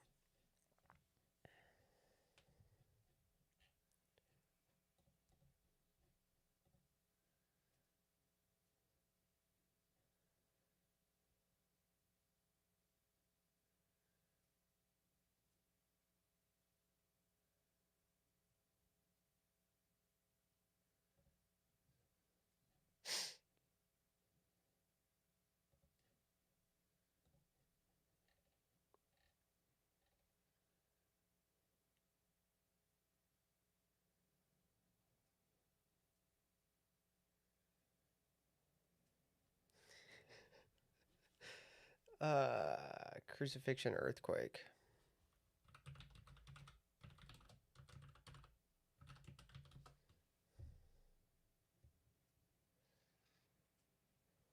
Yeah. Cameron's not gonna nuke me. So apparently scientists have discovered the earthquake at the crucifixion. That's at least what the Daily Mail is reporting. And if you've been on X for more than 2... Bro, Cameron, you gotta get an ad block. You gotta get an ad block, Cameron. Or you gotta just make graphics for this, dude. You just gotta make a graphic for the headline. What? seconds this week, you've probably seen... I think Cameron might be house shopping, guys. Cameron might be house shopping. So apparently scientists have discovered the earthquake at the crucifixion. That's at least what the Daily Mail is reporting. And if you've been on X for more than 2 seconds this week, you've probably seen it yourself. People dunking, people celebrating, people claiming science just proved the Bible. And look, if this is true, that is actually wild, because Matthew doesn't just say there was an earthquake. He also talks about the earth shaking, rock splitting, tombs opening. It's one of the most dramatic details in the entire Passion narrative. So here's what we're going to do. The mustache is killing. Okay, we're going to read what Matthew also, that shirt is claims, awesome. Not what we think he claims, not what Twitter thinks he claims. Then we're going to go straight to the actual original peer-reviewed study that all the hype is sort of pointing to, because a lot of people are talking about this research, but they haven't read the study themselves. I'm going to tell you exactly what it does and does not show. So let's go ahead and start with Matthew. All right, before we get to Matthew, elephant in the room, the background looks a lot different. The renovations on the new studio are almost complete. We just need to add some books on the bookshelves, maybe a little bit more lighting to spice it up. But yes, very, very happy with with how it turned out. So thanks Yes, to you every win the one of you mustache that competition. donated and helped In make theory, this, unless you're new going to studio a post reality. mustache, Now, you having don't said win. all that, we still do need your support. So if you'd like to see Capturing Christianity continue to You got to grow post and mustache prosper to win. and develop into this amazing ministry where we're exposing the intellectual side of Christian belief through in-person interviews, debates, and these videos that we produce, head over to our Patreon, patreon.com/Capturing Christianity. I'm asking people to donate $10 a month, become a $10 patron to help support, keep this ministry going. All right, let's dive into Matthew. All right, here is Matthew's Gospel, chapter 27, starting in verse 45. Now from the 6th hour there was darkness over all the land until the 9th hour. And about the 9th hour, Jesus cried out with a loud voice, saying, Eli, Eli, lema sabachthani? That is, my God, why have you forsaken me? I like when sets depart from bookshelves. I use my books. Can I keep mine? I use them. I read one book a night. I read from one every stream. Can I keep my books? And some of the bystanders, hearing it, said, This man is calling Elijah. And one of them at once ran and took a sponge, filled it with sour wine, and put it on a reed and gave it to him to drink. But the others said, Wait, let us see. He has a whether Elijah teleprompter. will He has an Elgato prompter on his camera. come and save him. And Jesus cried out He has an Elgato prompter on his camera. He's looking at the camera while he's reading. It's an Elgato prompter. again with a loud voice and yielded up his spirit. And behold, the curtain of the temple was torn in two from top to bottom, and the earth shook, and the rocks were split. The tombs were also opened, and many bodies of the saints who had fallen asleep were raised. And coming out of the tombs after his resurrection, they went into the holy city and appeared to many. When the centurion and those who were with throwaway line, the timing matters in the narrative. Jesus dies, and then the earth literally shakes. Second, this is not a throwaway line, okay? Matthew describes this as a dramatic, even cosmic event. The ground is shaking, rocks are splitting, tombs are literally opening. Whether you take that language as literal, world-changing, just happened. This is Matthew waving a third, and this is really important, so hear me carefully. Okay, Christians, Catholic, Protestant, Orthodox, or Coptic Orthodox, we're not required as a matter of faith or salvation to believe that Matthew is giving a blow-by-blow geological report. Okay, this isn't in the Nicene Creed. This isn't a condition. I want a prompter, but I want the skill of learning and memorizing my lines. I don't like the prompter look. I will say it. There are a couple of creators that I know personally who use a prompter screen to read things off of, and you can see their eyes moving, and I find it unsettling because they're not actually, it doesn't look like you're looking into the camera. It looks like you're looking right in front of it and reading, and I find it unsettling. Yeah, also, I don't prompt anything. I prep nothing. I sit down in front of a camera and talk for 4 straight hours. So I think that's pretty sick. I think sitting down in front of a camera and yapping for 4 hours is pretty fun. Of orthodoxy, you can affirm the resurrection, the divinity of Christ, the entire Christian faith, and still have questions about how to interpret Matthew's passion narrative. YouTubers don't have degrees in stuff most of the time. Cameron has degrees, but I want to be clear about that. But yeah. That really matters because it lets us ask historical and scientific questions without sort of panicking. Now, Hello? with that said, Matthew seems to anchor this in real history. Okay, this isn't like a once upon a time kind of story. This happens under Pontius Pilate in Judea at a specific moment in the 1st century. And if your problem is like with the people and the coming out of the tombs and stuff, you're just not very familiar with the way that miracles work in the world. We have so much evidence for miracles. That's another story, though. So if Matthew is describing a real seismic event, even if it's described with like theological and I want to get to the study. So this is going to be news for a lot of people. First important thing to know about this study is that it is not new research. Okay, this paper was published in 2011 in a peer-reviewed journal called the International Geology Review, which is a legitimate, well-respected geology journal. The lead author is Jefferson. Wait, it was published in 2011? Why are we just now getting to it? What is going on? All right, the camera's going to tell us, but that is odd that people are just now deciding that this and B. Okay. Williams with co-authors Marcus Schwab and Achim Brauer, affiliated with the German Research Center for Geosciences. So this isn't fringe science, but it also isn't or shouldn't be breaking news. What's happening right now in the online world is that a mainstream outlet, the Daily Mail, picked up an old paper, repackaged it with a dramatic headline, and Twitter did what Twitter does. Now, having said that, what are the authors in this paper actually doing in this study? They're not actually trying to prove the Bible. They're asking a very specific geological question. Is there evidence in the Dead Sea sediment record for an earthquake sometime in the early 1st century? So step one, why the Dead Sea matters. The Dead Thank Sea you, is David, geologically for the special. $2. It sits Keep on a up the major great fault work. line, I Dead Sea will. Thank you so Transformer Fault, much. and it has something called varved sediments. That might sound sort of technical and jargony, but it's actually very simple. A varve is just an annual sediment layer. Think of it like tree rings, but sort of underwater. Every year, one layer forms in the winter from flood debris, another forms in the summer from mineral deposits. So 1 year is basically one pair of layers. So if nothing disturbs them, you can literally count years. All right, step 2 is what earthquakes do to those layers. When a strong earthquake hits, those neat layers get distorted. They break, they fold, they mix together into what geologists call a seismite, basically a fossilized earthquake signature. Now, the Dead Sea is actually especially good at preserving these seismites because it's a closed lake, sedimentation is always steady over there, and earthquakes leave very clear deformation patterns. The authors rely on decades of prior work showing that these disturbed layers reliably correlate. Yeah, this is stratigraphy, right? This is stratigraphy. Did I get it right? With known historical earthquakes. Why didn't you just say Step that? I 3, would have there's got a key it. anchor point in history, 31 BC. Okay, this is their sort of crucial move in the paper. There is a massive, well-documented earthquake. Still wondering how you know Calvin Robinson has valid orders when old Catholics ordain women. The Catholic Church says that the old Catholics are valid. That's how I know. The Pope says that the old Catholic Church's orders are valid. His line does not go through a woman, therefore the orders are valid. You don't lose your order. You don't lose your power to ordain when you do a bad ordination. Just like you don't lose your power to consecrate the Eucharist when you fail to consecrate the Eucharist. You can still do it if you do it right. The old Catholic Church, yes, they ordain women, but that does not mean they lose their power to ordain. The Catholic Church says that they have valid orders, therefore they have valid orders. That's enough for me.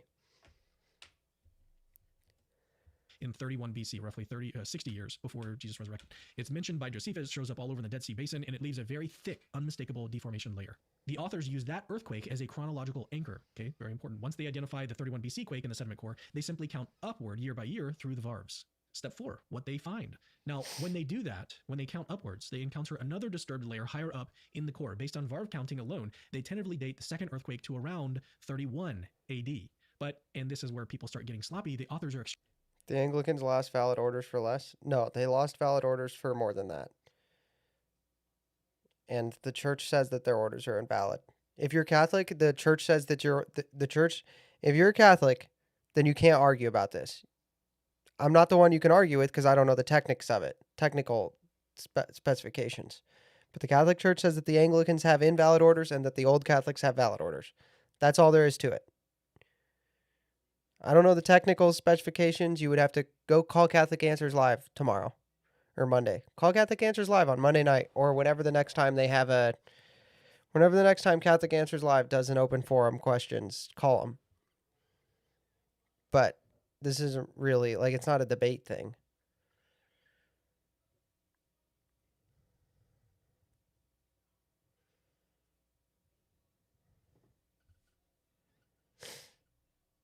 The church says that the Anglicans are invalid and that the old Catholics are valid. They have absolute authority over the sacraments. Therefore, that's true. Yes, the old Catholics have illicit sacraments. They are valid, though. Clear that this date comes with an uncertainty of plus or minus 5 years. So we're not talking about a laser precise timestamp. We're talking about a date range, a 10-year date range. It depends if the old Catholics changed their sacramentology and since they were declared valid. Actually, it doesn't, because then Rome would have declared them invalid.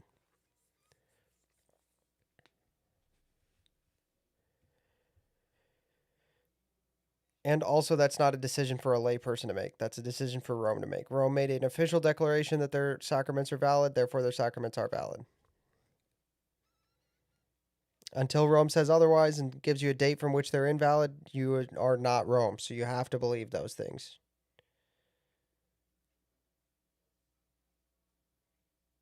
Okay, but you're not Rome. You're a layperson. All right? I'm gonna rant. I'm gonna do another totally off-topic rant. You are a layperson, okay? You're not Rome. You don't get to think about these things. You can think about them, you can try to do the math, and if you get a degree, then you can go to Rome and have the debates and discuss with them. But until then,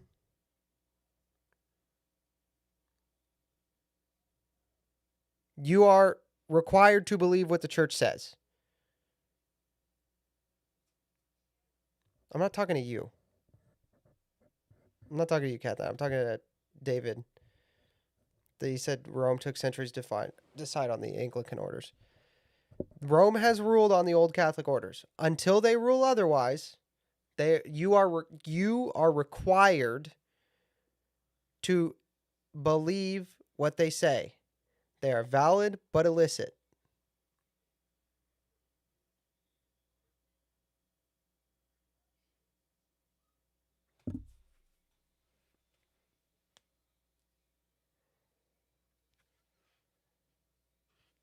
Yes, but their sacramentology changed. Okay. You're not Rome. You guys don't get to decide these things. You're not Rome. You cannot bind other people. You can't say their sacraments are invalid. And if you say, I don't think their sacraments are valid, therefore I'm going to disrespect people who may have validly ordained holy orders, then that is on your conscience. You know what? And I'm not to get all high and mighty on you, but I have nothing. If I go before Jesus and say, and you know what he's not going to say to me? I'm going to do the Pascal's wager here. He's not going to say to me, "Oh, you trusted the last time the church spoke on something."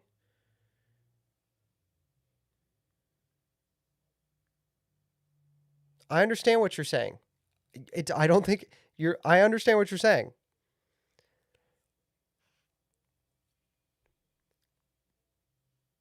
You can doubt the validity of their orders. However, I'm going to do a Pascal's wager, and I'm going to go, the last time Rome said anything about those sacraments, Rome said they're valid.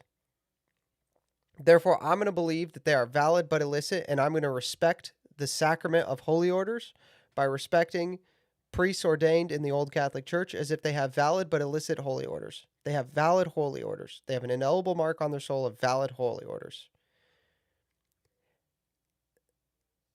That's not what others are saying.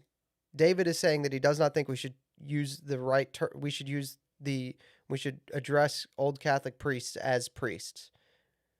I'm saying I will continue to call Father Calvin Robinson until the Holy Catholic Church tells me that his orders are invalid.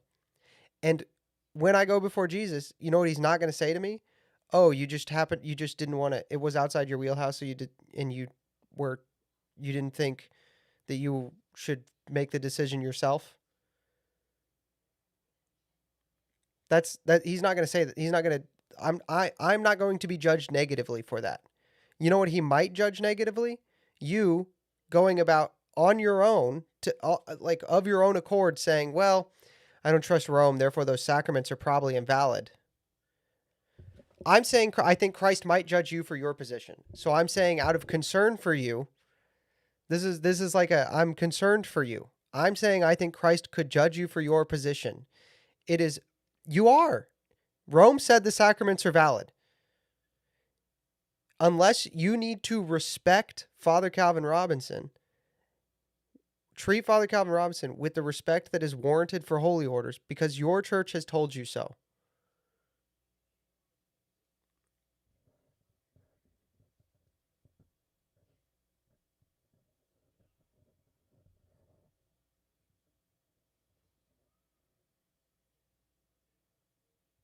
That is irrelevant. It is not your concern to decide when sacraments become valid and invalid. That is Rome's decision. You don't get to make that decision on your own. The fact that it's even entering your mind is an act of pride. You might write your bishop a letter. Write your bishop a letter. All right? Here's what we're going to do. Write your bishop a letter. Don't bring it up in my chat again. Do what your bishop tells you to.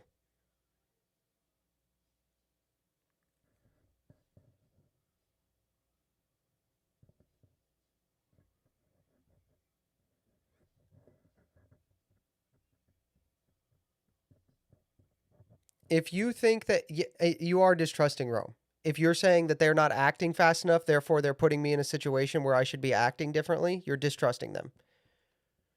If it is immediately concerning to you or dangerous to you, they would act. I trust Rome. I obey. That's all there is to it. Just obey. Just obey.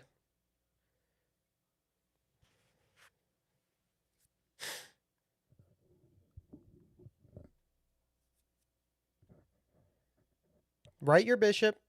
I'll tell you what, Cathnat, David, write your bishop. Ask them if their orders are valid, if they would like you to treat old Catholic priests as if they are valid orders. That's what you should do. You should go to your bishop. You should say, hey, I want to respect the sacrament of holy orders, so I would like to know, should I treat people ordained in this church if they are not ordained by a woman and have no women in their ordination line as if their orders are valid? No, not what Despite Rome says, because Rome did not say, Rome has a, you can, oh, good grief, guys, this is not complicated. When they say your sacraments are valid, they clearly mean there have been women who have been ordained.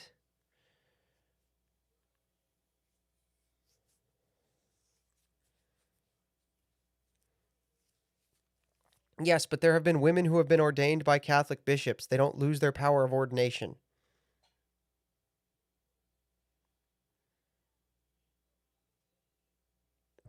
It's not about ordaining a woman. When a priest leaves the Catholic Church, if he goes and says the words of consecration in an Anglican church and he intends to validly but illicitly confect the Eucharist, he confects the Eucharist. That is irrelevant to if his orders are valid or not. His ordination, the person who did his ordination decides his orders, not which church he's currently signed his piece of paper to.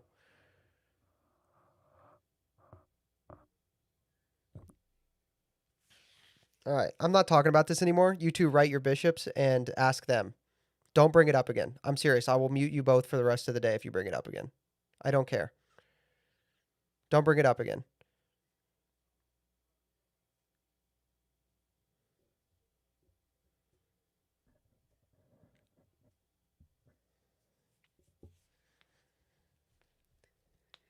That gives us a window of roughly 26 to 36 AD. And yes, this does obviously overlap with Pontius Pilate's governorship, the historically plausible window for the crucifixion. The overlap is obviously real, but it's an overlap, not a specific identification. Step 5 is what the authors explicitly say about this. And this is the part that most headlines are conveniently leaving out. Okay, the authors repeatedly stress that this is an estimate. Varv counting is not perfect. More than one interpretation is possible. They do not claim that they've proven Matthew correct. They say the geological data is consistent with an early 1st century earthquake, and that's about it. Okay, so to summarize just the science, no theology yet. A, there is strong evidence for an earthquake in the Dead Sea region.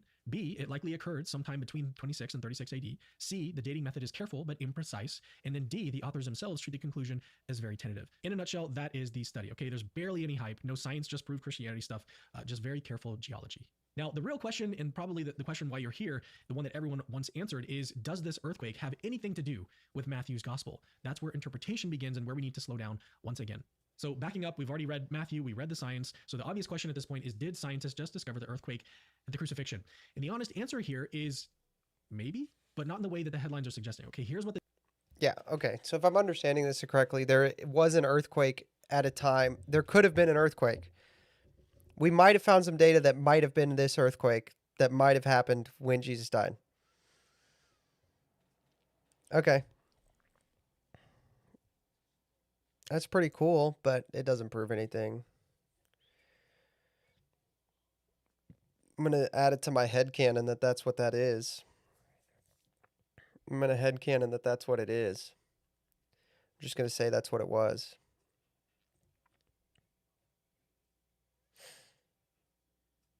He did not say that. With some exceptions, were never Trumpers in 2016. Shapiro didn't vote for Trump in 2016. Mark Levin was critical of Trump in 2016. Where were these people when the movement was actually born, when those pillars were in place? Now all of those people are in the center. The movement is something else now. And what we need in 2028, this is our last chance, we need in 2026 for this administration to be shut the fuck down. What does this administration do other than cover up the Epstein files, embezzle money through government contracts, and bring us to war for Israel? This administration needs... Net negative migration. Tariffs to bring back American manufacturing because we have gotten jobs into America. Um, Multiple lawsuits against anti-white state governments and city governments and schools. Gotten Venezuela to give us their oil, which will bring down America and stopped them from importing drugs into our country.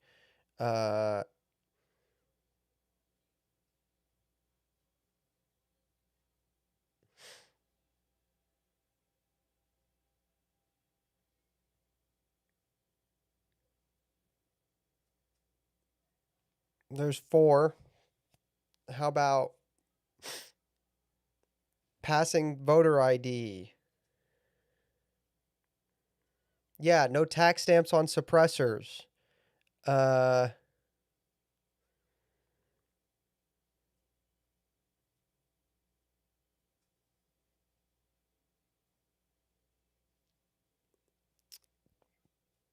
Trump and the Trump administration got Roe overturned.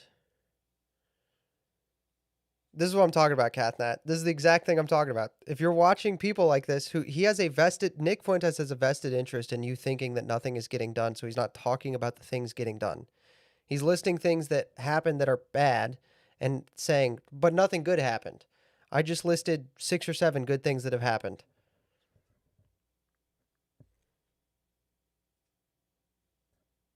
Cracking down on Somalian fraud. They're currently working on passing a law that will make it illegal for temporary workers to own driver's license and drive if they don't, and they're passing that law. We never got a border wall, promise number 1. We have 0 people crossing the border. The border wall is so that there are no people crossing the border. There are no people crossing the border. There's still tons of Somali aliens in Minnesota, though. You cannot. Oh my gosh. They're not. They have legal status. I would like them to be deported. But you cannot just get people out with legal status. Also, it's a really stupid idea to focus on people with legal status when you have illegals in the country that you know is a win. A wall is more permanent was the promise. You can't if you build the wall, they'll tear it down again. So you can pay to build the wall, or you can go, oh, I have a better strategy. I'll just spend all that money on deporting people.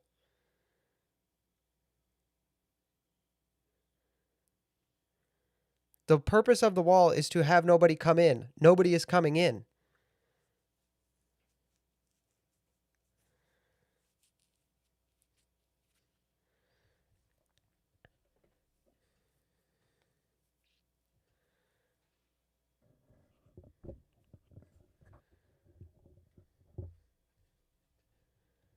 To be shut down immediately. Do not vote in the midterms, and if you do, vote for Democrats. Vote for baby killers, Nick Fuentes. Vote for baby killers, Nick Fuentes.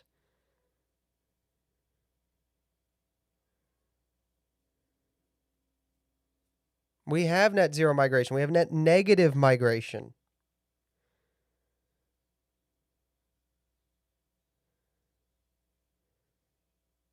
What's his motivation?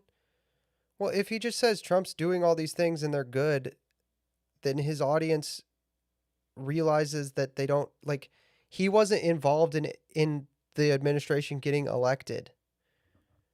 Right? He's not involved with the administration directly. He doesn't get power out of that.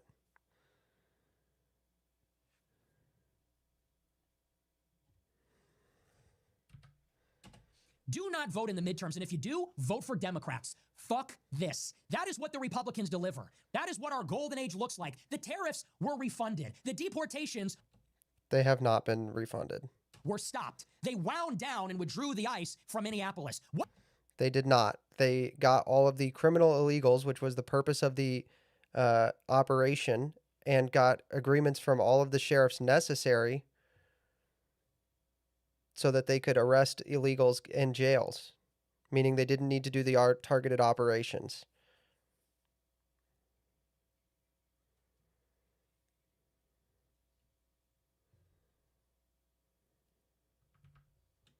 I know all of them are criminal, but you have two qualifications. You have illegal and then you have criminal legal. There are two qualifications. They're legal categories.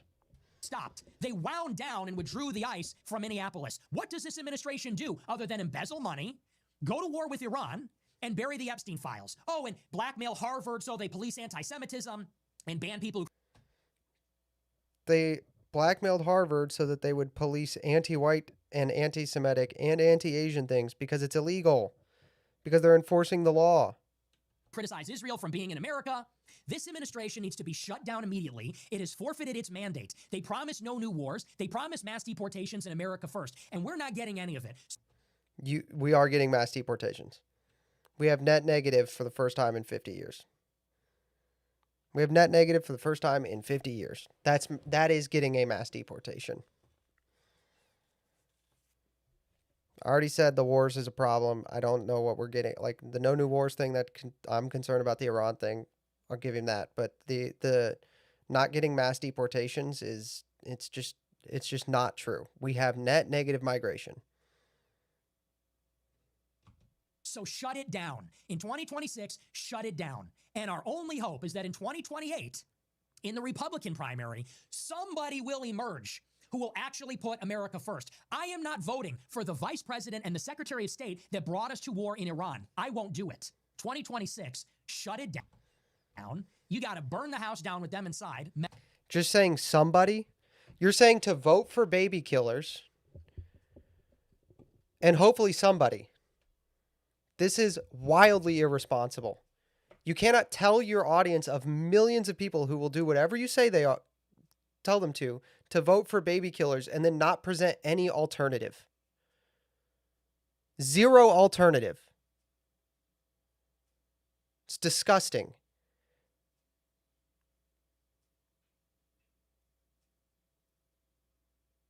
He said it. And don't do this shit. I'm not doing this shit with the fucking groypers anymore. He said to vote for baby killers.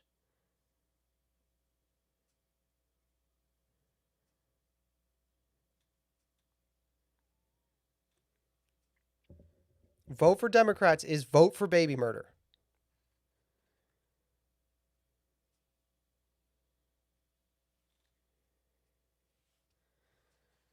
I want more deportation, so vote for the people who are going to legalize all of the illegals.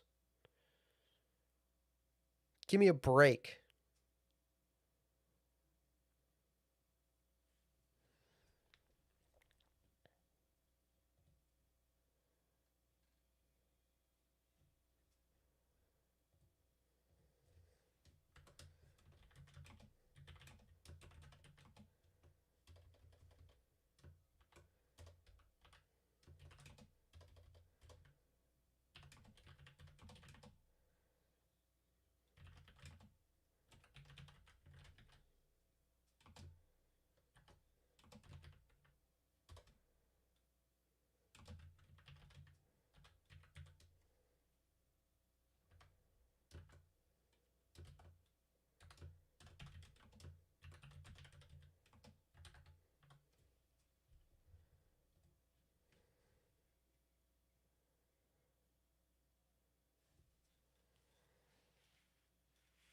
This is the exact stuff I'm talking about, by the way.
Do not vote in the midterms. Submission to authority and co-responsibility for the common good, making it morally obligatory to pay taxes and exercise the right to vote and to defend one's country.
I'd like them to let me filter Indians out on X. That would be ideal.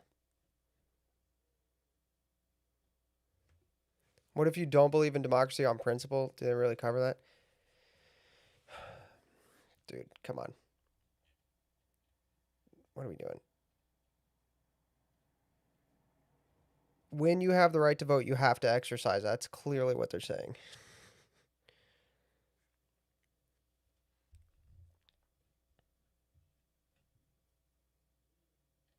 If you have the right to vote, you must exercise it. That's what this is saying. If you have the right to vote, you must exercise it.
Of, Sean. Okay, well, I think it's a bad idea. Just you really want that? States, you don't see that as a danger? United States could finish off Iran in an afternoon. What are you frightened of, Sean? Okay, well, I think it's a bad idea. Just like we finished off North Korea in an afternoon, get a bomb, right, and Pat? I think we can stop it. I think you're dreaming. All right, thank you, sir. I think you're hysterical, Sean. I'm hysterical. I don't want the mullahs of Iran. I take their words seriously. I think we can stop Just them. like you really United want that? States.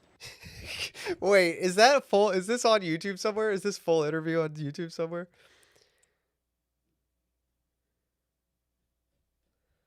What does he hope to accomplish? Nothing, dude. He's accelerationist. He wants unless he's making the perfect the enemy of the good.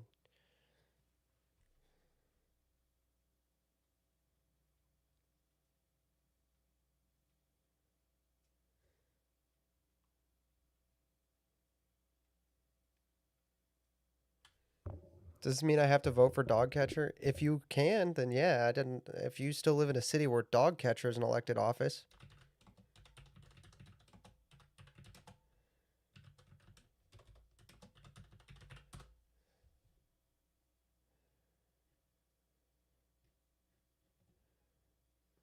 Joining me with reaction, the author of The Greatest Comeback, Patrick J. Buchanan, is with us. Pat, shouldn't it be a prerequisite that Iran stops being the #1 state sponsor of terror, that they stop saying that it's non-negotiable, Israel's destruction, and that they stop saying death to America before we even sit down at the table with them? No, Sean. Look, in 1956, Khrushchev says, "We will bury you Americans," and 3 years later, he was in the White House with Dwight Eisenhower. You got to talk to your enemies. Ahmadinejad, the former president of Iran, came out and said, "We're going to wipe Israel off the map." It was beer talk. They've said it doesn't. Pat, that's not beer talk. He was in office 8 years, Sean, and he's back teaching in college. You don't believe them? Wasn't that a mistake we made in World War II, that the only person that seemed to really understand the nature of Hitler's ambitions was a guy by the name of Winston Churchill? Wasn't he the one guy that understood that he really meant what he said? Sorry off now. We'll catch you later. Glad I could jump in the live chat finally. When are you getting back to Technics and Civ? It is too complicated for content. It was really bad content-wise. So, unfortunately, probably not. When was this? I have no idea.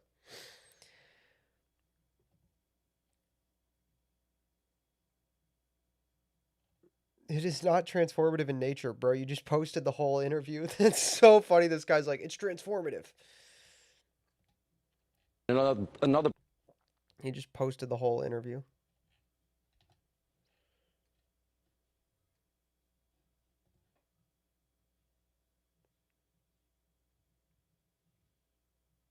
Bro, is this Kyle Kolinsky? Pat Buchanan.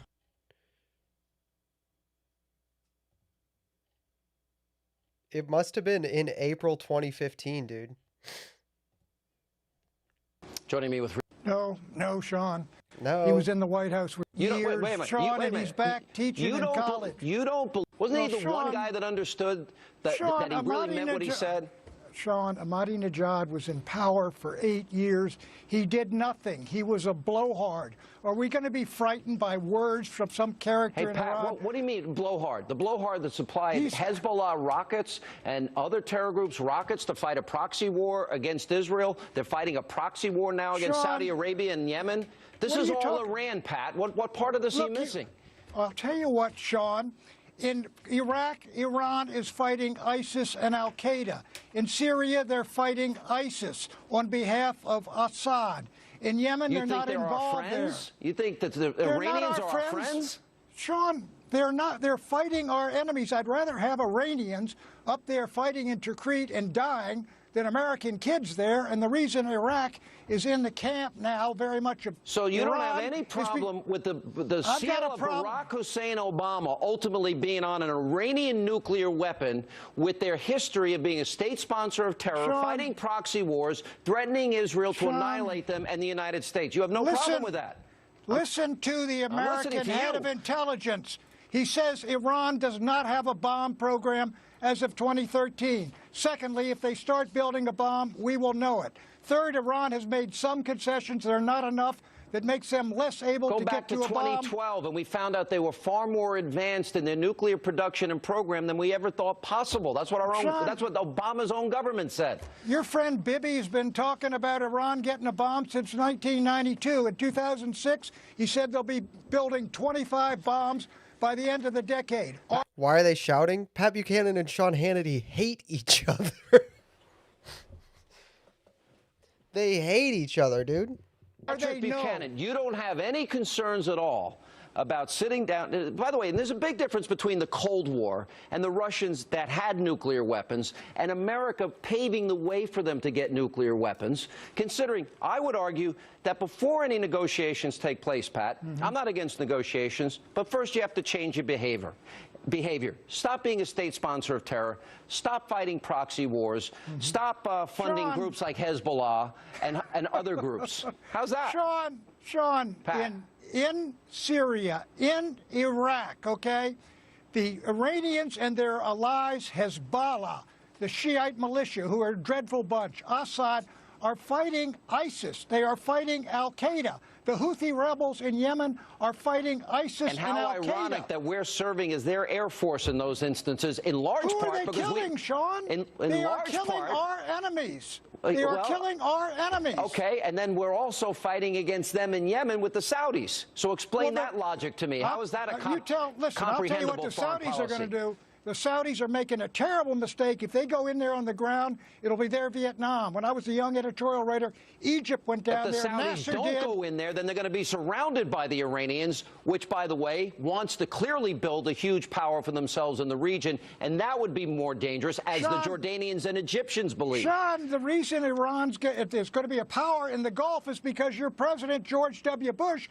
invaded Iraq and turned it into an ally Excuse of Iran. me, Pat, if you're going to bring it up, point out that the surge worked and Bush's admonition in 2000, hang on, and this 2007, if the admonition of keeping intelligence and training troops on the ground were met by Obama, we wouldn't be in this position, would we?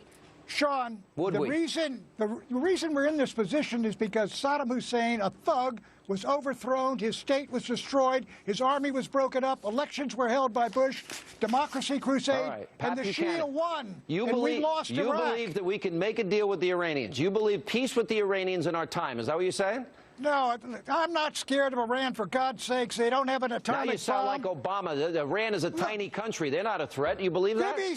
Bibi's sitting on 200 atom bombs, and he's fretting over Iran, which hasn't even produced weapons. This is going to create an arms race that the likes of which the world has never seen before. With one distinction, Pat. Now you're putting nuclear weapons in the hands. He authored The Greatest Comeback, the book, but he also authored The Greatest Comeback. Also, you are 5 minutes behind. Hands of radical Islamic mullahs. You really want that?